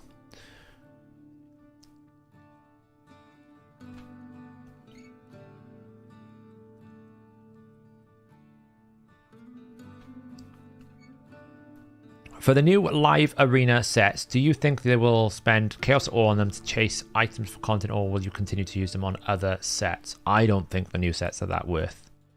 Like, I still think Reflex is better, because if you want the Reflex proc, then you're not going to want to sacrifice 10%. It's the Instinct problem all over again, right? Instinct set, the reason why nobody uses Instinct set is, if you want speed, why would you sacrifice 12% speed? And if you want Ignore Defense, why would you sacrifice 5% Ignore Defense? you're kind of trading off something, so you're getting worse of everything. And I think it's exactly the same problem with reflex. You get 12% speed, which is cool, but I would just want the 10% chance to roll the reflex and I'll find the speed elsewhere. You think 12% speed is like 6 speed? I can find 1 extra speed roll. I can't find the 10% extra. So I don't think many people are going to want the impulse set. But I do think the zeal, people might want to keep one or two good zeal sets. But again, there's very few champions that zeal pays off for. You're talking, I think the best one it's going to be on is Shamael. Shamael will love zeal. He's probably the only champion that I can think of that would love zeal. Because he's the only champion that predominantly deals damage with 100% ignore defense.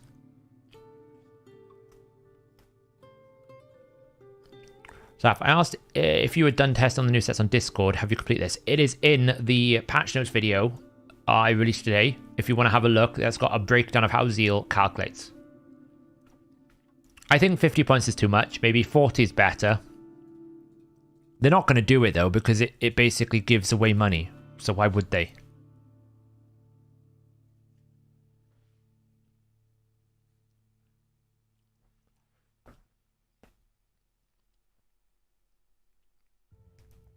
This isn't faster than like double tiered or triple Carvelax Swift Cut, but if you haven't got the double tiered ores, it's pretty close.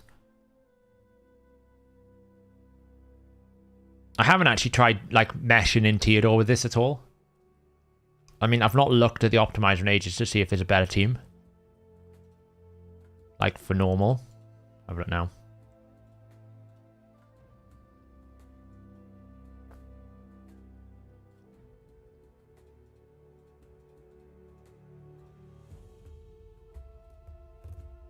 There's a 33 team that's apparently tiered or solo. I would imagine that's a bug, right? There's no way he did that in 33 seconds. Yeah, tiered or is not showing up as the fastest teams for me. The fastest team is the team I'm running, which happens to be my team, actually. I've beaten anyone else's by by like 5 seconds.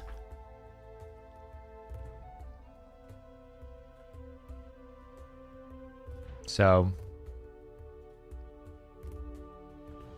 yeah, if you don't have Calvalax, Theodore... do you know what? I'm actually really surprised how little I'm using Theodore. I've yet to put him in any team. And it's probably just because I haven't put any focus into it, but I literally haven't put him in any team.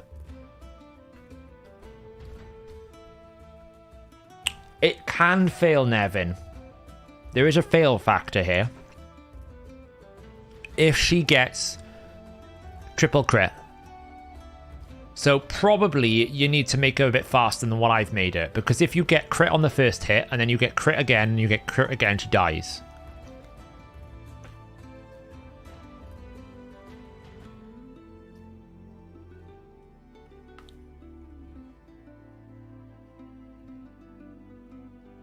Yeah, if you say I can't one-shot the wave, just bring a decreased defense and weaken champ, or decreased defense champ, right?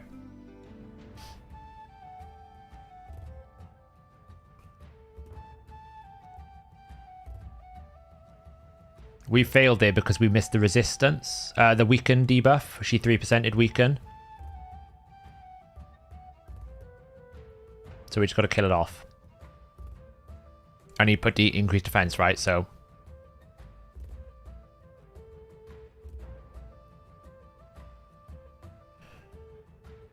but you just set the AI to make sure it doesn't matter. So even if we do get a bit of bad RNG there, we're still okay. And then once you get to the boss, you just basically machine gun. I call it like the machine gun build because she literally just like brr, poison, brr, poison. Yes, it works because Ice Golem cannot activate his passive when you do poison or HP burn. Or Brimstone either. Brimstone works as well. Damn, I should have kept that piece. That was dumb. So it works because the only way you can activate his passive is by doing direct damage, whereas Iron Twins is not the same. Iron Twins, you can activate his passive with poison, with burns, with anything, right? It's just one of those things. The only thing that doesn't activate Iron Twins' passive is the Geomancer passive. For some crazy reason. Nobody really knows why. Yeah, Whisper does, but the problem with Whisper is she also does a lot of damage on her A1 and her A3 Galnar, so... you get the value and zeal on the A2, but not the A3 and the A1s. If all you want to do is A2 once, then it's fine. But 9 times out of 10, you want A3 and A1, so it doesn't pay you. Oh, resets come in. That's why we're lagging. Live arena's open. Good lord, do I even want to enter that realm? You finished the artifact enhancement. Did you do the whole thing or just the rear?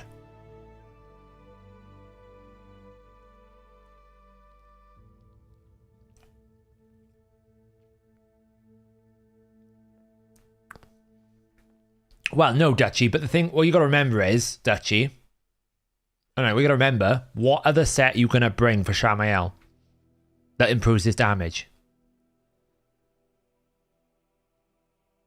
Because you can't bring Savage Cruel because he's already ignoring 100% defense. It doesn't benefit you.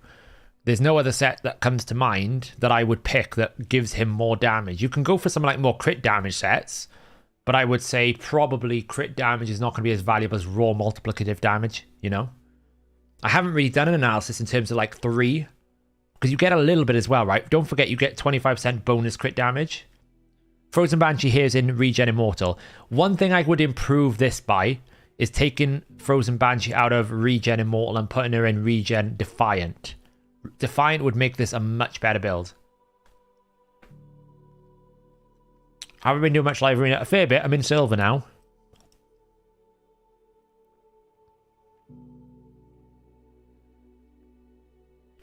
So, Nevin, if you can't clear the waves, swap the Archmage helmet out for a Lydia or someone of that nature. It won't be as quick. You'll lose 10 seconds, but you'll get there then. It's because you don't have any decreased defense or weaken. You should be able to clear it with decreased defense and weaken.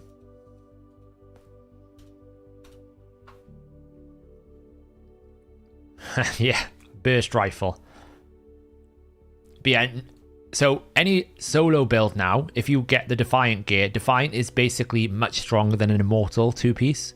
You're better off getting Defiant gear because pretty much all the AoE content is AoE damage, right? The damage she takes here is AoE. There's an AoE. So if I can reduce that AoE by 15%, that probably means she won't die. That gives her like 40,000 EHP, I would have thought.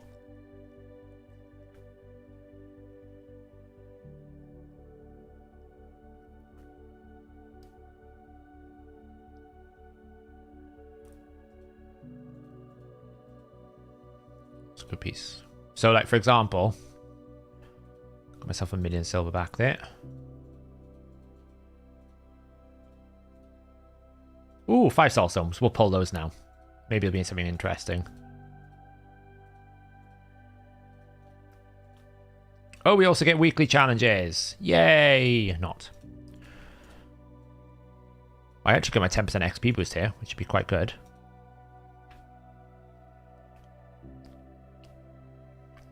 You lost your Theodore on. Well, they are kind of difficult to kill. I actually need to spend some of these Magic Steel. I'm running out. We're climbing. We're climbing. We're getting there. What do we got on the soul market? Garog, Bellinor, Leo. Another Leo soul that I don't have a champion for game. Tagoa. What are we going to get then? Let's pull them. It's a rare. It's trash. Oh, it's actually a soul bond. It's not that bad. What are your thoughts on Corrigar Deathbell? Corrigar is a really, really strong ally protector. Like, he's really good for Hydra as well. A 3-star Orogrim. We're getting high star ratings. I really rate Corrigar. If I pulled Corrigar my free-to-play, I'd be loving life. His passive is incredibly strong. It's like Iron Braga on steroids. Oh, another epic. These are not the champions I want.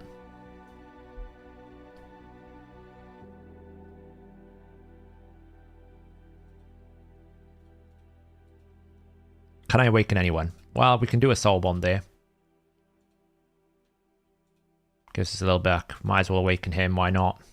I've got into the habit now that I just randomly awaken people because, to be honest, selling the soul is not that worth.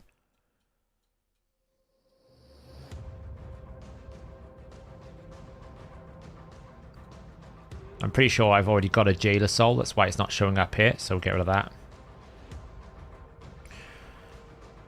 I still have like the 3-star goon should go. I have a large collection of souls. It's not good. Before I did the soul summoning video, I just basically I awakened a bunch of champions. So right now in my roster, I currently have, let's see, awakening rank. I have 184 awakened champions of different awakening tiers. I just figured a 1-star soul is better than nothing.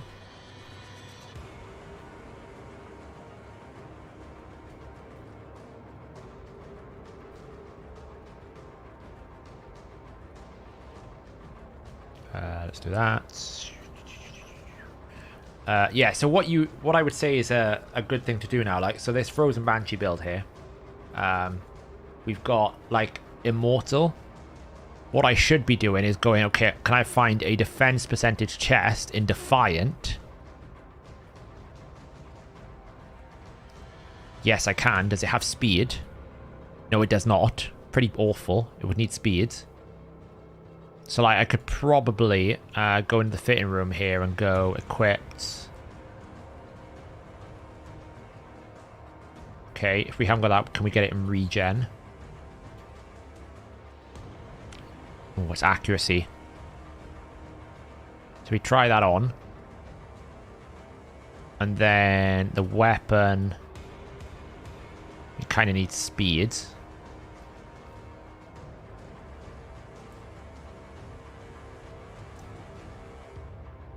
It's 15, 10, 17. Probably that one is fine. And then probably we just need to find something in these pieces here. What do we got going on? Like, we can afford to lose some resistance. We'd want to lift the speed up a bit.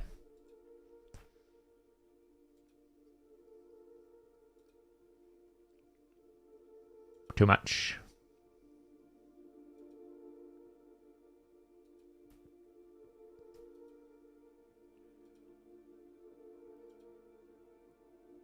That gives us basically 2 more speed, is nothing. 4 more speed. 4 more speed. The other option is we look at a speed boot.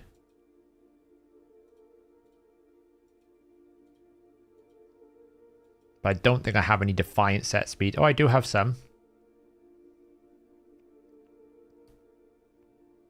But I think our boots is an HP percentage right now. So actually we'd want to have like a HP percentage boot in Defiant. With speed. Actually quite hard. So that would have to stay. So HP percentage probably here.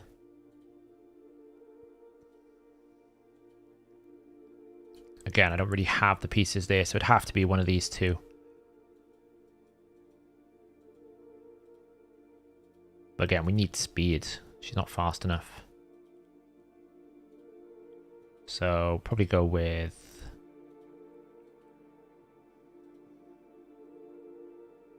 That was a pretty interesting trade-off.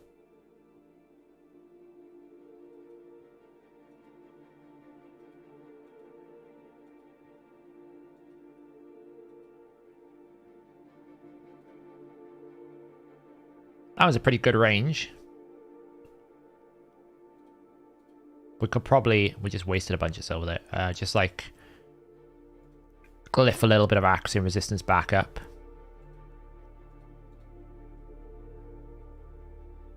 Throw a speed on there.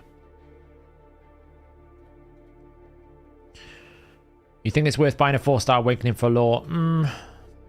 I mean, yes, because we can't really farm finite hard at the moment. So probably. So this build now that we've got Defiant is 15% less damage from AoE attacks. You'll find now she takes a lot less damage. She'll be a lot safer now. She should be. How many 6-star Awakenings? Not that many. Let's have a look. Currently I have 5 6-star Awakening champions, which is Seer, Doom Priest, Seeker, Boltsmith, and Roxanne. In terms of 5 to 6, I got 15. So I got Vlad, Baron, Kantra, Seer, Doom Priest, Seeker, Maneater, Alika, Erenaris, Franox, Boltsmith, Frozen Banshee, Elhain, Fulgur, and Roxanne. Like, look how much less damage she's going to take here now. We'll do a couple of runs so I can show you. Like, Defiant gear is so strong. Can't tell it enough. Is there an easy weekly to do that you might be able to pick up silver from Forge Pass? I was going to have a look at that now, actually, Court. I'm never sold. Soul was always holding up for them. Better. Yeah, I mean, I generally awaken a champion to 1-star now and then just keep the rest. Like, that was a full crit. She was taking 30k non-crits. She's now taking 30k crits. And she's taking like 16,000 non-crits. She took 2 crits back to back. It's better than so basically, if you've got a regen build, you're better off going Defiant than you are Immortal. It's more effective HP. It's safer. That accounts for Sand Devil as well. If you're running a Sand Devil team with Aniri, regen, Defiant. Pulled Akimtum in the Summon Rush, maxed him in the training today, and found Soul in the shop for him. Life is good. That is good. I need to do more with my Akimtums. I just haven't had time.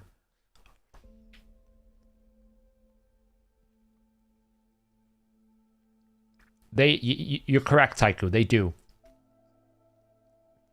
One of the biggest things that the Hydra bug showed was there was a mismatch in coding that needed to be corrected, and they didn't correct it. They avoided it. They just went back to what it was before. That Defiant set now has probably made this 100% safe, where before it was a bit ropey.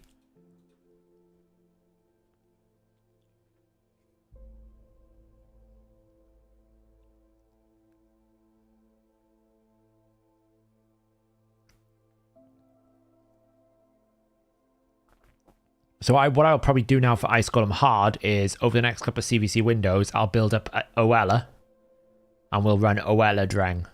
I think is a good duo.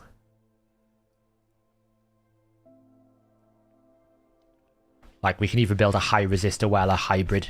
Like, we could even go super high resist tanky Oella hybrid build for live arena, because you get the increased resistance, and that might like throw people off. Could be interesting.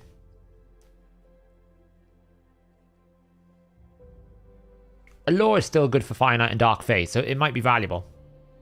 And to be honest, legendary 6-star split souls from the market are so expensive. Like, I have not farmed enough tier 2 essence to be able to buy one. But I have bought 2 of the epics because I just feel like they're more accessible. I can get more done with it. I probably, if I'd not spent a single tier 2 essence, I'd have enough now to buy my Baron 6-star soul. But in that meantime, I've been able to 6-star Seer, I've been able to 5-star Alika, I've been able to 5-star someone else. It's much better. I'll show the build now after this run, and then I need to get that gear cleanse finished. Then probably finish the stream, because we've been at it for 5 hours and it's 1 in the morning here.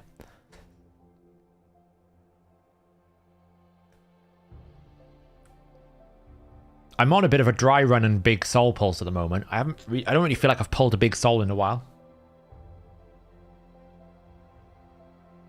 Like, this Defiant change is huge. Look how much tankier she is. Look at the difference. Like, she's barely falling below 25% HP. You can visibly see the set. Like, that's a full crit, and she's like, oh no, it's easy, peace. Do you think a 5-star soul on Ninja is worth it? 5-star, what soul have you got on Ninja?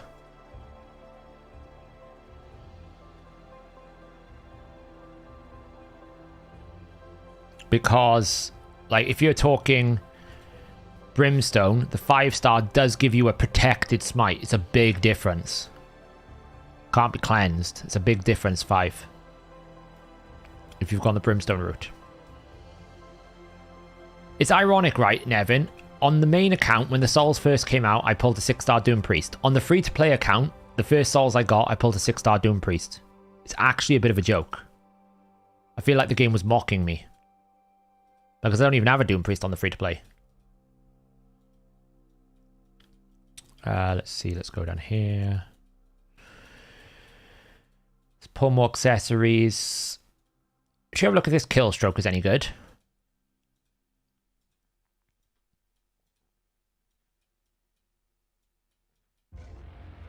You know, I've got Defiant pieces ready in my inventory to actually process, but, you know, time and all.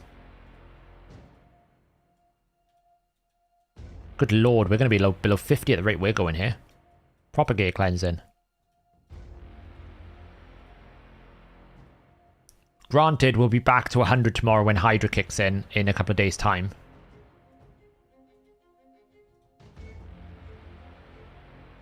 Ooh, that's good. That's not so good. 12, 24, 36. It's kind of mid-rolled. Free-to-play pulled a 5-star Baron and a 2-star Crizia. I'm guessing the free-to-play doesn't have a 5-star Baron and a 2-star Crizia, right? HP Burning Arena. Honestly. I can't believe they actually reworked it. Yeah, so like a 5-star Ninja Brimstone is worth it because you do get a lot for that 5-star. You do get a lot for the 5-star. Because you get the 30% extra chance to place it. And you also get the protected debuff so it can't be removed. Like my Cantra with a 5-star always places Brimstone when I want her to. It never misses because it's a double hit chance and it's a chance on each one. So having a 5-star makes a huge difference. Sure, you still need accuracy, but you need accuracy for Ninja anyway, right? So what does it matter? Right, what do we got here? Any good pieces? That's kind of lame.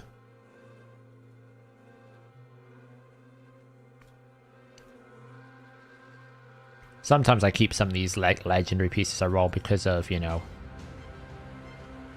that capability. Sometimes it's nice to have a bit of weird build. It's got to roll accuracy or resistance, otherwise it's trash. Oh, it's rolled resistance. We're running out of silver. It's kind of trash to roll flat attack.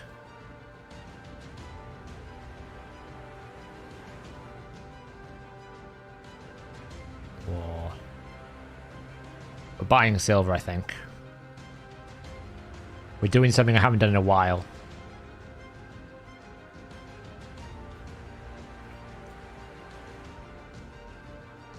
Burn some clan golfer for some silver because we're so low.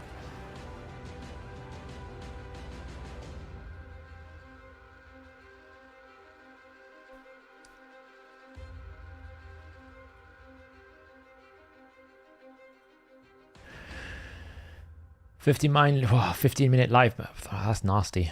Does 5 and 6 require accuracy? 5 requires accuracy, 6 does not, Chris. At 5, you get a protected debuff, so it can't be removed or transferred or anything like that. At 6 die, it's guaranteed.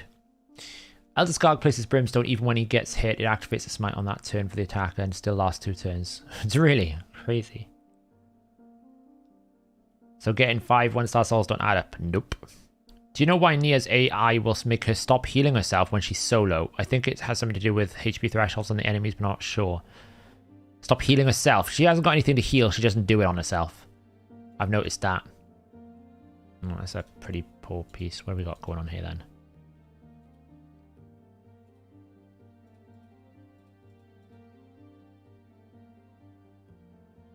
I mean... It's kind of lame.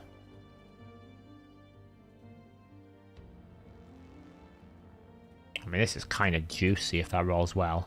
Crit rate. It's not bad. Keep that. It's a bit all over the place, but it's fine. Is it double roll or is it sell? It's a sell. You can force her to do it in AI, but I don't think she does it unless she has someone to heal, basically. If she's low HP, she should do it on herself, I guess, but maybe she doesn't do it on herself.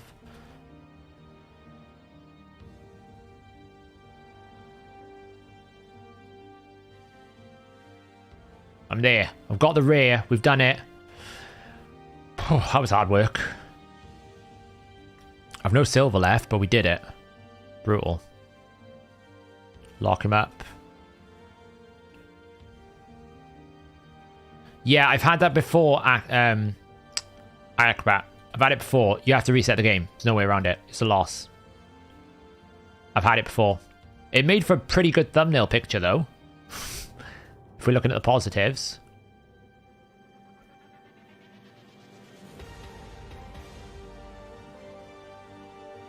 Okay, so...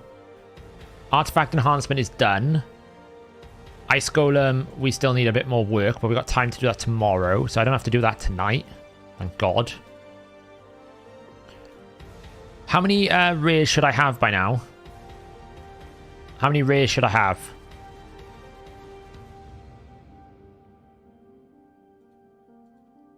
Anyone able to tell me off the top of the head? 7 include Ice Golem, so 6 basically, right? Oops. I think I have 7. 5, 6. You're all over the place, guys. 2 new members. Who did I miss as a member? Did someone become a member and I missed you? Whoever it is, I'm sorry. I think I missed it. I know it was, I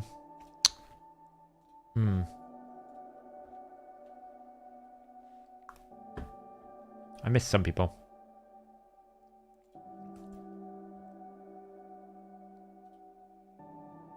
No, I don't use that.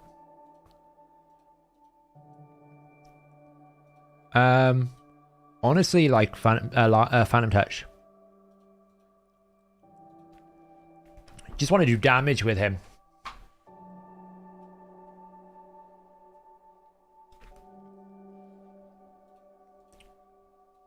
Yeah, I think I caught someone. I didn't see the second one, so someone else must become a member.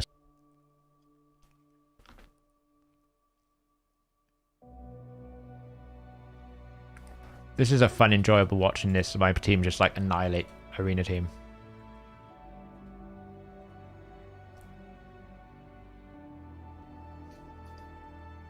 Annihilate.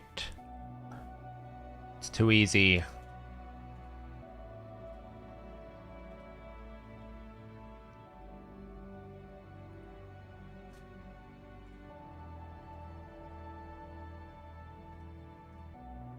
Let's see. Champions, Margrave.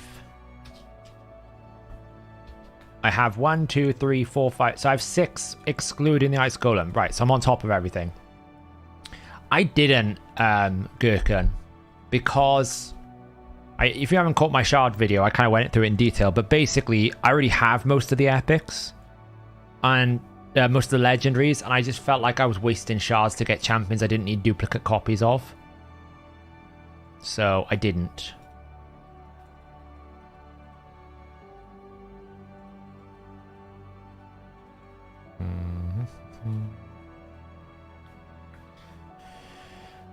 I am doing an all Shadowkin Hydra team. I need to get back to doing it. I'm not going to be doing it tonight, but I do need to go back to getting to do it. I just need to check where I got to with Michinaki on his masteries, and then I need to actually figure out whether or not I can actually make the team work. I might have to drop one Shadowkin to make it stable, though. I don't know. Right now, it doesn't really have a solution for the Mischief Head, nor does it have a solution for the... it doesn't have a very good solution for the Decay Head. It also doesn't have a very good solution for the Torment Head, which is a bit of a problem.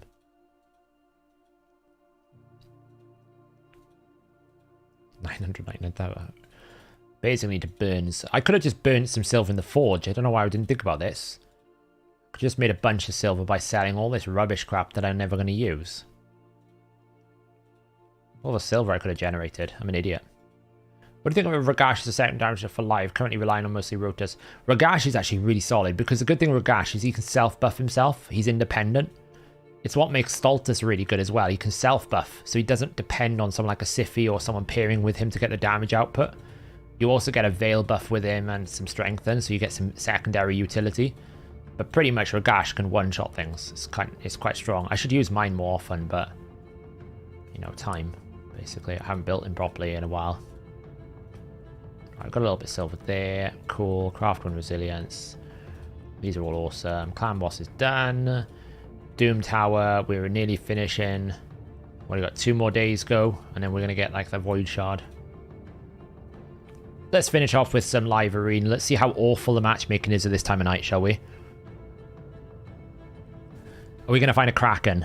We're going to fight on the glorified altar of Oreos. Now that I've seen it, I cannot unsee it. It is a giant Oreo that we fight upon. This platform. Oh, that's a great start. It's an awful... Wonder how bad the matchmaking is going to be tonight. Great start. Adrenal. Rip. Get ready for it, guys. This is going to be fun. How many +4s? Are we going to get +8 before we get the first 2 picks out?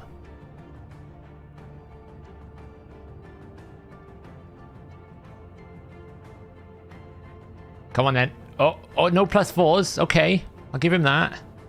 He hasn't +4'd me yet. There's still time. He's a good player though, see? Life Harvest. Life Harvest is the way.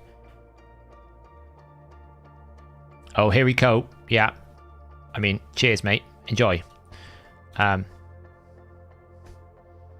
You're right.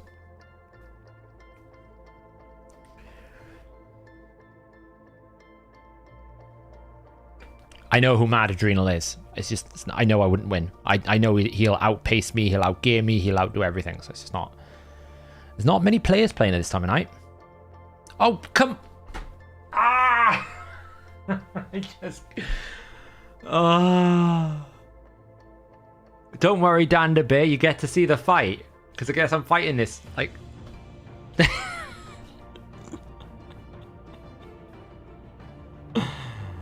I guess nobody's fighting at this time of night. Like, I guess we're fighting this one. He's picking the same champions. Like, legit, who can I pick to beat this?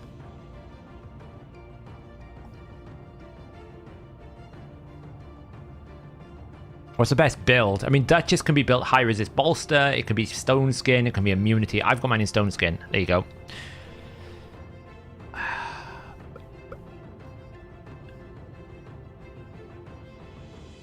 Honestly, I'm just going to take the Rotus out. We'll try it.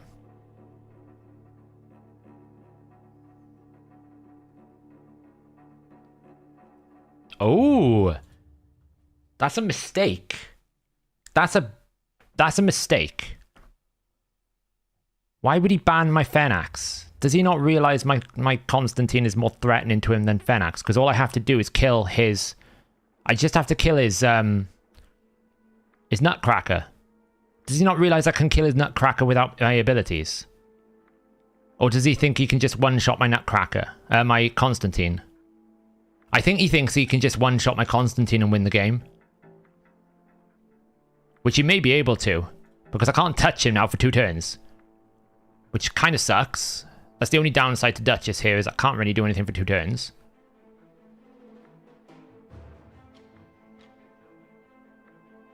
Can he one-shot my Constantine? Or is he just going to go for what? What?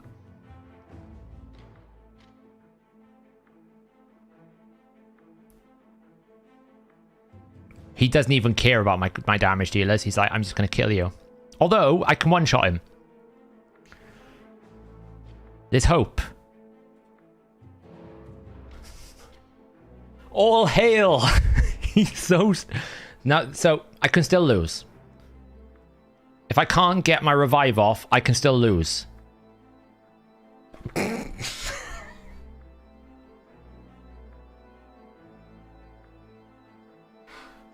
the hell?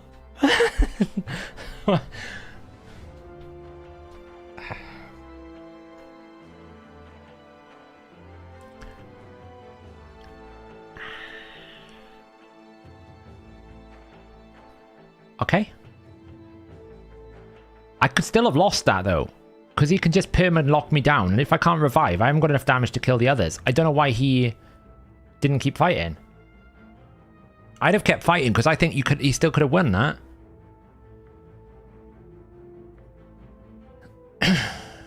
Like, if I couldn't get a revive off, I don't think Constantine wins that on his own, because eventually they wear me down. I'm like, what the hell? I was certain he would beat me because I know his kit. He's got better gear. Like, you saw how much damage his Nutcracker did. He annihilated my Duchess. That was a 200k hit on a Duchess that is reasonably tanky. It was a huge hit.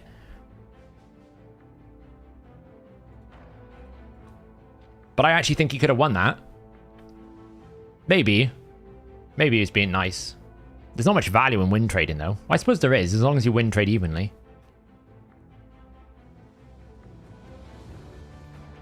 Yeah, well, that's what I said. I'm surprised he picked the Phenax because my Constantine can block Revive, Duchess, and can basically block Revive 3 of them. Oh, he's one of these players, is he? Well, I guess we're banning Taras and hoping to God he doesn't ban my Necret, because if he bans my Necret, we're screwed.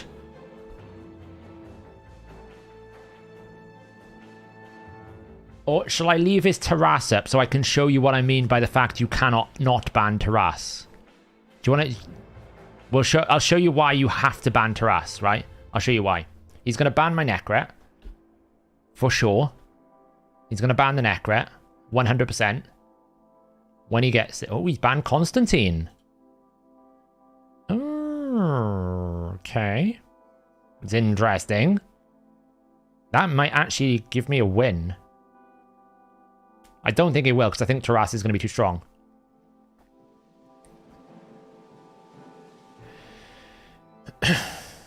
Taras is going to, I think, one-tap me. Welcome to the world of Taras. Can't use Necret because he gets feared. Watch the buffs. Are you ready for it, guys? Are you ready for it? 3, and a 2, and a 1, and we are living in the world of Taras. Eventually. Eventually. Eventually. Eventually. Here we go. Taras, one shot. Boom.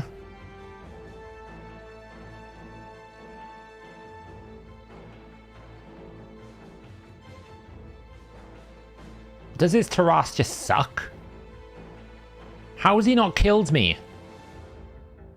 Does his Taras just, like, straight up suck?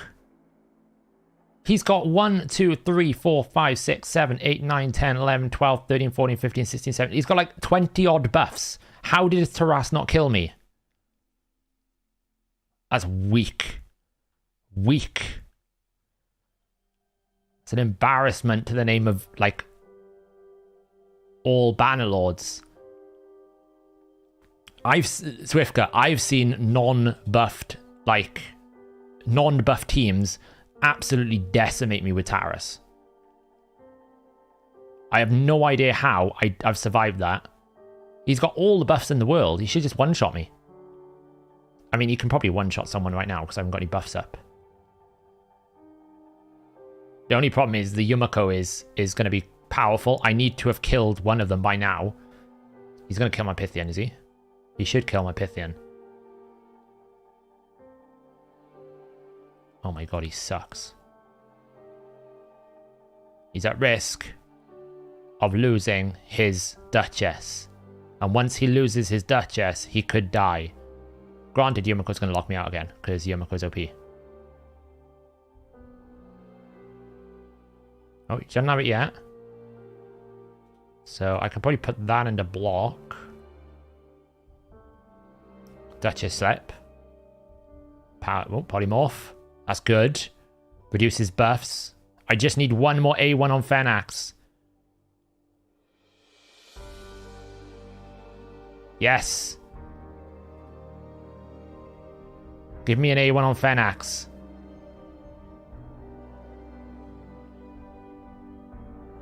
Oh boy. Every time Taras gets a turn, I get a little scared. But actually, this Taras is kind of weak. So, to some extent, all I have to do is... I need to kill the Duchess. If I can kill the Duchess, we've got a real good chance. This has to work. Yes. Okay. Now kill the Yumiko.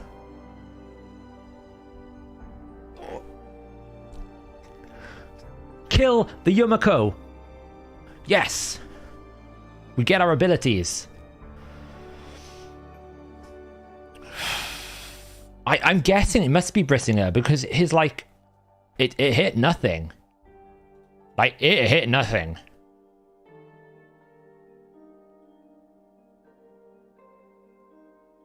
Like, it's doing no damage.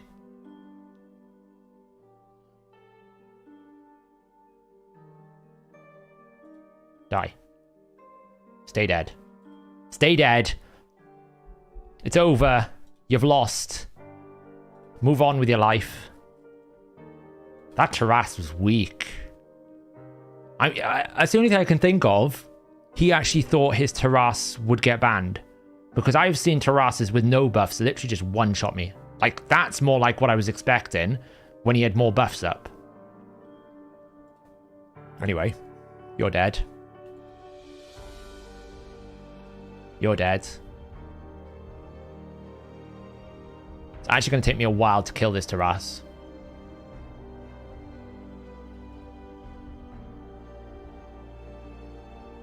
Uh-oh. Uh-oh. That's fine. Because he's decreasing my attack every time I attack him. It's actually quite annoying. And the annoying thing, this is what I don't like about these design kits, right? Terrasse is the only HP-based damage deal champion in the game that doesn't get penalized for his damage output when he loses maximum HP. He's the only champion in the game. Wow.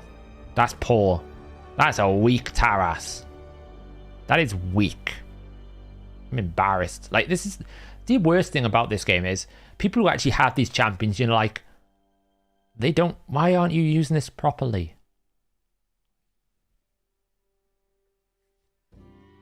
He just doesn't do enough damage, like, he had 6 buffs across everyone. So it's like, he had like, what? Probably 20 buff multiplier. That multiplier is insane when you get above 15. There's no way I should have survived it. I don't know how I did.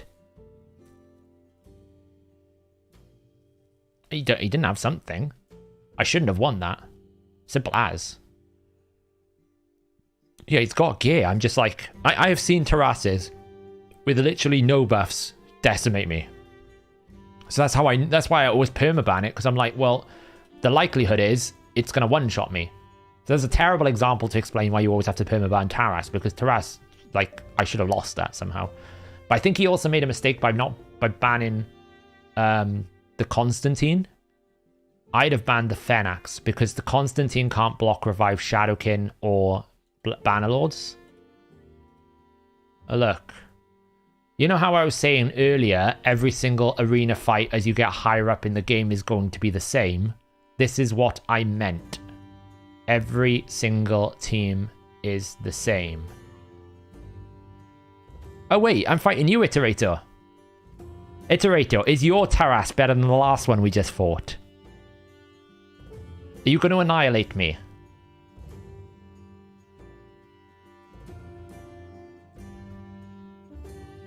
The problem is I can't use my usual strategies, because if I use my usual strategies, you're going to ban it away. That's cheating.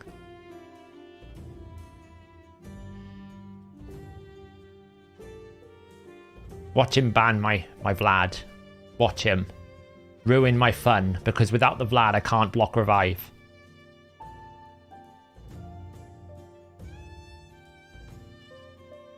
Oh, he banned my Necra. Oh, okay. You're going to have to kill me. Good luck, Iterator. You probably will, because you got Terrasse. I'm giving you the benefit of the doubt. Here we go. Come on then, Iterator. Give me the best shot. Well, you're not that fast. Uh-oh.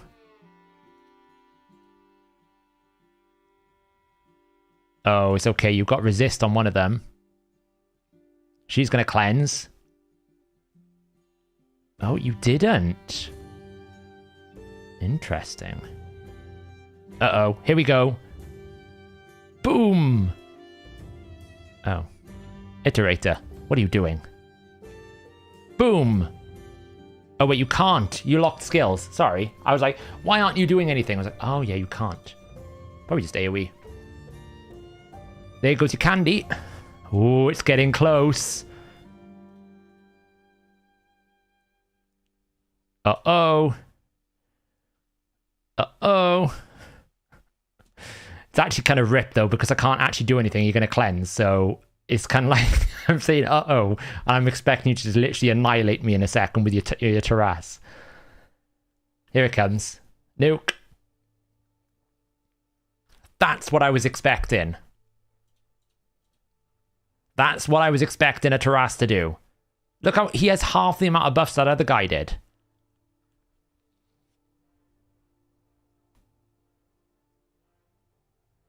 Oh, here we go. The twins are off.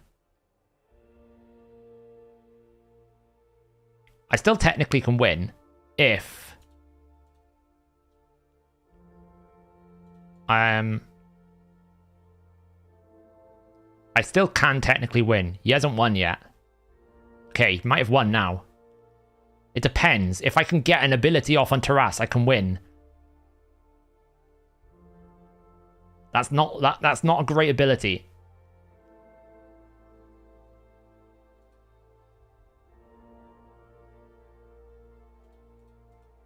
AoE is going to reduce it. I'm done. He's got me. Actually was close though. I was close. If the ally attack hadn't come in from Marichka, it would have been fine. The ally attack's too strong. It's close. Well played. But that's what a Taras should do, right? That is what Taras should do. He should one-shot you. Yeah, I was close though.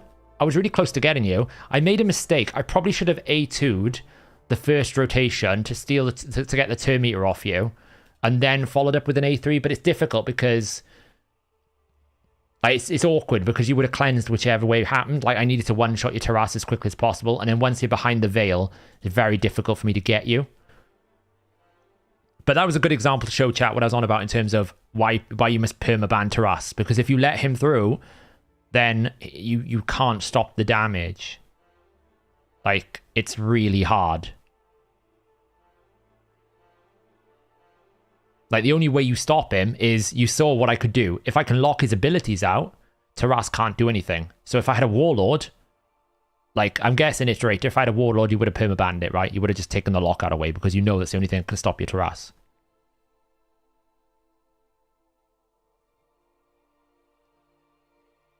Like I took the Yumiko out because I knew the only way that I was going to get anything done is if I had Vlad doing skills. And I brought Vlad because it's the only way I can block revive them. So, honestly, I might just take the Siphi out here. Out of interest, Iterator, what kind of speeds were you running in your Yumiko? Are you running a fast Yumiko? You don't have to give me the exact number because I know people don't like sharing it. Just like give me a ballpark figure. Roughly what range are we talking? Are we talking 400, 390, 380, 370? Are we plus what? Plus or minus? 300 plus, not too fast. Okay. Interesting. Yeah, bots already ain't going to be in their pocket, because what's going to happen is if you can't find a matchmake to make sure the system still works, they'll give you a bot. So you'll find bots. So I took out the Siphi because the Siphi will give damage to Ragash's AoE. And to be honest, I'm not too worried about bombs from Shazar because they'll hurt, but they probably won't kill me. I would have thought, because the damage on them are really low. That kind of hurts. I might die now because the Ragash did a bunch of damage. We'll find out. The Shazar normally just doesn't have enough damage. See? It's dropped me low. Game. Thank you. So I'm probably going to lose my Pythian.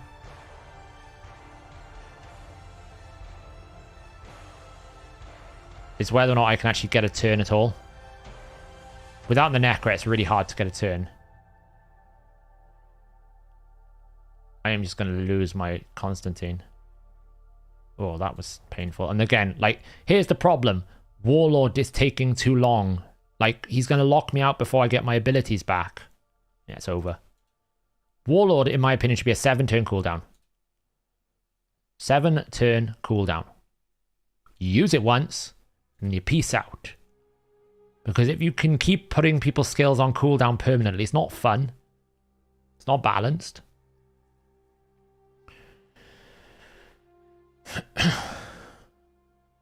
Well, I mean, like, Nevin, like, 300 is nothing these days. Oh, not again. I've literally just drafted against him. Are there not that many people playing this window? I guess not. He's going to draft the same team again, right?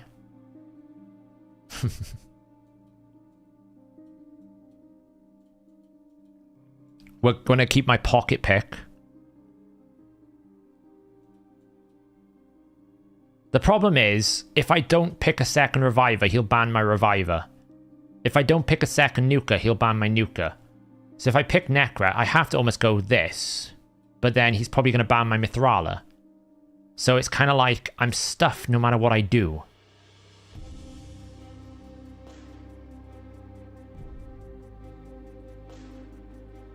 Let's see if I can force him to ban.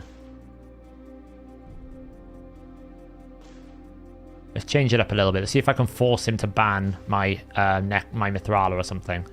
I think he's going to still ban the Mithrala because it's the only thing that can cleanse.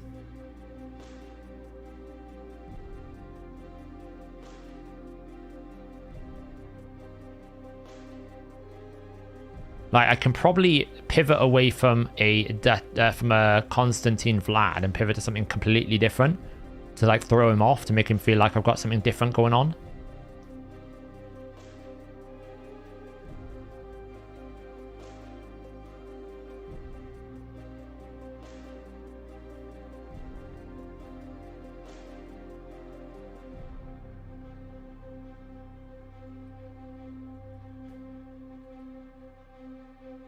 Who could be my last nuker?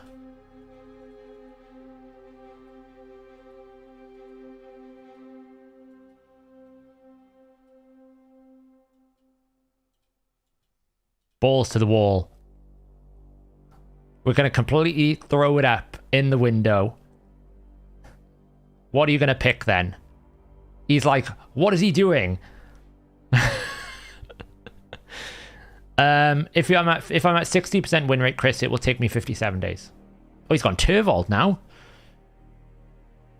Interesting. So he's pivoted away from Shazar because he's gone for Turvold because he's worried I'm going to ban his Arbiter out. Like, his Turvold is going to one-shot me.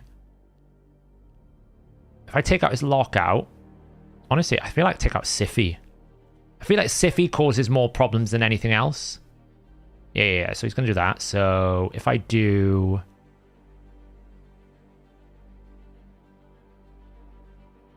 speed, because I'm not worried about resist. Yeah, I'm not worried about losing my abilities. To be honest. Because Whisper's got Relentless.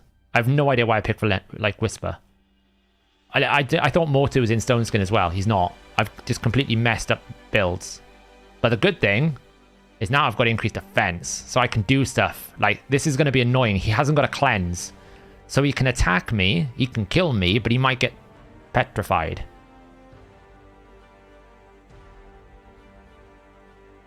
Which means it buys me time to do stuff. But he's probably just not going to touch my... He's bought a single target. He's not going to touch my Mortu. He's going to keep killing... He'll kill Pythian now. Petrified. So it'll slow him down. It'll give me a chance to basically get my skills back. Because they haven't got a... Oh, he can cleanse, can he? Petrified. So I have a chance of doing something here. I have to kill probably the Arbiter if I want any chance. Yeah, I don't know why he's not got Stone Skin. So, who needs to worry about, like, skills? Because I've just got Perma Petrify.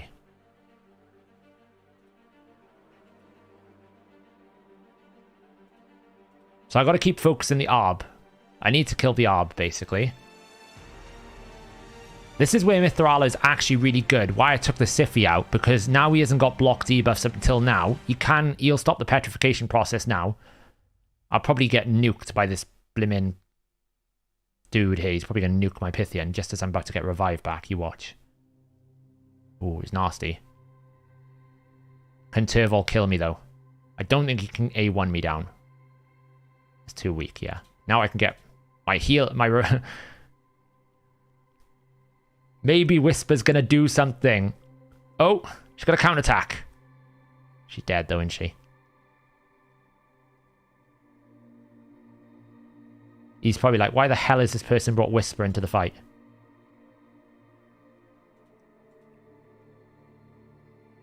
Ooh, I nearly killed her there.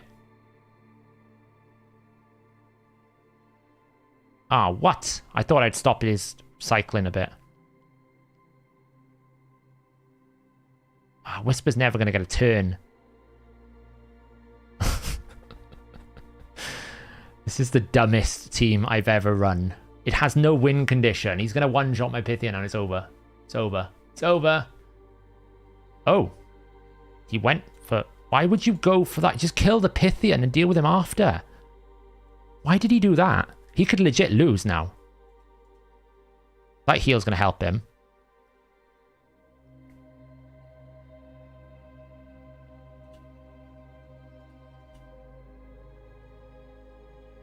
I've no idea why he went after that champion.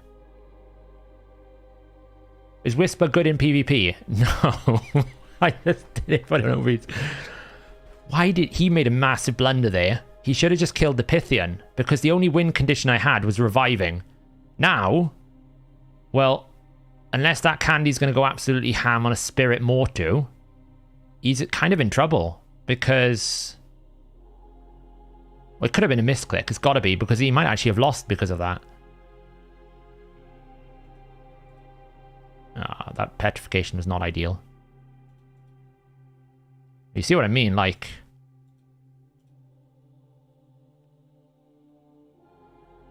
What's he got on him? A2, A1? He's got an A3. He might lock my skills out again. Or he might heal or something. He can't heal because she's got heal reduction.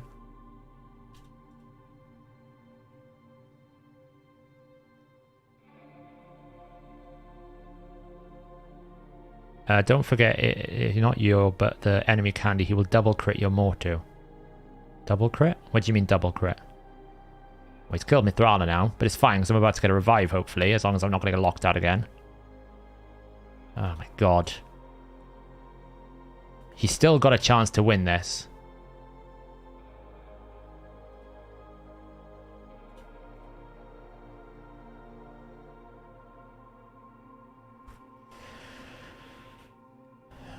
Because the problem is he won't attack. He's made the mistake once. He's not making it again. So he could kill my Candy here. If I kills my Candy, I'm over. Oh, that hurt. I actually need to force the revive out of him.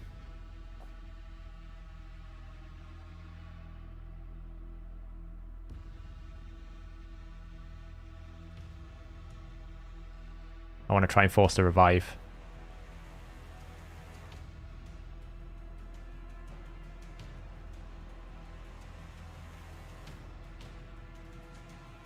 I'm just getting locked out again. But every time he locks me out, I get a chance at peril. It never seems to happen, but I can get a chance at peril.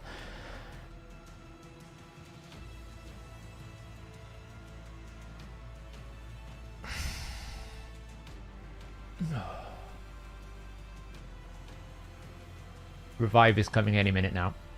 It's coming any minute. There it is.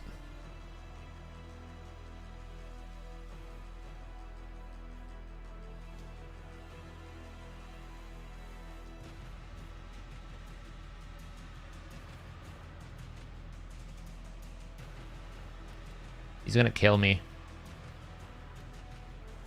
It's over. The only way I win this is if I get a peril and I can block the dude. But it's not gonna happen because I'm not getting peril shot procs at all. This is the problem with Mortu. I need a peril proc here. Oh, he's dropped it. Does he fully deplete my turn meter? How did I fully lose my turn meter? Surely he doesn't fully deplete the turn meter as well.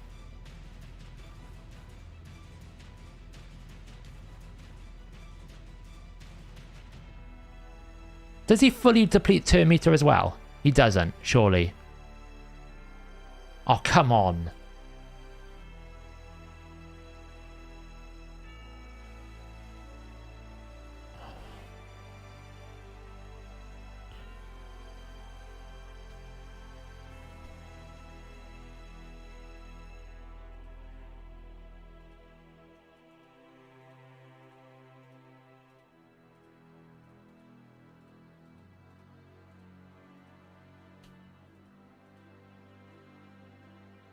Absolute joke. Absolute joke.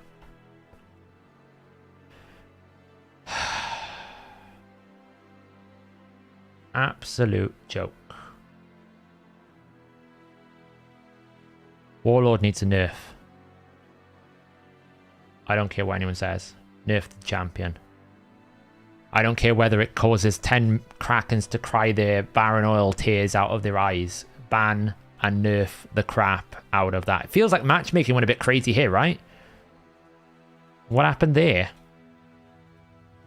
To be fair, though, I kind of like Mithrala then. I felt like Mithrala as a sub over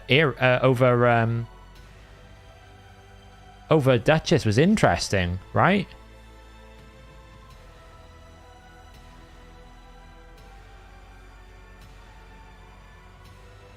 I feel like that's interesting.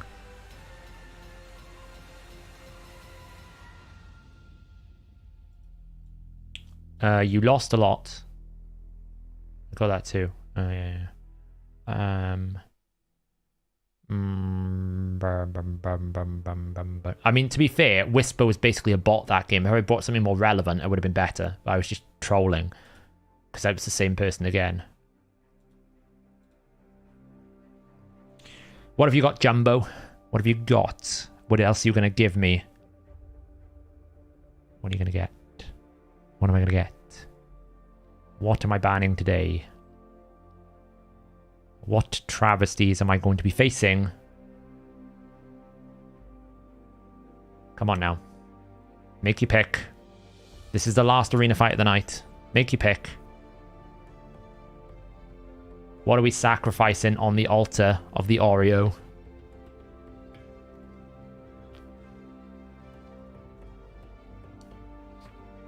Honestly, I'm not that fussed. As long as Rotus doesn't go full Rotus, it's fine. If he bans my Vlad or my Constantine, I'm kind of screwed.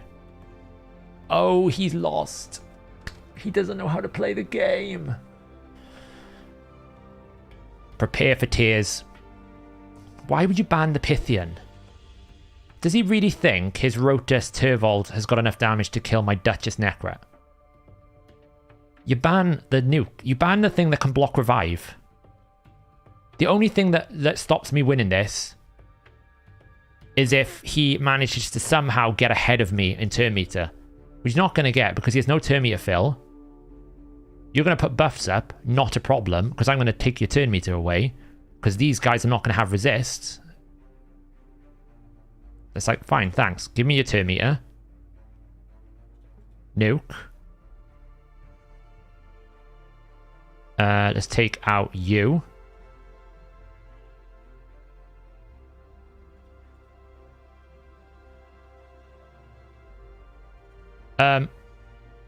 Okay, fair enough. Close enough.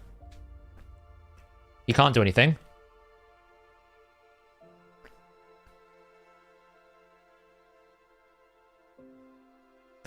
Don't ban the Pythian. He's the worst champion to ban. Like, literally the worst. Wait. Does she give turn meter every time I attack her?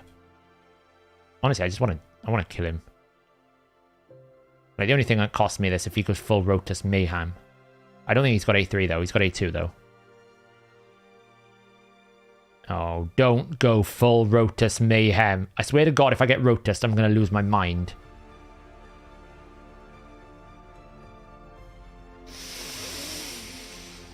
Rotus.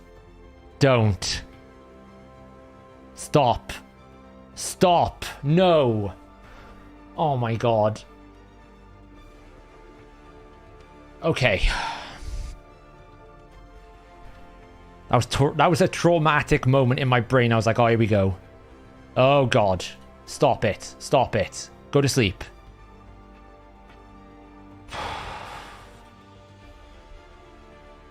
Good Lord, that was close. I was like, oh, God, here we go. Does he not realize he's lost?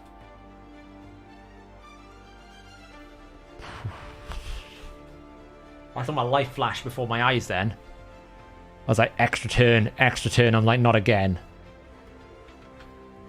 You ban the Vlad, or you ban... Actually, you ban the Constantine here. He's the only thing that stops you winning. Because Constantine's just going to block revive. Marichka for Constantine is like Like, it's a joy. When you see a Constantine, when you see a Marichka and you're using Constantine or Fennex, you're like, fine, crack on. You don't do anything because I just kill your allies. Turvold is very good in the right setup. Like, that wasn't the right setup because he lost a lot of his support. I wouldn't use him in that setup. So, I mean, we're down to 55% win rate. Okay, I'm the 549th best live arena player, but I'm down to 55% win rate, which is kind of poor. I'll be honest. I need to be up at 60% win rate, so I need to improve. But hey, you know, we're climbing. In about another 21 wins, we'll get a really bad chest and we'll sell more gear. I've managed to go 5 points in like... There you go, look. We got to bronze here. We've done 1, 2, 3, 4, 5, 6, 7, 8 fights. And we've gained 5 points. What's the win rate there in silver so far? So 1, 2, 3, 4. So what were the losses? 1 loss, 2, 3, 4 losses. 1, 2, 3, 4 wins. So like 50-50. Not bad. And to be fair, I almost beat this Lord Darko. If I just bought something better than a Whisper, I probably would have won. But the thing is, I picked the Mithrala expecting him to have Shazar. So he then pivoted away from the bomb to Turvold, which I was close to winning. I have no idea. What is my Mortu built in? I've no idea.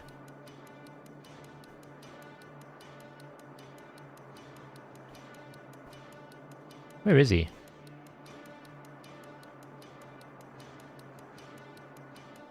He's not in the vault, is he? Where is he? There he is.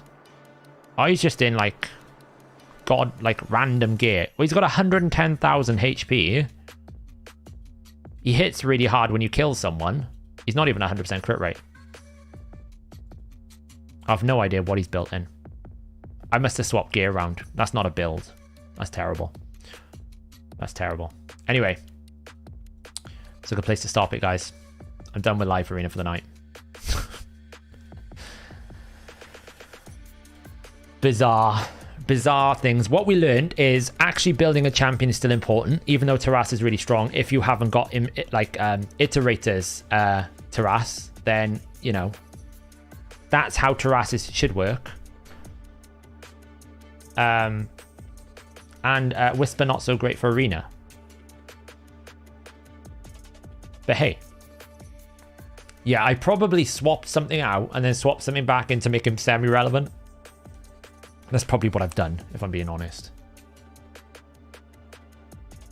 Or I was testing something back in the day. Maybe I had a crit rate buff with someone and I was testing something. It's entirely possible. So I will be back on Thursday. Tomorrow I'll hopefully, if I can get around to it, get a video out. But I'm streaming a bit later than normal, like 2 hours over what we normally stream. So I may not get the video out, but we'll see what happens. Yeah, hope you have a nice evening. I'm not a fan of food farming. I never farm food with dungeons. It's just not me. I prefer to go fast. I prefer to go highest stage possible. I just haven't built the hard mode dungeon yet. Otherwise, I'd be doing hard 10. Meng. Thanks for hanging out, guys. I'll catch you in the next stream. Have a nice evening.